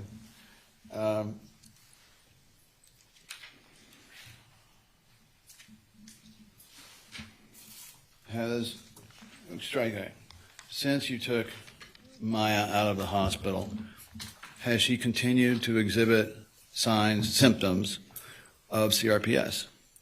Yes. On more than one occasion? More than many occasions.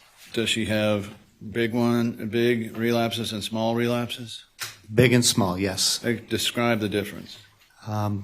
Some she'll lay in bed, she'll cry, or like today, she's stating her limbs are hurting, but she tolerates pain, she tries to keep going. She had one in November of 2020, I could be wrong, where she had to be hospitalized. She lost a lot of weight, and she looked very, very, very ill. She was within the hospital for a week. She had to have a feeding tube. Does she worry sometimes about telling you how she's doing? Yes, absolutely. And why is that? She don't want me to worry because, unfortunately, we cannot get that treatment to where we have an order not to. Objection.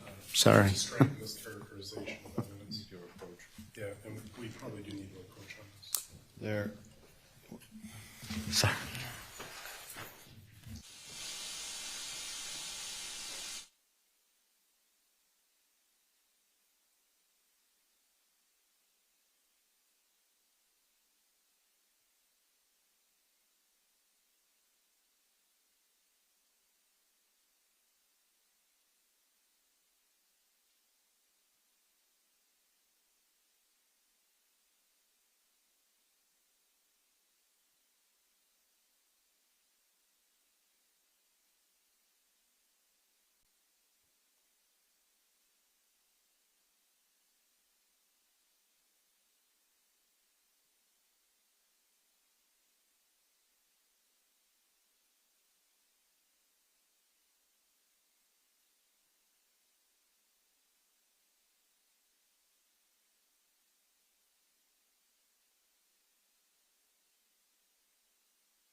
Leaving aside that, did you have concerns of what would happen if Maya or you reported to a physician that you were using ketamine with another physician, say, to help her? Yes. And why is that? number one, her new diagnosis, conversion disorder, fictitious disorder, and also just from the previous experience. Did you have any concern that if it appeared in her records again, you would go through this again? Yes. Was that the main reason then that you held off taking her back for that? Yes. So did Maya have to simply rely on physical therapy? Grin and bear it, yes. Physical therapy. And tell the jury how hard she worked at that. Maya was determined. I'm sure you heard from the physical therapist. She's not one to give up. She inherited that from her mother with many things. She was determined. She would do a lot of swimming. She was with Kyle. That she had a partner to make it more fun. And she was determined to get out of that wheelchair, get on crutches, and then eventually crutches to walking. And I'll never forget that day as well. Wonderful. As we sit here today, does your daughter have CRPS lesions on her legs or ankles? Yes, she does. And tell the jury, throughout the time that you were with Beata, did she ever exhibit any mental health problems other than anxiety over the effect of CRPS and then later the Johns Hopkins issues? No. One moment, Your Honor.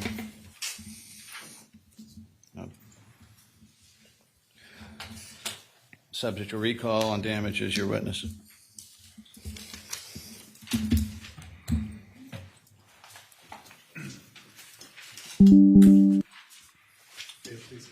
Yes. Good afternoon, sir. Good afternoon. I know you've been up there a while, but I'm going to take you back a little bit. So, No, my new spot. yeah. Going back to July 3rd, 2015, just so this jury's clear, there was never a physical injury that started Maya's ordeal that put her in the wheelchair, correct? Not on that date. Like I stated earlier, there was an injury when she was in gymnastics, but we cannot pinpoint it on that. The jury saw the video of Maya riding her bike on July 3rd in the parade. It's your testimony that that night she had some type of a panic attack over something and immediately experienced global pain. Is that true? Not true. She didn't have a panic attack. She had an asthma attack. Okay. So, And she had some previous to that. So in terms of what happened that day, once Maya had an asthma attack, she immediately had pain everywhere, not just confined to one limb, correct? Not right away. She had difficulty breathing and then chest pain, I believe it was, in that record. I could be wrong. Before you brought her to All Children's Hospital, you applied for Social Security disability for Maya, true? Objection. Yeah, that's not specific. Okay, so I'll clarify it. Approach, please.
To clarify the question, sir, after the July 3rd, 2015 incident, but before you brought Maya to All Children's on October 7th, 2016, you had applied for Social Security disability for her, true? That's a better question, yes. Okay. Let me talk to you a little bit more about her treatment and try to get the time frame right. You had said that, if I get the sequence of facts right here, that you went to first Sarasota Memorial Hospital after the July 3rd incident, correct? I believe that's correct. And then you went to All Children's Hospital, and I think you were telling the jury people threw up their hands and didn't know what was wrong with her, and this was back in July of 2015, correct? There was a doctor's hospital prior to that. Okay. And she was transported. Right. So the sequence of events, the July 3rd, 2015 incident, doctor's hospital in Sarasota, and because they're not a pediatric hospital, they sent her up to All Children's in July of 2015, correct? Correct. Okay. At that July 2015 admission, do you remember what the discharge summary said in terms of Maya's condition and what they were recommending? No, I don't. Okay. I'd like to show you what's in evidence joint exhibit 1008-0004.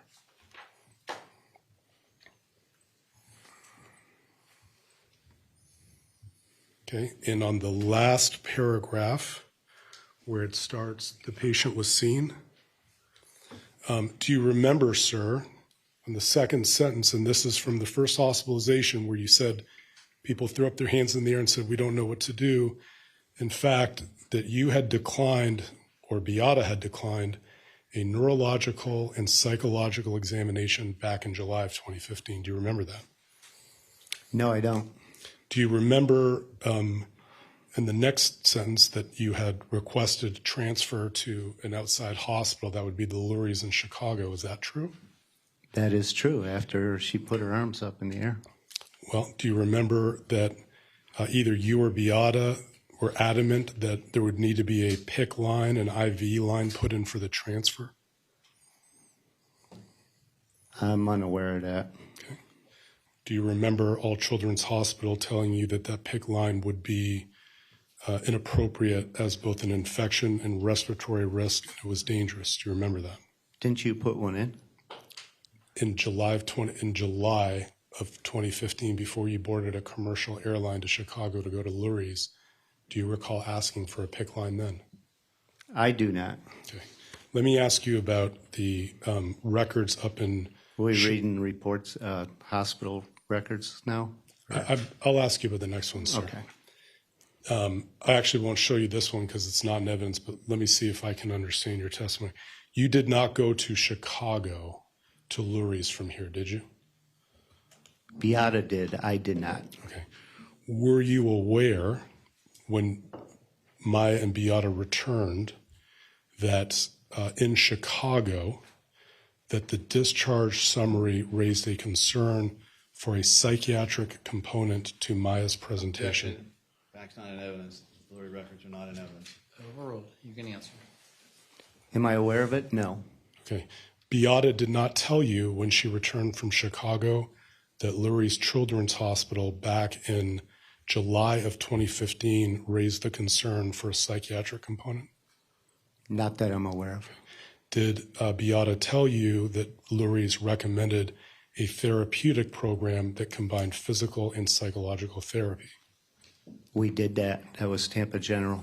Okay. Let me ask you about the Tampa General. You were at that admission, correct? Yes. Okay. One of them.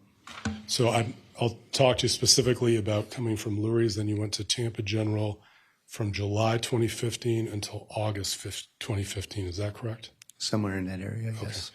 You were aware then that at Tampa General on discharge, one of the discharge diagnoses from Tampa General was psychological factor affecting physical condition. And that's when Beata received that call from the nurse practitioner, Bonnie Rice, and that's when she was upset about that. Okay. And so we've asked about what you were aware of and what Beata was aware of. Is what you're telling me that you were both aware that when you left Tampa General, that Tampa General back in August of 2015 diagnosed psychological factors affecting Maya's physical condition? I was not aware until I heard Beata tell me from that phone call with Bonnie Rice. Were you aware in August, specifically August 27th, 2015, that Tampa General's recommendation was for intensive physical and cognitive therapy following discharge?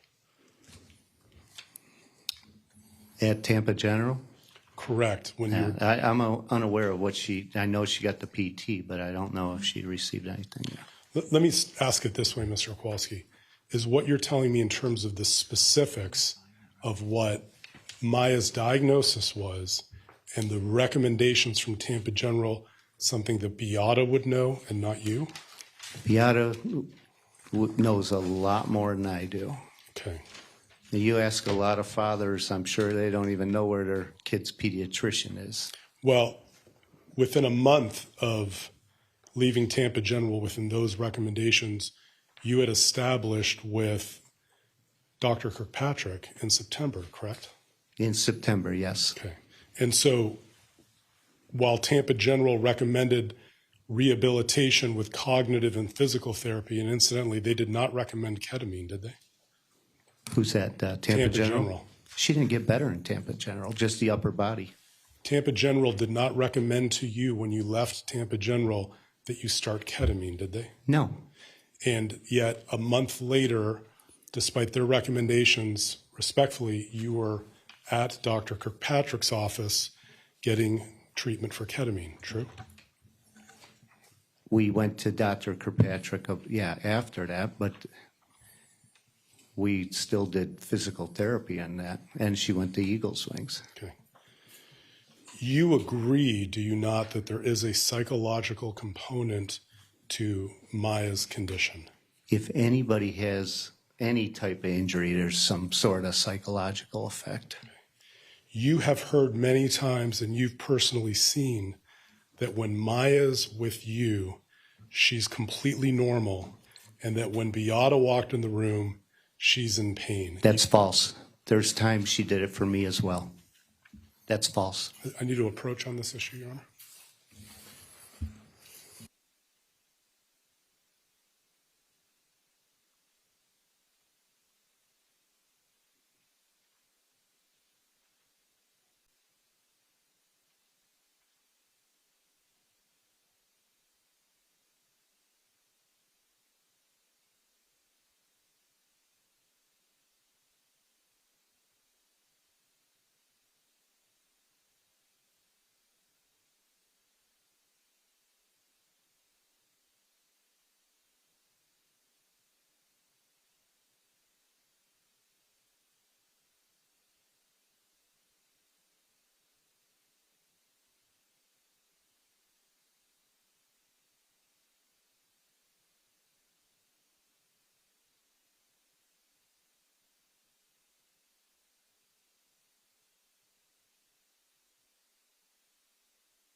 Okay, you may continue, Mr. Shapiro. Thank you. With the court's permission, I'd like to play clip 6 from an interview that Mr. Kowalski gave with Detective Graham. I was told here at the hospital upon her admission, and maybe some of this will shine a light on at home too. When nobody else was in the room but Maya and the staff, she acted completely normal. When Mom would walk in the room, she was instantly in I pain. heard that many times.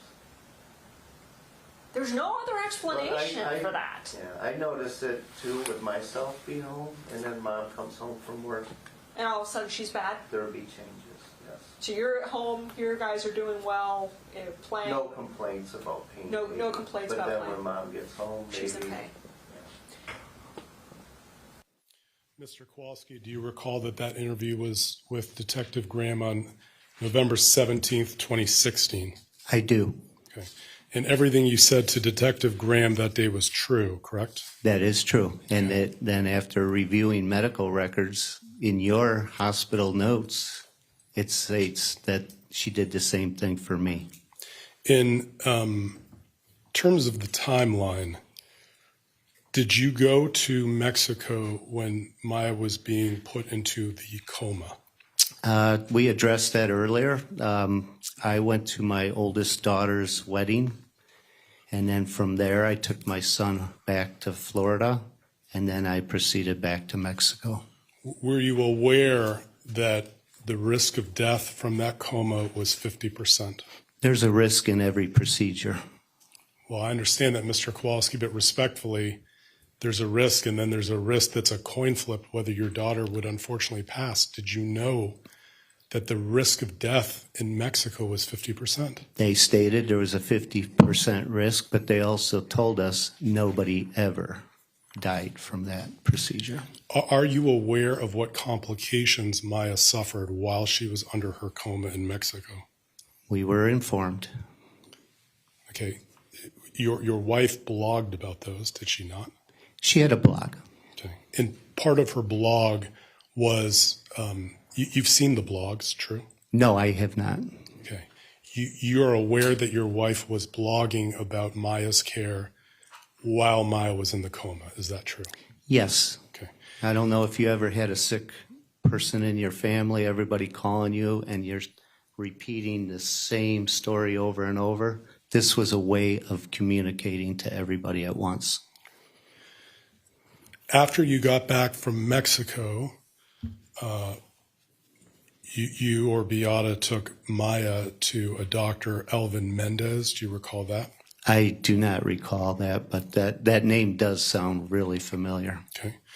Are you aware? Objections, not in evidence. I'm not publishing it. Well, You can continue.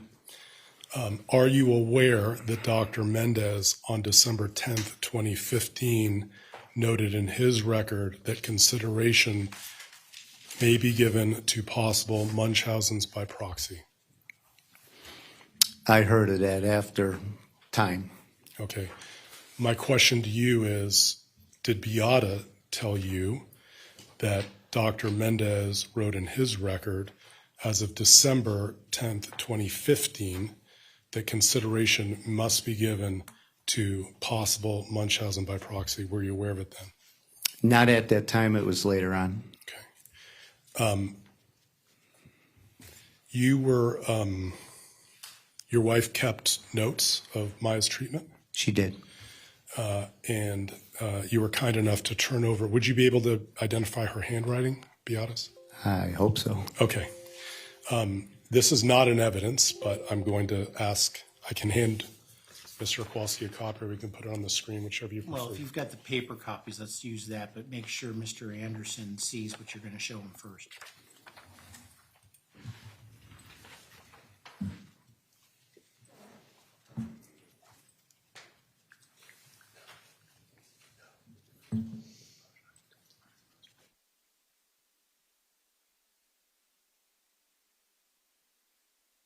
we need to approach the court's prior has already ruled on this.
You may proceed, Mr. Shapiro. May I approach, Your Honor?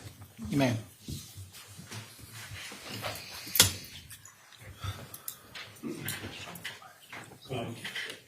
The record will reflect that I've handed Mr. Kowalski what we previously marked as Defense Exhibit 3239-0080. Mr. Kowalski, I'll represent to you as well. This was produced by you to my office in response to a request on September 16th, 2019. My question to you is, do you see in the top right corner some handwriting on this document? You mean top left? I apologize, sir. Yes, top left. Yes, I do. And is that your wife's handwriting? It appears to be. Are you able to read what she wrote? Looks like Sunday, Monday. Yeah, I could read some of it. And let me ask you if this is what it says. Sunday, 10/2, Maya hurt her foot in BRP. Is that right? BRP? Yes. Okay. And then it says Monday, 10/3, Ket IV, 0 availability in office, or it says 0 availability in office, Ket IV out of desperation. Is that what it says? That's what it. What was that? Oh, unbearable. Okay, yes. And it says Ket IV out of desperation, pain was unbearable. Is that right? Yes. Okay. I can leave the document with him, or I can take it back at your preference, Your Honor. Those are the only questions on this.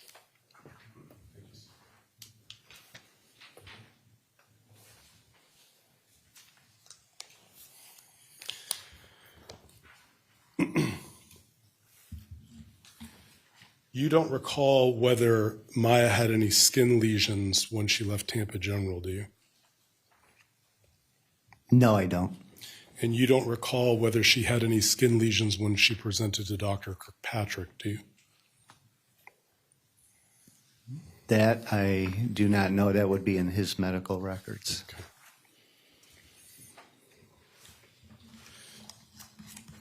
Maya had not walked from the time of her incident on July 3rd, 2015, until after her discharge from All Children's Hospital in, I think it was August of 2017. Is that right?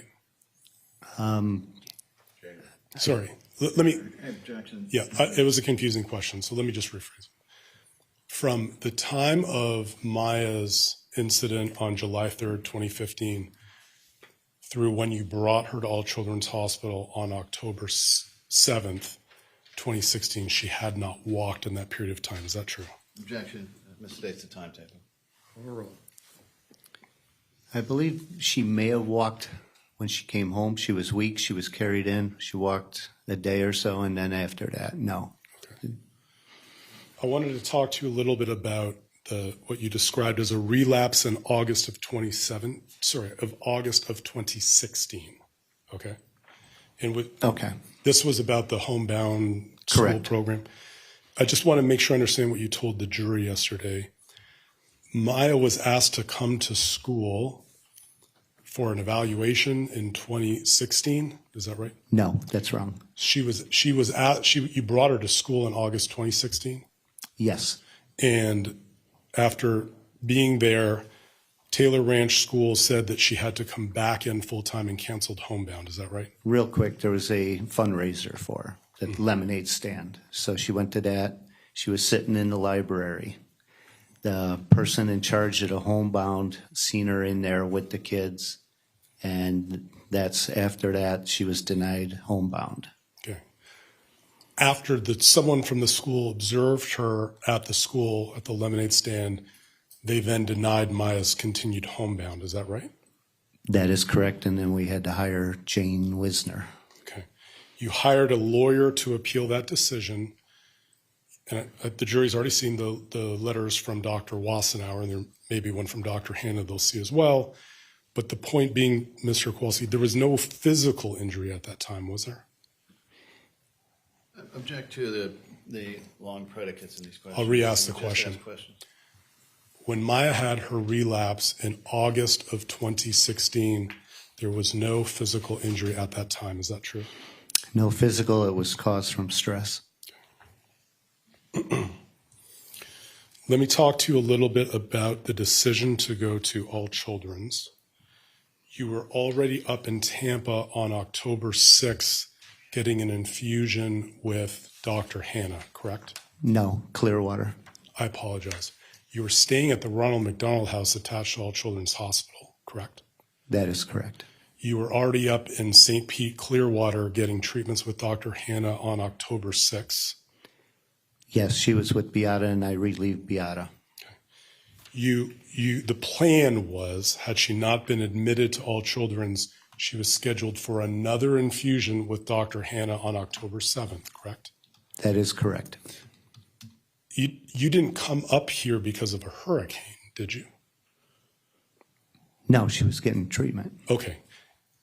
Just if there was any argument earlier in this tribunal or elsewhere that the reason why you were up or brought Maya up to this area from a hurricane or fear of a hurricane, that's not true. It was solely because she was already here getting treatment with Dr. Hannah, correct? We were here. Okay. Or in St. Pete, I should say. In St. Pete. We were here in St. Pete.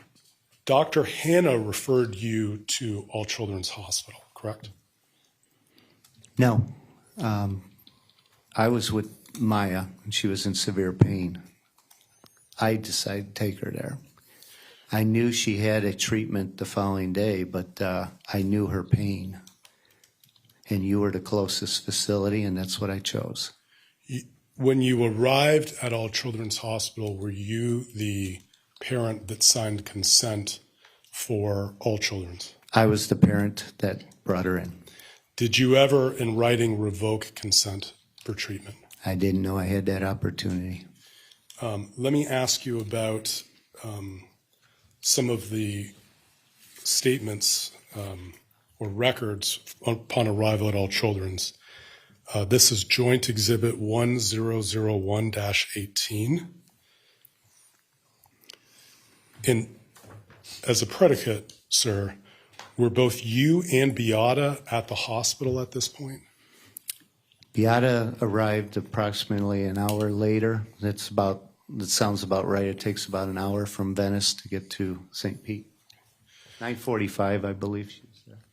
So by 9:50, the first note, it says an ultrasound was canceled because mother insists she will not tolerate it unless she has, meaning Maya, 1,500 milligrams of ketamine, which I am unable to give in the ED. Were you there when that discussion went on? I was there, but I believe that's incorrect. She was in severe pain. She had her knees up to her chest. That's why the ultrasound was refused at that time. I didn't understand how you're going to take an ultrasound when she's that much in pain. Beata was asking for 1,500 milligrams of ketamine, true? She asked for ketamine. I cannot say true on the amount that you have here. Okay. She did ask for ketamine. And you did give. Let me ask you about Joint Exhibit 1001-3118. But before we go there, do you know the dose of ketamine that All Children's gave? Of All Children's? Correct. How No, much? I do not. Okay. Do you know whether it was dramatically less than what Dr. Hannah had given the day before? That I'm not a doctor, and I don't know everybody's procedures. Joint Exhibit 1001-3118. Do you recall at the top, this is also on the day of admission, that mom, meaning Beata, insisted that patient, being Maya, was in severe pain and needs to have more propofol. Were you there for that conversation? I was there, but I don't recall. I know she asked for the ketamine. You do know that propofol is a general anesthetic, do you not? I do not know that. Okay. Let me ask you about Joint Exhibit 1001-0081.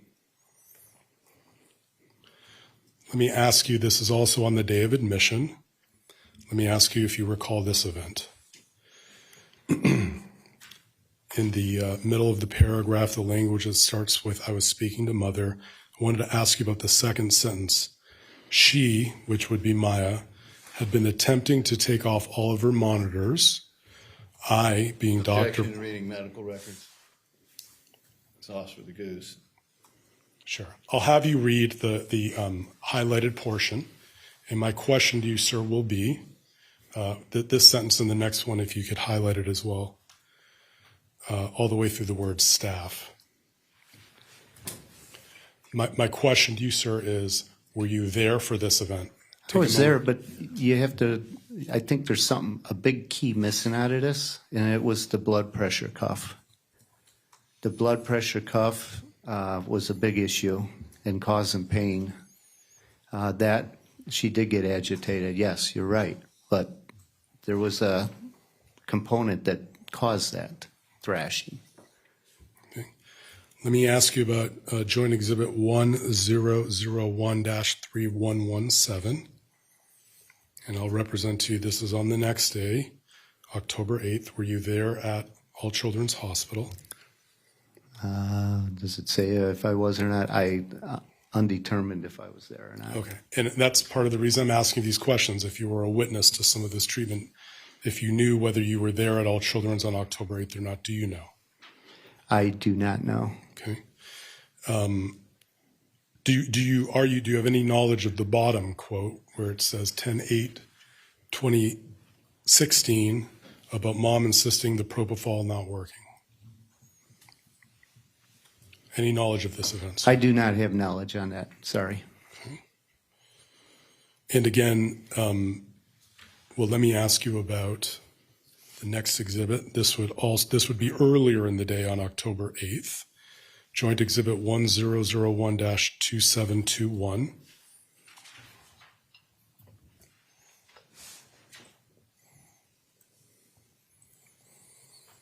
And it's the second result specifically I wanted to ask you about because it was in the middle of the day. And you had mentioned earlier that Maya refused to have her blood pressure taken. That's true, correct? Yes, that's true. Okay. Do you remember Maya telling the staff, quote, "I'll do it if you sedate me"?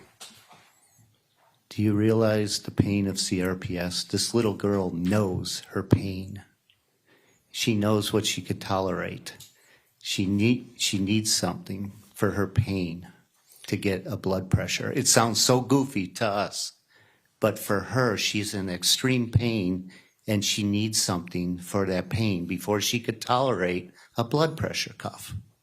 But is this a true statement? If I said that, I'd be speculating, right? I mean, let me ask you about Joint Exhibit 1001-639.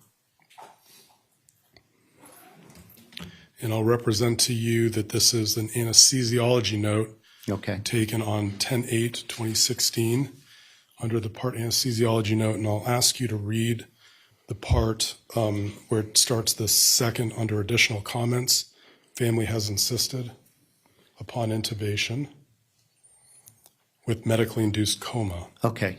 Okay. Do you remember? It says, which I stated to the father, is not an option because we have Maya. Objection, reading.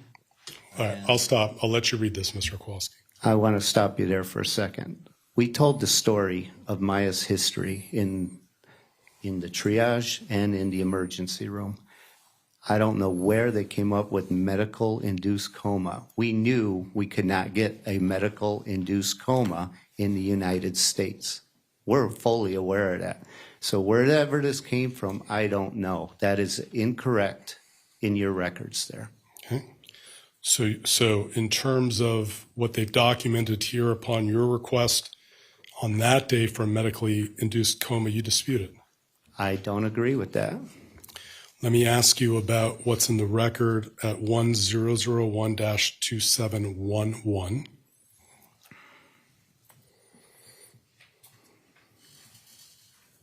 And in the middle of the page, this is now on October 12th. Were you aware of these statements from Maya that she wanted to go to heaven? She was in extreme pain. You ask any CRPS person in extreme pain, a lot of them, as we told you before, this is a suicide disease. A lot of them want to go. They cannot tolerate the pain. Well, I'll ask you about that in a moment, but the next line says, Mom also states, I don't care how much medicine or side effects. I want her comfortable and out of pain. Is that something you believe your wife would have said? I cannot answer for that. Okay. Let me ask you about Joint Exhibit 1001-2719.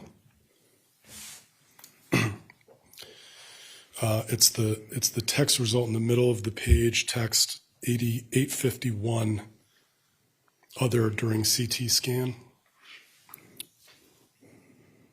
If you'll take a moment to read that, sir.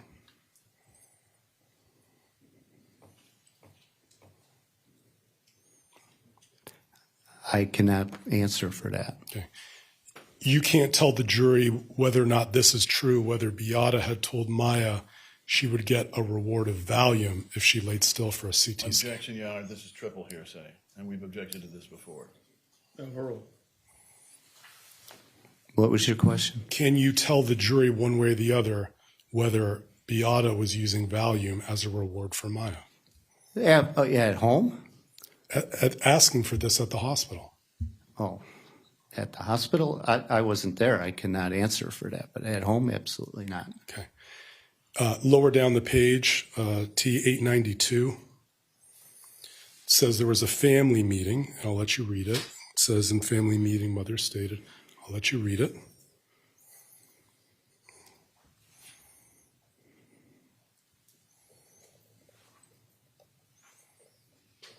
Let me know when you're done, sir. I read it. Do you recall being part of a family meeting where this was stated? I don't remember this being stated, but yes, I was in a family meeting. You are correct on that. Consult hospice. We were very concerned of losing our daughter. Mm-hmm. Do you remember the request for consultation for hospice? I don't recall that. I'm sorry. Okay.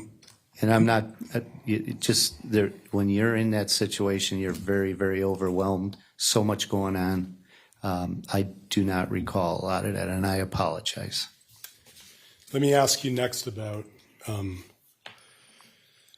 we talked a little bit earlier about consent, or what you've told this jury is your lack of consent to stay at All Children's. Okay, so I want to frame for you the time period so it's clear for this jury. You brought Maya to All Children's on the morning of October 7th, 2016, correct? Yes. You're aware that by 2:30 in the morning on October 13th, 2016, so a little less than a week later, the state of Florida took custody of Maya, correct? I wasn't aware at 2:30 in the morning. It was later on the 13th. I apologize. In fairness to you, you probably found out later that day. Yes, unfortunately in a bad way. Okay. The claim that you're making for this jury for false imprisonment, you understand, is from between October 7th and October 13th. I do now. Okay. Let me ask you about Joint Exhibit 100154. Okay. Actually, let me instead ask you about 1001-630.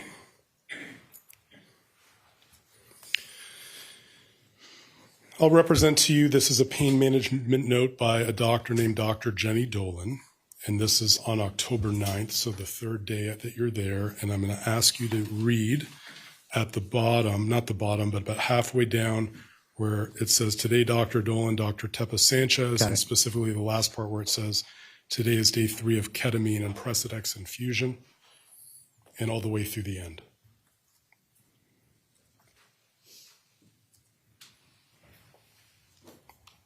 And let me know when you've finished reading it, sir. Got it. This record reflects that you and Beata agreed with this plan of care, true? We had no choice. Sir, you agreed with the plan of care being offered by the hospital, true? We had two choices. Well, let me ask you about the next record, sir. This is Joint Exhibit 1001-620. Actually, let me ask you about 1001-620, yes.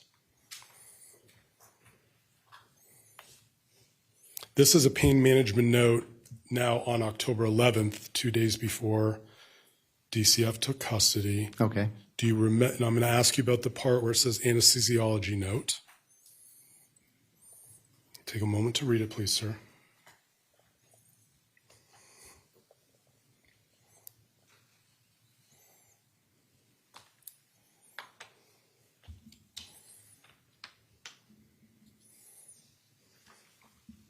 Okay. The note is accurate. You would agree that you had a chance to discuss the plan of care with Dr. Elliott from the pain management team. Your questions were answered and you understood and verbalized this plan of care, true? I do remember talking to Dr. Elliott, but I don't recall what was discussed at that time. So I cannot say yes or no on that. I'm sorry. You're not disputing what this note says, are you? And I'm not saying that it's true. Okay. Well, let me ask you about Joint Exhibit 1001-2026. And just the first sentence at the top, where it says actions taken. Mm-hmm. You can go ahead and read the first sentence. And for frame of reference, I'll represent to you, this is October 11th. Okay. And if you want to highlight it, Clay, SW contacted by medical team. Parents have agreed to stay. That's true as of that date, is it not, sir? At that time. Okay. Let me ask you about Joint Exhibit 1001/76. What about the concern that mother was going to change her mind? Right. Let's talk about that. Let's do it. On October 11th, 2016, you and Mrs. Kowalski at that moment agreed to stay at All Children's. We had no choice. Sir, there's nowhere in this record anywhere that says the parents are asking to go home. Isn't that funny? You noted in the record, you're not disputing that you told the medical team at All Children's that you were agreeing to stay. The concern was that Beata might change your mind, but you were agreeing to stay as of October 11th, true? Remember that meeting we had?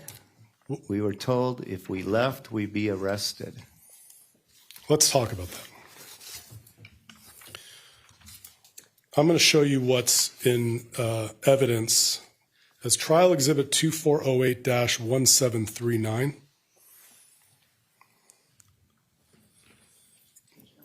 Uh, 2408-1739. Do you have that? Let's go to 1738 first, just so we can lay the predicate. This is an email that Beata, your wife, wrote to herself and copied you on October 12th, 2016 at 9:27 p.m. Do you see that? Yes. Okay, and just for verification, at the top, that is her email address, correct? Yes, it is. On the second page, let's go to 2408-1739. Is this in evidence? You moved it in, I thought they moved it in today. Is this in evidence? You put it in evidence this morning, sir. Which one? That's a double page. Let me see. The clerk says this one's in evidence. Is or is not? I'm sorry? Is. Is. Okay, Clay, you can put it back up, 2408-1739. Okay. Let's talk about halfway down the page. It says Tuesday, 10/11, late afternoon. The same woman from CPS. Incidentally, that's Sally Smith, correct? I do not know. Okay. Well, let me ask you about this. She received a complaint that we wanted to take Maya AMA, that's against medical advice, and take her home. That's a lie. That's what Beata wrote. True? Not at first. She wanted to go to Nemours. Sir. Or she wanted to go to Dr. Hannah for treatment.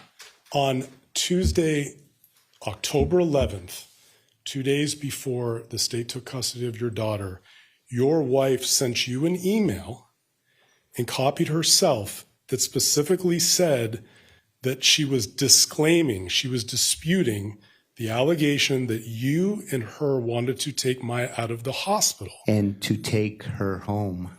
She wasn't going to take her home. She was not, she agreed to stay at All Children's Hospital as of October 11th. She was disputing the allegation in an email to you that she was trying to leave against medical advice. That's what this says, does it not? That's your interpretation. Okay. Let me ask you about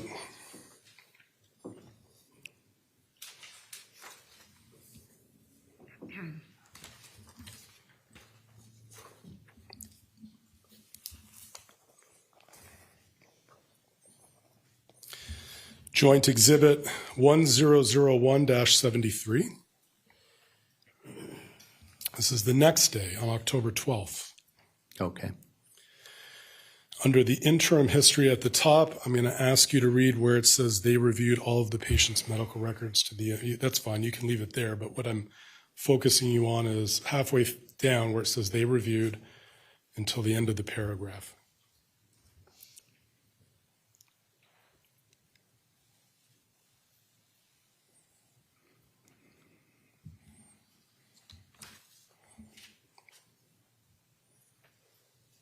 Who is they, first of all? I'm sorry. They is you. Okay. At the end it says, this was discussed with the mother who's in agreement with the plan. Objection, again, reading the record. This, I'll back up. It says, this was discussed with the mother. The mother agreed to proceed and the patient will require go lightly clean out. At the end it says, this was discussed with the mother who is in agreement with the plan of care. Isn't that true? Yes and no. We were told if we left, we would be arrested. So we had to follow your guide. You can't tell this jury who told you you were going to get arrested, true? No, it was in the meeting, and it was somebody within that meeting, one of your staff. After All Children's, well, let me ask you this. You were asked some questions about visitation. After Maya was taken into custody by the state of Florida, you understood, sir, visitation at All Children's could only happen pursuant to DCF approval. True? It had to be supervised, is what we were told. On October 16th, 2016, you specifically responded to a request to DCF where they asked you, who do you want on your approved visitor list? True? There was a list for supervisors, and then there was nothing in reference to like the priest and things like that. No. I'll ask you about the priest in a moment.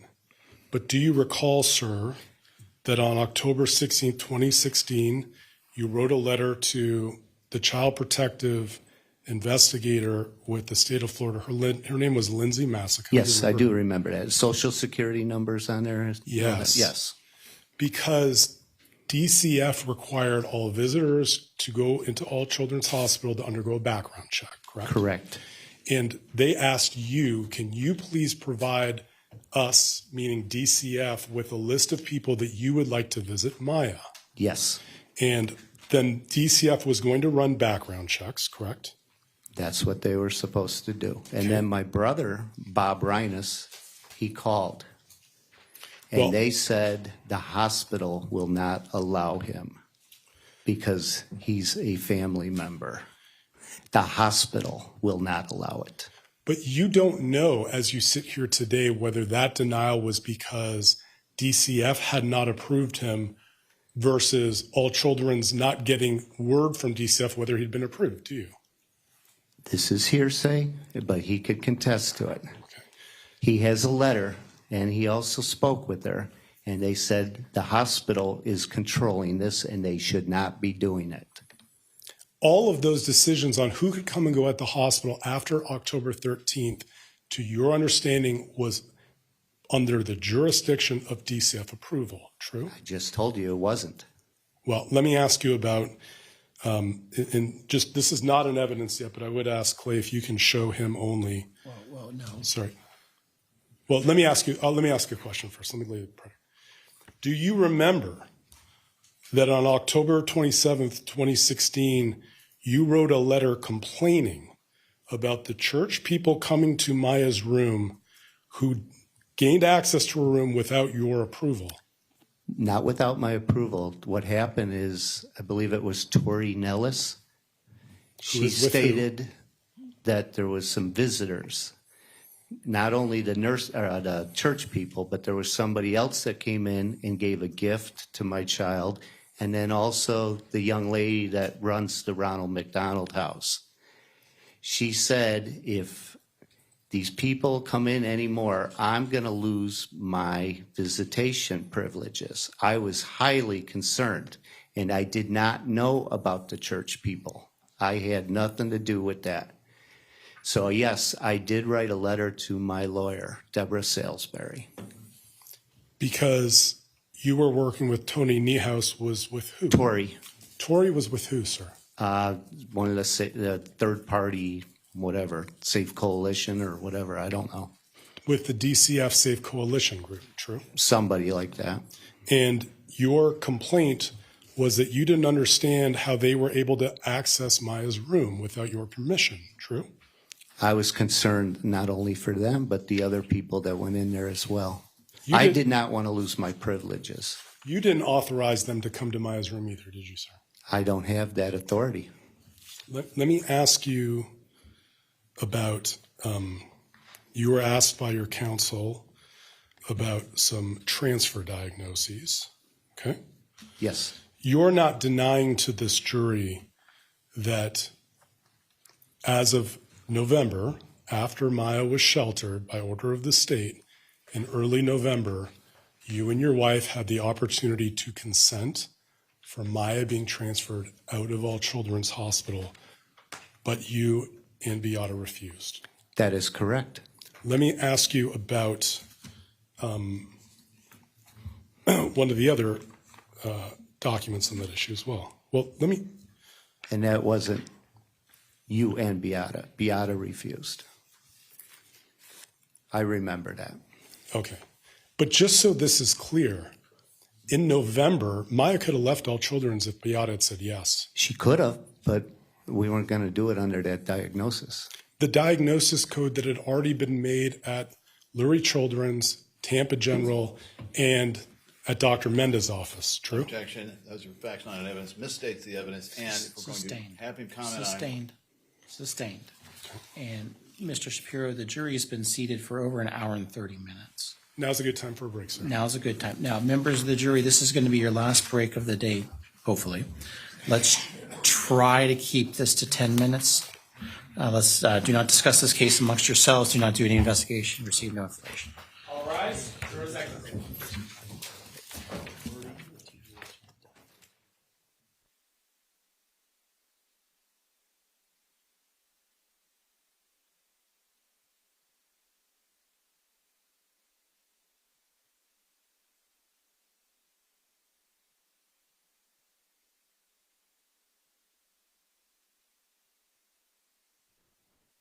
Jury's out of our presence. Let's talk scheduling for just a moment. Well, I have a motion, Your Honor. Let's talk. What's your motion? Judge, we objected and we're moving for a curative instruction because nowhere in those records does it say Munchausen by proxy. All it says is conversion disorder. It simply means that they believed that Maya believed, but there was that there was pain, but there was no organic. There's a huge difference between Munchausen by proxy, which is a criminal act, and conversion disorder. And if they can show me in any of those records where it actually says Munchausen by proxy as diagnosis, let's see it. You said it was Lurie's and... What am I looking at? Lee Memorial? This is a record from Dr. Menda's. That's not TGH, that's not Lurie, that's not a diagnosis. It's not a diagnosis. It's a... Do you have a document from either TGH or Lurie's that says Munchausen by proxy. I believe my question was conversion order or Munchausen by proxy. Okay. Answer the question. Do you have a document from Lurie's or Tampa General that says Munchausen by proxy? Not Munchausen, but conversion disorder. Factitious disorder. No, it's not factitious. Factitious disorder. Folks, Sorry. what I would recommend is get some language, and then we'll talk about it. But, you know, I am going to need to see whatever record or records are from Lurie's and Tampa General that underlie the question. So Can we have the question read back so that we can craft instruction? Let's request you, Ron. Go to the restroom. I really want to go to the restroom myself. So yes, you can go. And I don't know. It was the last question. Cross-examination. Perhaps after everyone uses the restroom, the court reporter would be so kind to help you all out with that particular question. Thank you. Let's talk schedule for a moment. Mr. Shapiro, how much, I know you said an hour, but I know Mr. Anderson said that direct was only going to be an hour, so. 30 to 45 minutes. Okay, which puts us to 4:15-ish. Do we have a witness or a deposition that's an hour or less? I don't know. That's ready to go. Looking at it, it's more than an hour, 35, 45, I think. We're not talking about redirect. Our depositions are over an hour. My question is there a deposition that is ready to play that is 1 hour or less? No, Your Honor. So effectively, we're going to finish with this witness and then have no other witnesses today, it sounds like. Sounds like. Okay, let's take less than 10 minutes for a break.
it's being printed.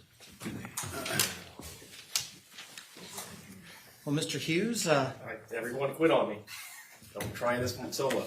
there you go. Come on down.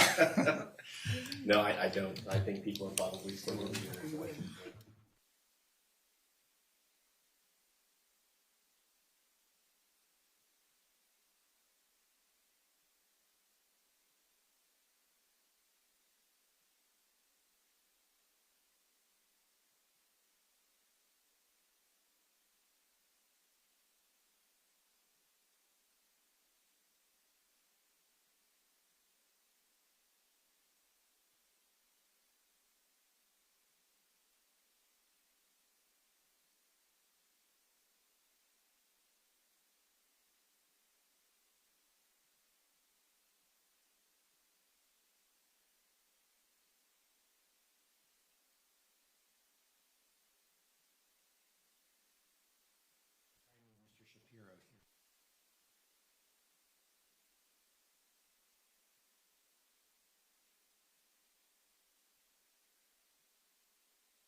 That it's already been made at Lurie Children's, Tampa General, and at Dr. Mendez's office true, and we had the objection.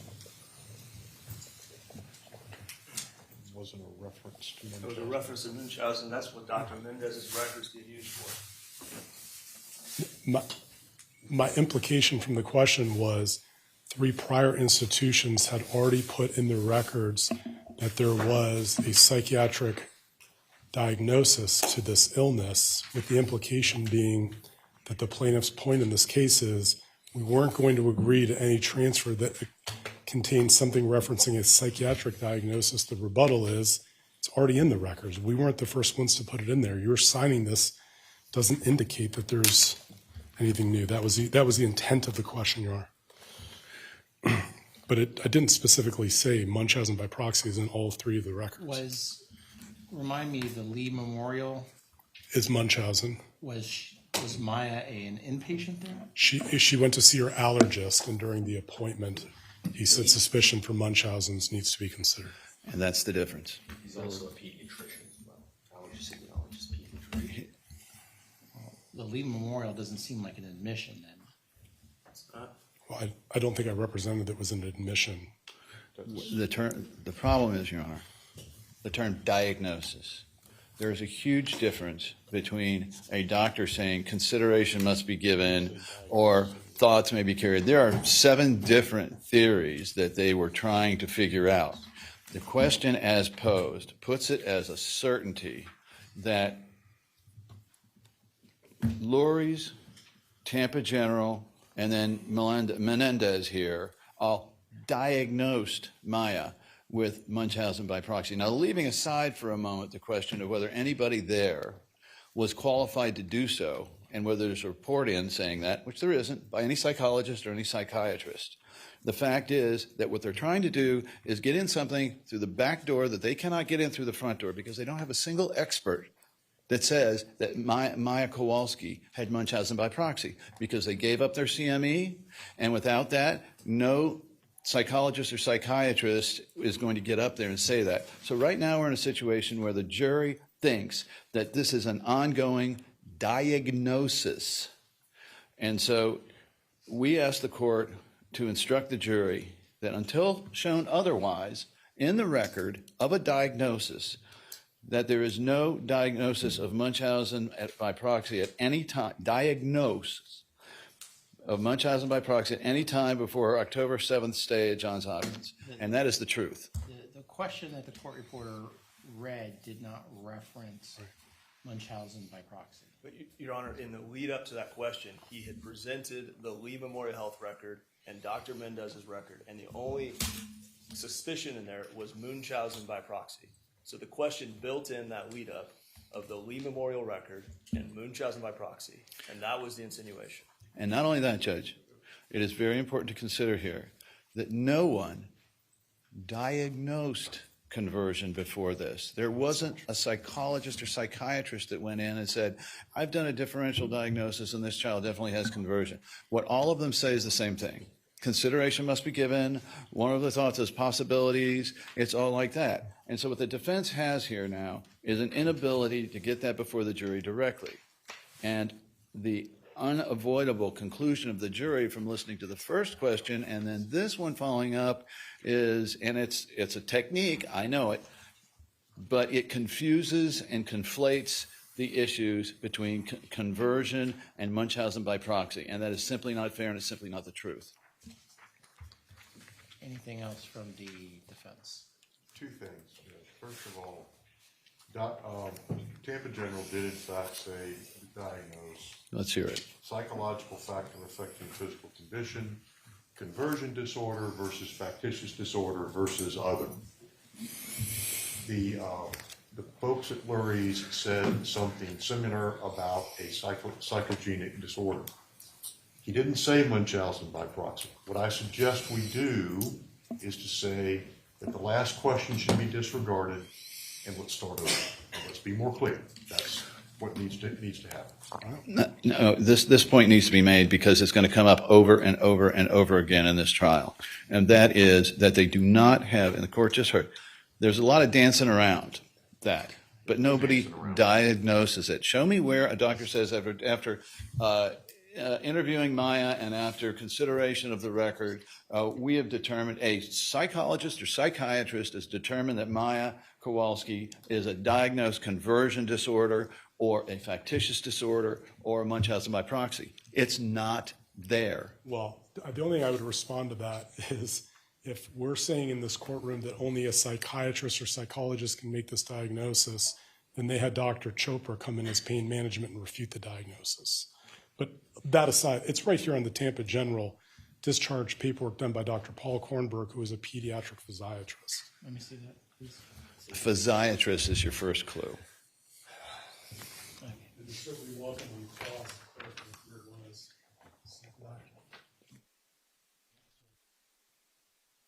3047-0010.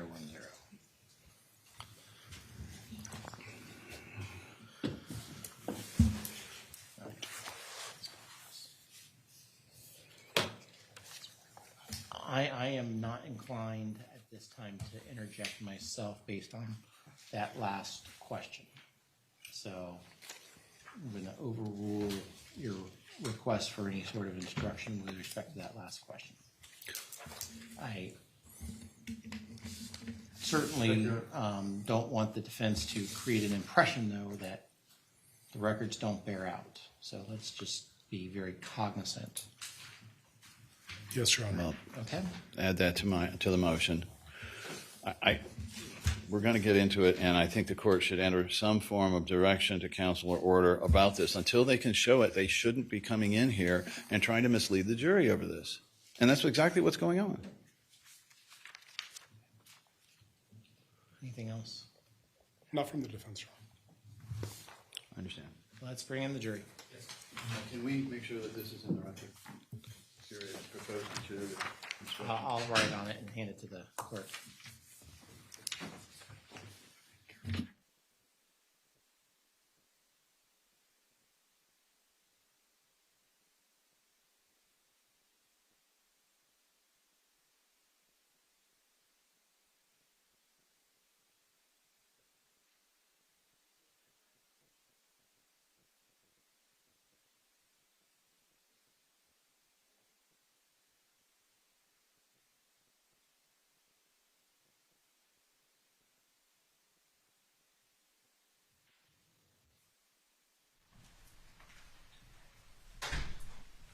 Okay, everyone, please be seated. Members of the jury, I want to confirm while you're away, you did not discuss this case amongst yourselves. You did no investigation and received no information. Is that all correct? Correct. And that no one approached you about this case. Is that correct? Correct. And you didn't see any media coverage? No. Okay, correct. Mr. Shapiro, you may continue. Mr. Kowalski, just going back to the decision to stay at All Children's back on October 11th, so 2 days before shelter, you do admit there was a meeting with the doctors where Beata wanted to take Maya out, but you said, hold on, time out, and you asked the doctors, what time frame are you talking about? And when they explained, you said that's doable. And your wife wasn't happy with what you said, but you were upset that the hospital didn't write that down. Is that true? Objection, compound question, multiple. Sustained. Okay, let me break it down. You agree there was a meeting with the folks at All Children's and you and Beata on October 11th, correct? Yes. And you agree during that meeting, Beata suggested taking Maya out of the hospital, but you said, hold on, time out. True? True. And because we had no choice. They gave us, we're going to be arrested. Okay. So it's like, calm down, Beata. We have to do something here. So. Well, that's not what you said. What you said when the hospital told you on October 11th what the plan was, you told them that's doable. True? We had no choice to be. Your Honor, if I may approach. You may.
Mr. Kowalski, to clarify, Yes.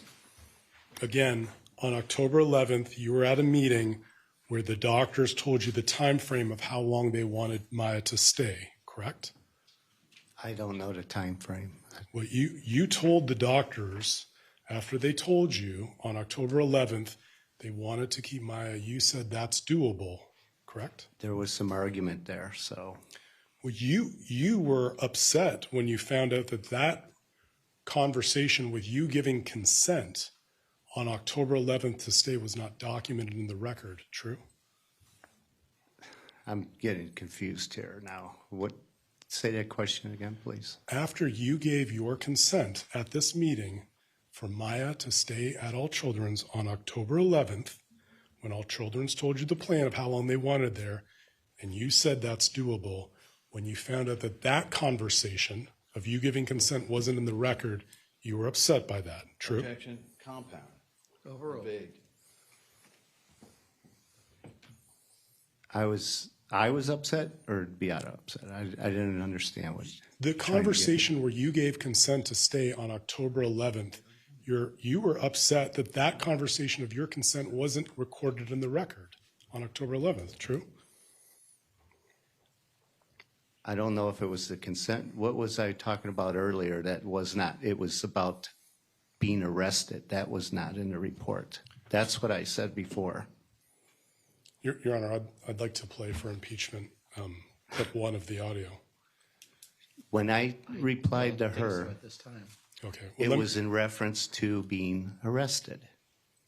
Sir, there was nothing. Let me ask you this. Do you remember when you sat down for an interview with Detective Graham? I do not. Oh, Detective Graham? Yes, I do. On that interview with Detective Graham was on November 17th, 2016, correct? I would have to look at the date, but somewhere in that area. I'll represent to you. Okay. It was, and Detective Graham was one of the investigators with Sarasota County, correct? I'm aware of her. Okay.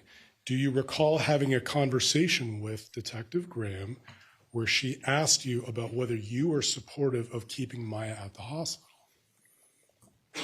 I would have to see that, but there was something, I'm supportive of getting Maya better, I remember, yes. Okay. Well, did you not tell Detective Graham that you were at a meeting with the doctors one day and Beata wanted to take Maya out, sign her out, and you said, hold on, time out? Objection. This is reading in the... Sustained. Okay. Do you remember telling Detective Graham that you were in support of Maya staying at the hospital as of October? Same thing. They overruled on that one. Yeah, I'm unaware of that, to be honest with you, but I know things were talked about, but I do not recall that part. Well, let me just ask you this while the jury's here. Are you disputing that you gave consent for Maya to stay in the hospital on October 11th after having a conversation with the medical doctors where you told them that's doable? Are you disputing that? Like I said, sir, that we were under certain things we had to follow. I do not recall that part. Okay. You're not disputing, are you, that on October 11th that you gave consent for Maya I'm to not stay? saying yes or no. Objection. Let's ask and answer the third time. You can finish, Mr. Kowalski, your answer. Okay, yeah, that I'm unaware right now. I'm sorry. Well,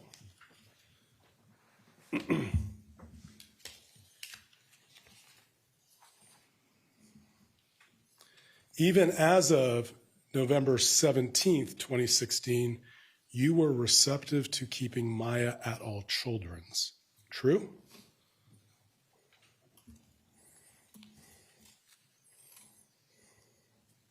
She was under state custody at that time, and then we refused the transport because of the coding. Wasn't my question to you, sir.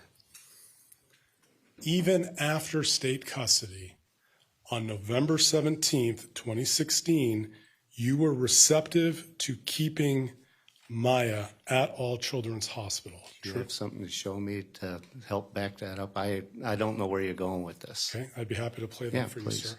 Clip 4, please. Well, sorry. Wait a second. Are you asked, is this for refreshing the recollection? 'Cause if so, just show him the transcript. Which depot was this from? This is, I didn't ask for my apologies. There's 5 depots, so which No, one? this is from your interview with Detective. Oh, Graham. okay.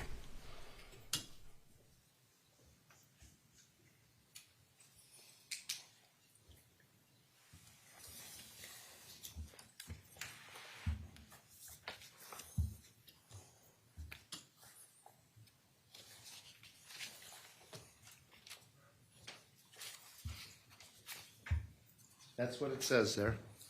Well, I understand that's what it says, sir. It's true, though, is it not? Well, I can't, it's there, so. Respectfully, Mr. Kowalski, you told Detective Graham while Maya was sheltered at All Children's Hospital that you were receptive to keeping there even as of November, true?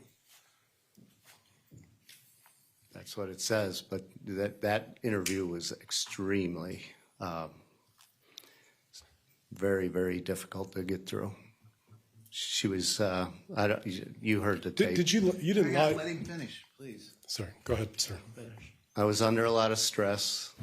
I didn't know where she was going with that. You know, but I do not recall that, but that's what's in the writing. I must have said it, yes. Okay. So what's clear to this jury, admit that you told Detective Graham on November 17th, 2016, that you were receptive, even at that point, to keeping my adult children's. You're not disputing that, are you? I'm not That's disputing. irrelevant. The decision already been made. I move to strike. Overruled. Let me ask you about some of the bills that you were asked about. Yes. When did you first review the bills from All Children's? The bills would have been after Beata's death, I would imagine. Okay. Because she's the one that handled the bills. So just to be clear, the bills that you reviewed from All Children's that your counsel walked you through, you would have reviewed after your wife's death, true? Yes, I didn't, it was, I had no idea where she kept all that, and it took some time. Okay. At the time you reviewed them, did you believe the CRPS codes were true and accurate? On the billing, Yes. it's state CRPS on there. Let me ask you a little bit more about that. And Clay, it's Joint Exhibit 2017-663.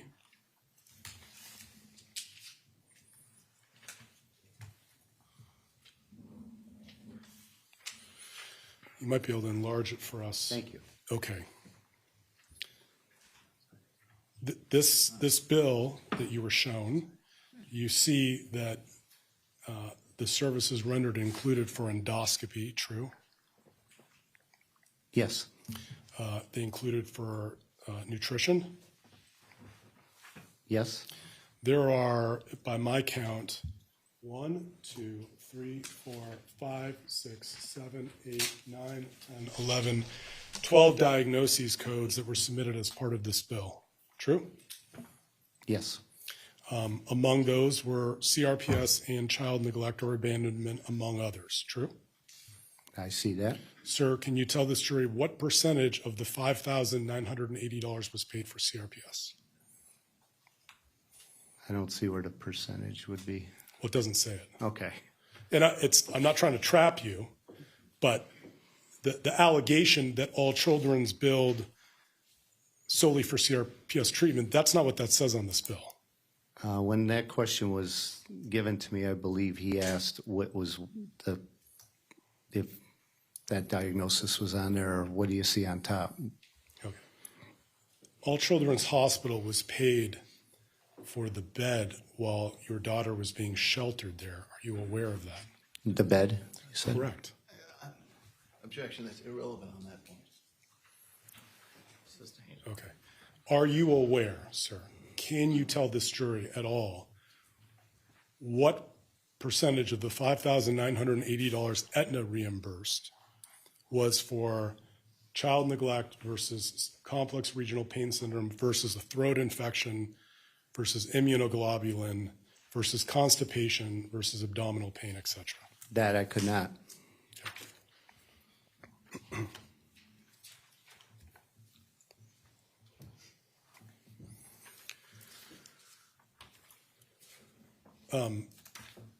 You can take that down, Clay. No one at All Children's Hospital ever told you that Sally Smith was an employee of All Children's, true? No, and nobody told me that she wasn't. All Children's never told you that Sally Smith was their employee, correct? No, but she was wearing the same lab coat. I'm asking you, so that's a no, correct? I said no. Okay. And in fact, your wife knew who Sally Smith worked for, right? I cannot speak for that. One moment, please.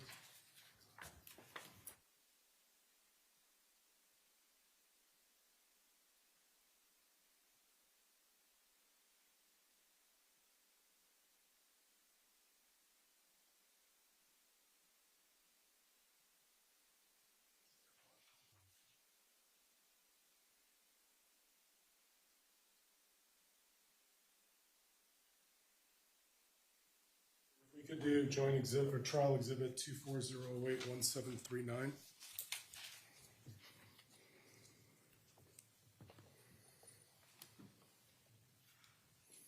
And it's in the about 2/3 of the way down the page, it says Tuesday, 10/11 Eve, I had another supersized visit. This was the email we showed earlier that Beata wrote to you. True? Where does it say it went to me? It says, do you want to see the date of the email again? Please. Okay, Clay, let's go to the first page, 1738.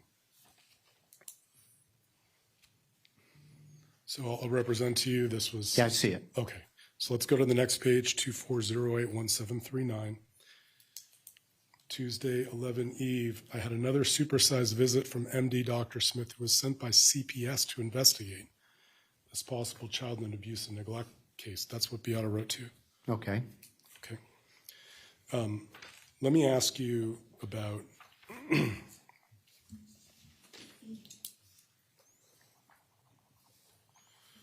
sir, and I apologize for having to raise this. You did have plans to have Beata move out, true? Yes, that's true. Okay. You had prepared divorce papers? No. It was a legal separation. You told Detective Graham that when Maya was released from the hospital, you would have Beata move out, true? That was the plan.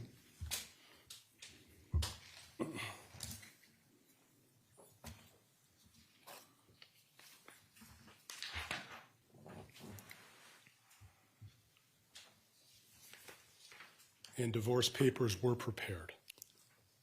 We were going to do a legal separation.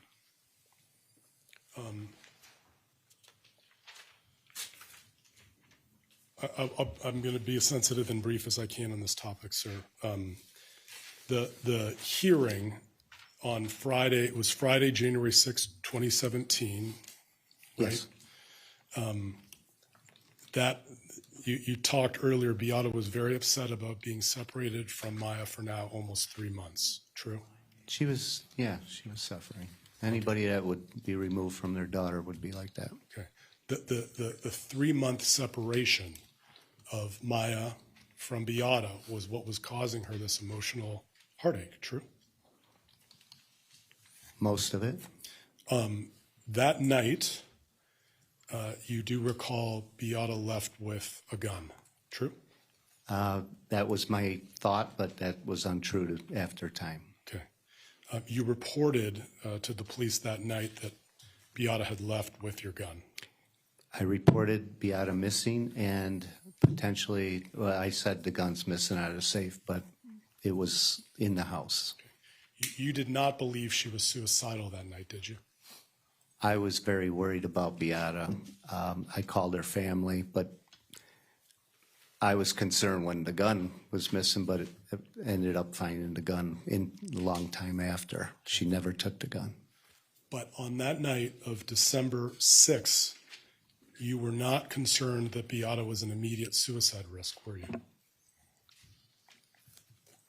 I was concerned that she was missing. I was concerned about her health. I called her family after she was denied in court. Her brother did fly in,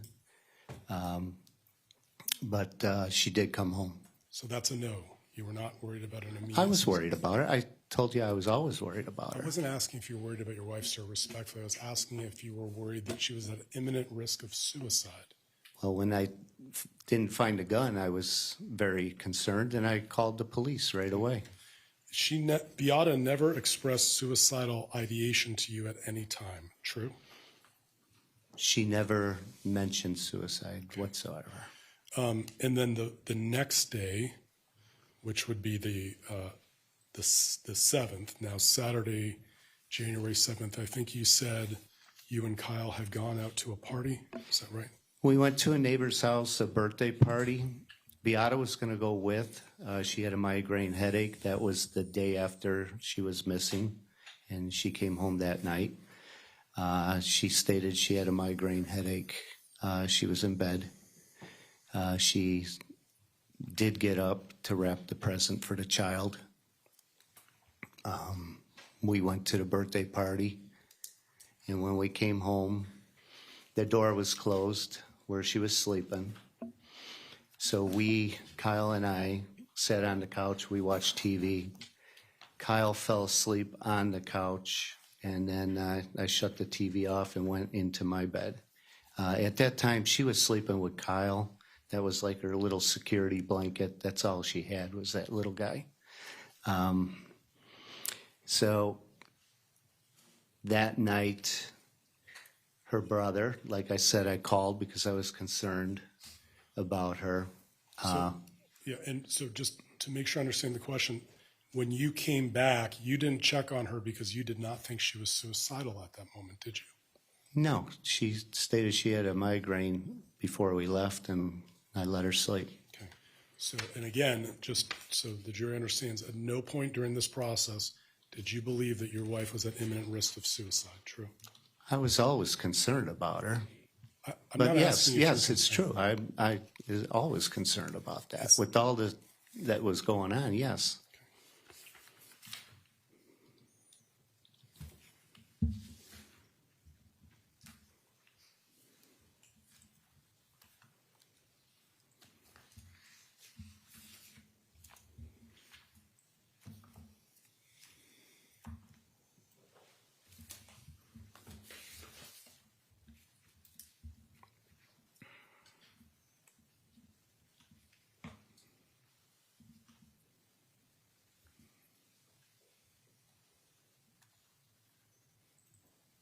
But Beata never expressed any suicidal ideation to you in November, December, or January, true? November, December, January. There was a report from the hospital that she, in your records or in Sally Smith's records, that somebody within the medical. Sir, I'm asking you about report to you. Hang on, can you please be allowed to answer the question, Your Honor? It's non-responsive to my question. My question was very simple. I agree. So why don't you ask your next question?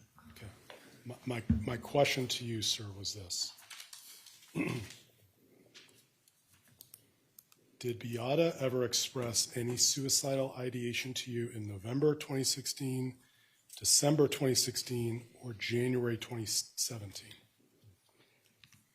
She never told me that she was going to take her life, verbally.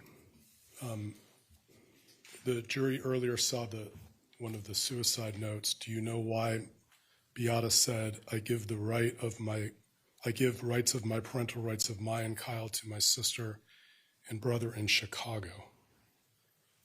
No, I do not know. Let me ask you a little bit about Maya after she got out of All Children's.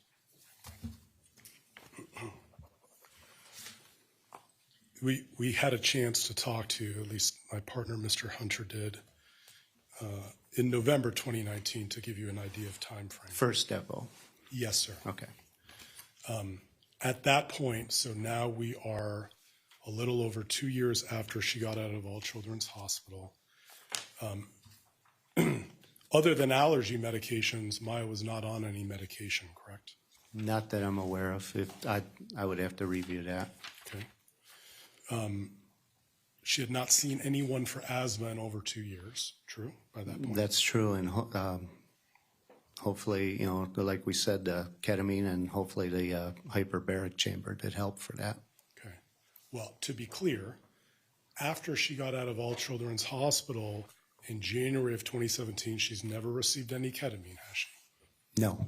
And she's never gone to hyperbaric medicine, has No. she? In fact, as early as 2018, you were able to scuba dive with her. She scuba dived, but with her arms. Okay. Well, she was back in school the next following year. Yes, on crutches. And she became president of her class, true? That is true. She was waking up at 4 a.m. Running in the morning? Running? She was exercising Not running, at 4 she a.m. exercising. Okay. She,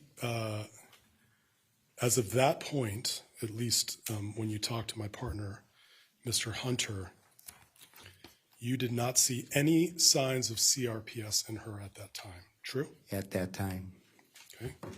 And again, when we talked to you in October of 2020, you saw no signs of CRPS in her at that time either. True? No, but unfortunately there are signs now. Okay. Well, let me ask you, Maya has been able to get a job working at Cracker Barrel? She worked there. She waited tables, and she had somebody carry the heavy load. She got back to ice skating? For a short time, yes. She has no physical limitations right now, true? I wouldn't say true. She knows her physical limitations. She was back in phys ed class. The what? I'm sorry. Physical education class. She was able to get back into physical education class without restrictions, true? True, but she had problems running. And again, in that period of time, within 2 years after she left All Children's, from your observations as her father, you did not see any signs of CRPS, correct? It never went away, just so you know. There was pain here and there. It's not like it was a clean slate. So I would say untrue on that. Okay, well, let me ask you about that. When you were asked on November 6, 2019, what signs or symptoms do you see of CRPS in her today? You said, I don't see signs, no evident signs. She's not complaining of pain. Her muscles are built up. There's no lesions. I don't see nothing right now. That is correct. And I don't know if you heard earlier, she hides a lot from telling me as well. One moment, Your Honor.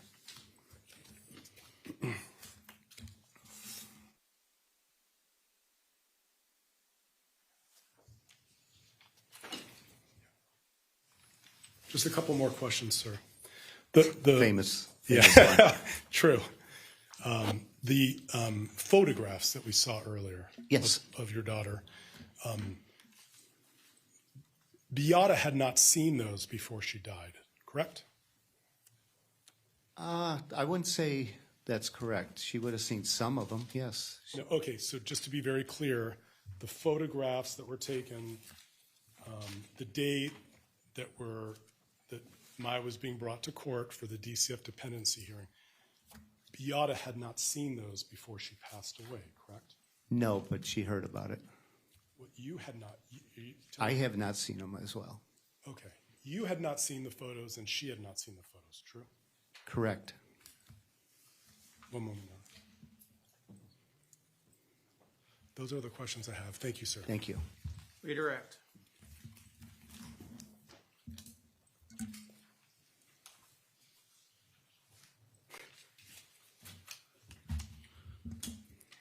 So those medical records had a lot of direct quotes in them, didn't they? Medical records. The Johns Hopkins records? Well, they were trying to say what you were saying? No, I mentioned that before. Yes. And they kept bringing out what would be considered sort of negative information, right? Object to the leading, Your Honor. Overruled. Yes, and like I stated, there was several things missing, such as lesions or dystonia, things like that. Well, right. These were the same people who stopped documenting symptoms after a certain period of time. Is that right? Objection, leading, and argumentative. Sustained on that one. What, if anything, did they do about those lesions and other symptoms after about, I don't know, October 13th or 14th? They went from lesions to self-inflicting wounds. So these same people have got all kinds of direct quotes, right? Isn't that true? And they've got a lot of assertions about where you did, what you did, right? Objection, leading, and argumentative. Right now, it's just a statement. I haven't heard a question, but it does sound a lot like leading. Right. Well, let me ask you something, Jack. Through all of the records that you have seen back from TGH and back from Lurie's and back from the other doctors, did any of them put up a system of direct quotes and denials and you said this is and they believe that? Objection leaving vague and argumentative. Did, Okay, I didn't understand the question, so I'm going to sustain on vagueness. was this the first time somebody had put into the medical records all of these types of allegations consistently against you? Objection, again, vague, argumentative. That one's overruled. You can answer that. That all the hospitals did the same as No, what they did? I'm asking you whether this was the first time, whether Johns Hopkins did it. Was this the first hospital that had ever put all this kind of stuff into your record? Oh, yes. Yeah, there's quite a bit of stuff in there. So from this perspective, were you relying on them to be the treating physicians at this point? Is that right? Johns Hopkins was supposed to be treating your daughter. Yes. They were not supposed to be prosecuting your family, were they? Objection, move to strike. I'm going to overrule that question. I'm sorry, say it again. They were not supposed to be trying to prosecute your family. Absolutely not, no. All of this stuff, correct me if I'm wrong, all of these things they put in there were after they had taken the position with the outside world that Maya was making it up and Beata was essentially a criminal. Objection. Is that right? Argumentative misstates the evidence. Sustained. Wasn't this all after allegations of Munchausen by proxy and conversion disorder had been raised? Same objection. Overruled on that. Yes. So when you go through all of those records and compare them to the last hospital records, do you come away with the feeling that they were actually trying to help you or build a case against you? Objection leading. Alternative. I didn't hear your ruling. Sustained. What, if anything, did it appear Johns Hopkins was trying to do in those records to you? Objection, again, argumentative misstates the evidence and lack of foundation calls for legal. I'm overruling that one.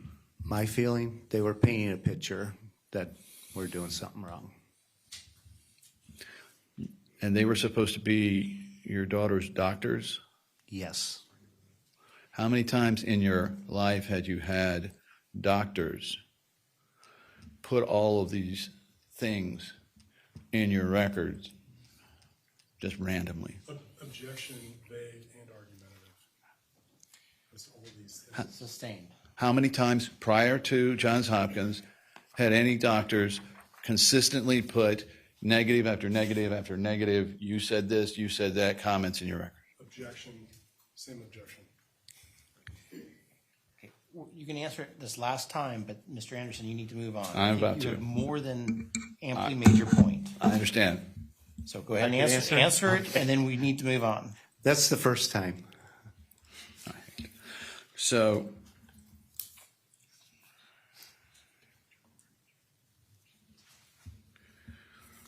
was Johns Hopkins, to your view, trying to get your daughter well and get you out of there? Calls for speculation, objection. From his perspective. You haven't finished the question, but it also sounded like it was going to be a compound question, so let's try to rephrase the question. Did Johns Hopkins ever come to you at any point after they first told you on the 9th that you couldn't leave and tell you, it's okay now, you can leave? That we could leave? No. No, that you could leave. Was there an objection? No, Your Honor. Okay, no. And so were you operating under the assumption throughout this period of time that if you took your daughter, stepped out the door to get out of there, you would be either by security to the police or to the police end up in, well, custody? Objection to leading, Your Honor. Overruled on that one. That's what we were worried about. I want to talk for a moment about any statements to this Detective Graham. Let's take the jury to what happened there. So, what's the first time you saw this detective? I went to visit Maya for a visitation at the hospital. That was through Kathy Beatty at the time. I had to go through the hospital social worker for visitation. When I arrived, I went upstairs to get Maya, and she wanted to go down to the cafeteria to get a piece of cake or mashed potatoes. I don't recall what she wanted, but the door opened, and Kathy Beatty was there with a Sarasota County Sheriff's investigator, female. Now, before this time, had you had any conversations with or involvement with the police over this? With Graham, no. So somebody called Graham to get her over there, from the best of your knowledge? I'm sure it was coordinated because they knew exactly where I was. And Miss Beatty directed her up there, is that true? They met us at the elevator doors downstairs. All right. So you're there to see your daughter. Yes. Tell the jury what happened after that. So they wanted to speak with me, and I advised them I was just going to feed Maya. So they allowed me to go have lunch with Maya. Then I brought Maya back upstairs, and I informed her I'll be back in a little bit. Well, it was a long time. Detective Graham brought me inside a room. And Hang on. When she brought you inside the room, was she armed, to the best of your knowledge? I don't recall seeing a gun. Did it turn out later she was? I don't. Objection, Your Honor, speculation. Sustained. And so, did you know you were being recorded? No, not at all. She did not explain that to you? No, she, at one point, she said she had to look out the window and pay her parking meter or something, and she reached in her purse, so obviously, maybe just changing the tape or whatever. In her questioning, did she seem like she wanted you to testify against your wife? Oh, yes, it was like a big wedge. Mm-hmm. Yeah. You ever heard of flipping a witness? Yes. Objection, speculation. Or a suspect? Overruled. You ever Yes. heard of? And so her questioning in there, did she or did she not warn you before any of this questioning that if you weren't going to cooperate, if you weren't going to help, that you were going to spend time in jail? Objection. That's on the tape. Leading and speculative. Well, I'm going to sustain the leading, overrule on speculation. What did she tell you about what was going to happen if you didn't turn on your wife? She stated that she put other people in jail for many, many years and basically do the same thing to me. So what was your choice here? Cooperate. And what happens if you didn't cooperate? Object, speculation. Overruled. That I didn't know. That was scary. Well, had she already told you she was going to? Yes, yeah, that was burnt into me right away. Well, then your choices were what? To either testify against your wife, or from your perspective, go to jail? Objection, argumentative, speculative. And Overruled. you can answer. Yes. And so throughout this process, did she suggest, as we've heard, the answers to the questions in the question? You know what leading questions are, you've heard that here. Yes. In all of these things, did she suggest how you should answer in the question? Yes. And then there was times where, just she had so much from the other side about all these high dosages and this drug is so dangerous. And, how dare, I don't know the exact words, so don't quote me on them, but it's basically how dare you for even doing what you did by going to Mexico, things like that. Wait. She came in loaded with information from Johns Hopkins? Yes. Objection, leading, Your Honor. Where, if any, if you're aware, I'll rephrase, where, to the best of your knowledge, would she get all of this information about your medical history? Objection, speculation. He knows. Do you know? I would assume that it came from the hospital. I'm going to sustain the objection. All right. Was there anyone else other than the hospital at that point who had all of that information? No. Logically, who was the only entity or person who could supply that information to the detective? Objection, again, lack of foundation, speculation. That's the predicate. It was a predicate, never mind. So, what did you think you had to do there in order to see Maya again? I had to cooperate. If you wanted to take your daughter home, what did you have to do? Oh, this was something that was discussed with the attorneys. Like I stated earlier, I had an attorney. I don't know if it was at that time. I had an attorney, Beata had an attorney, and the children had an attorney. So she questioned you without counsel. Were your attorney there when she was questioning you? No. Objection, again, to the leading. Was you? So, can you tell the jury whether you were questioned without an attorney? I was questioned without an attorney. Did you have any help then, in case she said inappropriate things, to call her out on it? No, not at all. And so did she imply to you that if you weren't going to say yes to a lot of things, that you were going to have a great deal of problems down the road? Yes. And is that why you said the things you said? I did, but then I defended myself on a lot of them. At the end, where she didn't record as well, going down the hallway, I said my wife would never do something like that. So you told her that? I did. Didn't you tell her that on multiple occasions in Yes. that recording? Yes. And what did she do once you said that? Did she Go to the next. But wait, once you said that, did she relent and stop asking you leading questions, or did she continue trying to press you into saying negative things about Just your wife? kept. Objection to the leading the argument. That's alternative. And sustain the leading on that one. Did she tell the jury what, if anything, she did in terms of accepting the fact that you had told her repeatedly that Beata would never do this? That she just repeated the question again and again type thing. On certain occasions, did she repeat the question on multiple times? I don't know how many times or whatever, but some were, yes.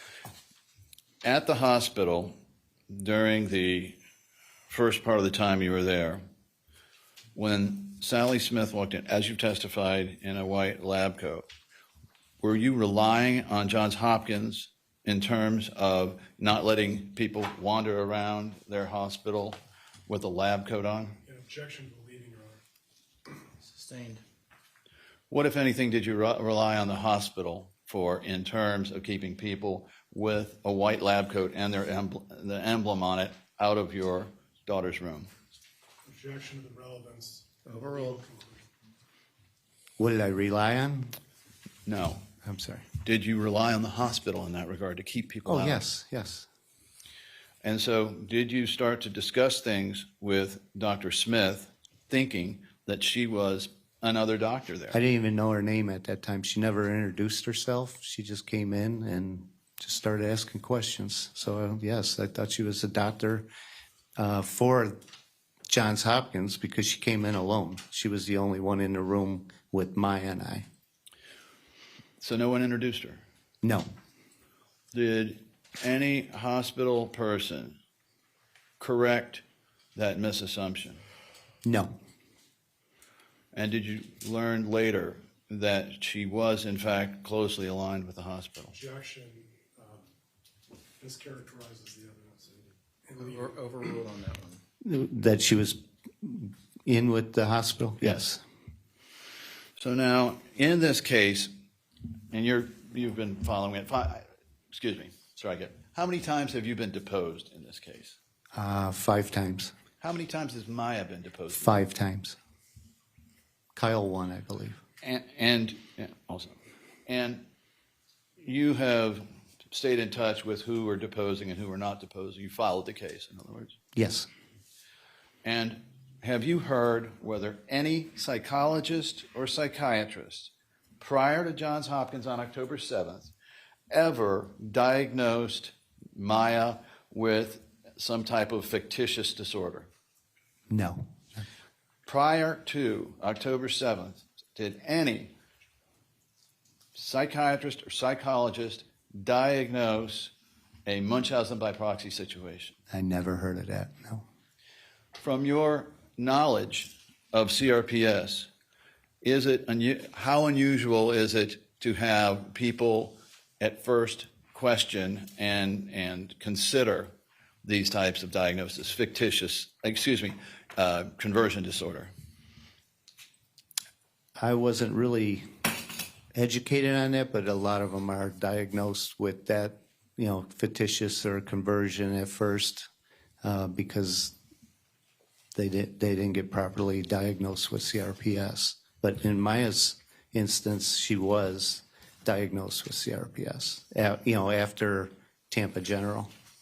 You've been asked on several occasions whether during certain times, particularly, I think October 11th, on October 11th, then, how many days was it until the state actually entered an order to take your daughter? Was it on the 14th? The 13th, I was told to leave. So by October 11th, you were pretty much through with your week there? Yes. And so when Beata started to, well, let me put it this way. Was your wife shy about stating her opinion to the Johns Hopkins doctors? No. And were you concerned that if Beata continued to press them, they would keep Maya longer? My personal feeling, yes. And so, in terms of approach, did you try to present a more relaxed and not quite as intense approach than your wife? Yes. Now, by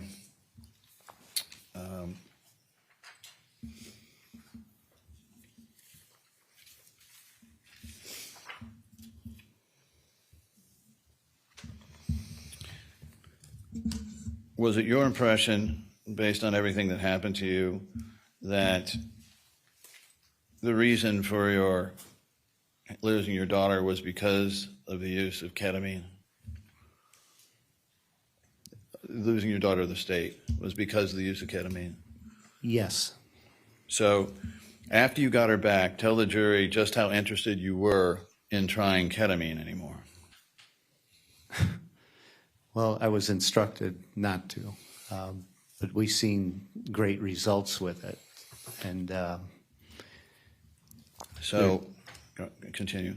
There's times, we wish we were able to get her treated. And now I'm seeing her, getting a little downhill here. So I'm very concerned. But have you remained concerned that if it gets out to another doctor that maybe doesn't know you as well, that something might happen? Sure. Absolutely.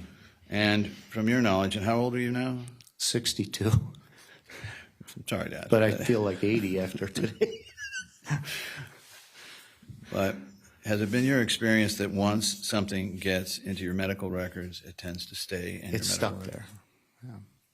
And throughout this period of time, then, did it appear to you that Johns Hopkins had prejudged you, you and your wife? For legal conclusion. Prejudged. And speculation. I can rephrase. Yeah, prejudge, I don't understand that. Got it. Sustained. Well, in reviewing the records to Tampa General, did you read where Johns Hopkins had sent over a, if you will, transfer report? Did Tampa General send one over? No. Did Johns Hopkins send one over to Tampa General to start this out? We went from Lurie's to Tampa General. I got it. Okay. But do you know if... that I would be unaware of. That would have been Beata. Fair enough. All right. So Maya tried quite a number of her old activities as she got a little better. Yes. Did they last? Some. And why didn't they last? It was too much pain.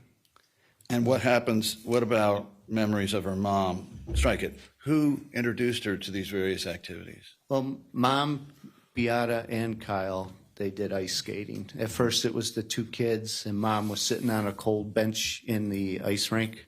So she decided to start ice skating, and that was up in Chicago area. And then she did the same thing here. Instead of sitting there, while she was doing her treatments, different patients in different locations, if she went by Ellington, she would take her lunch and skate. Well, from what you saw, did Maya have a difficult time doing activities that she used to share with her mom? It brings back a lot of memories, yes. And were you pleased they were at least trying to do these things? Yes. Oh, yes. But was it typical that when she tried an event, a sport, a hobby that had been introduced to her and supported by her mom, it didn't last very long? Yeah, and I see that with the piano as well right now, too. Is she playing piano much anymore? Not much. She play a lot before your wife died? It was every day, and in fact, she did it in the hospital as well. She enjoyed it at that time. So she doesn't do that anymore? Not much. She tried ice skating. Does she do that anymore? No. Of course, never got back into gymnastics. No, and her workouts are very limited right now. So many of the activities that she used to enjoy, can you tell the jury whether they're now no longer there or limited? Objection to leading. Overrule that objection. A lot of them are gone. Are you aware that she quit Cracker Barrel? She did, yes. Are you aware she quit Cracker Barrel after a matter of a couple weeks? Yes, she had a dizzy spell, several dizzy spells there. And like I stated, she didn't carry the food there. She had one of the people that clean up or somebody from the kitchen carry the food. All right. Now let me ask you about a note that was put in front of you with Beata's handwriting that said IV ketamine, desperate. Yes. Can you tell the jury how the IV ketamine was administered? Was it administered through the arm or was it mixed with something? Yeah, this is a little confusing. Originally, after the treatments, she would get some take-home, I don't want to say take-home ketamine. She had pre-filled syringes without a needle, and it was given orally. And these were made up at King's Pharmacy in Palm Harbor, Florida.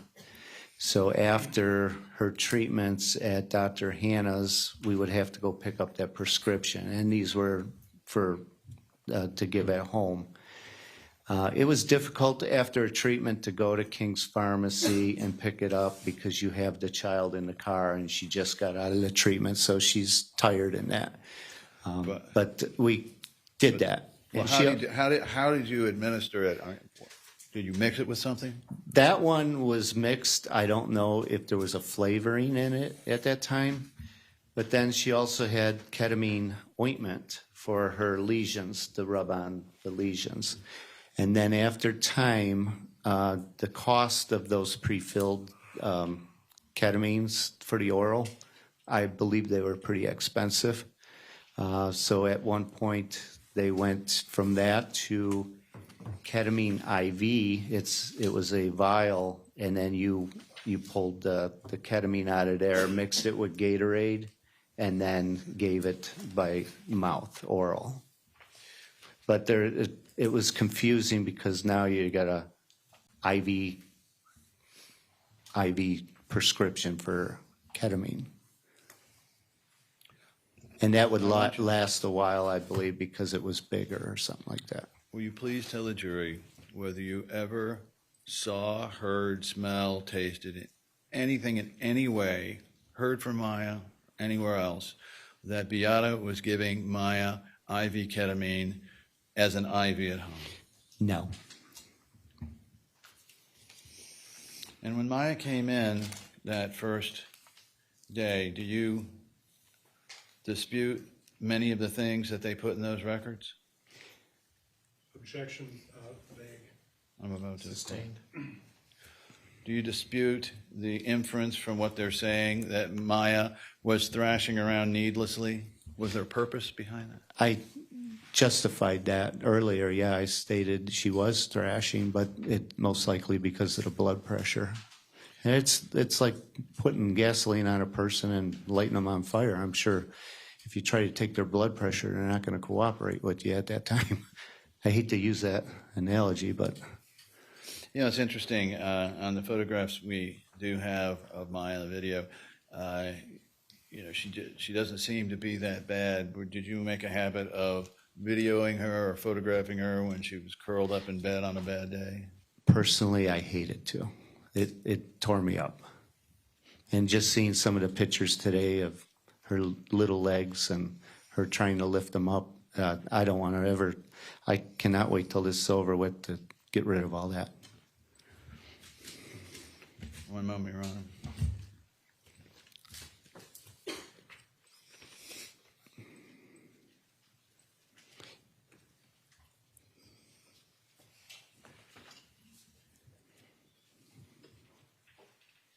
On the amounts, finally, on the amounts involved in and the number of entries on those Aetna billing forms,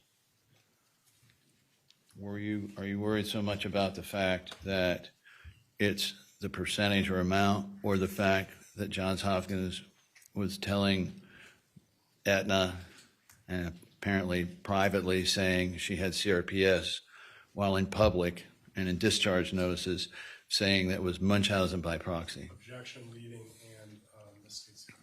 What, if anything, was your concern? I sustain the objection. What, if anything, was your concern about them putting CRPS in the bills, billing Aetna for CRPS, while things like that, discharge, were saying Munchausen by proxy? Objection, leading, and argumentative again. I ask what? Overruled on that one. My concern was they're billing for it, but they didn't treat Maya for it, which she definitely needed treatment for CRPS.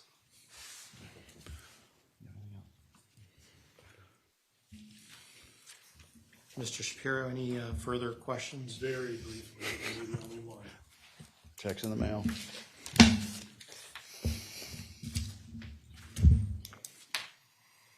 And Mr. Kowalski, just to be clear, when you met with Detective Graham, everything you told her was true, correct?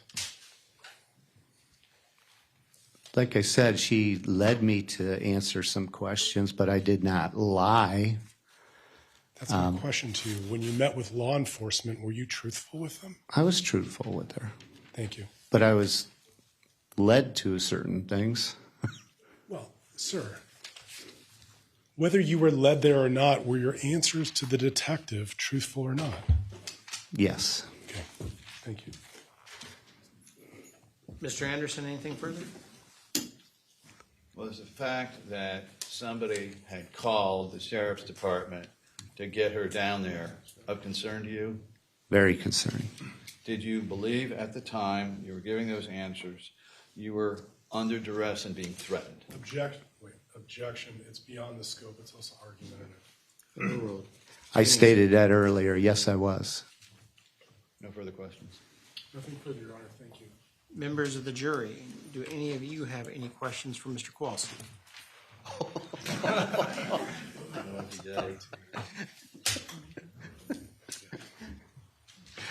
Sorry. They wrote a novel. Be here. No.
Okay, members of the jury,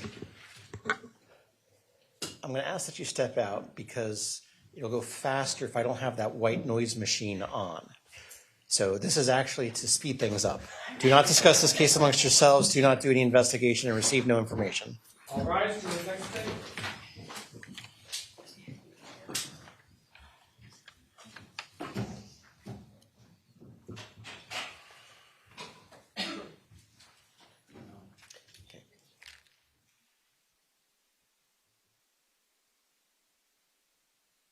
Jury's out of our presence.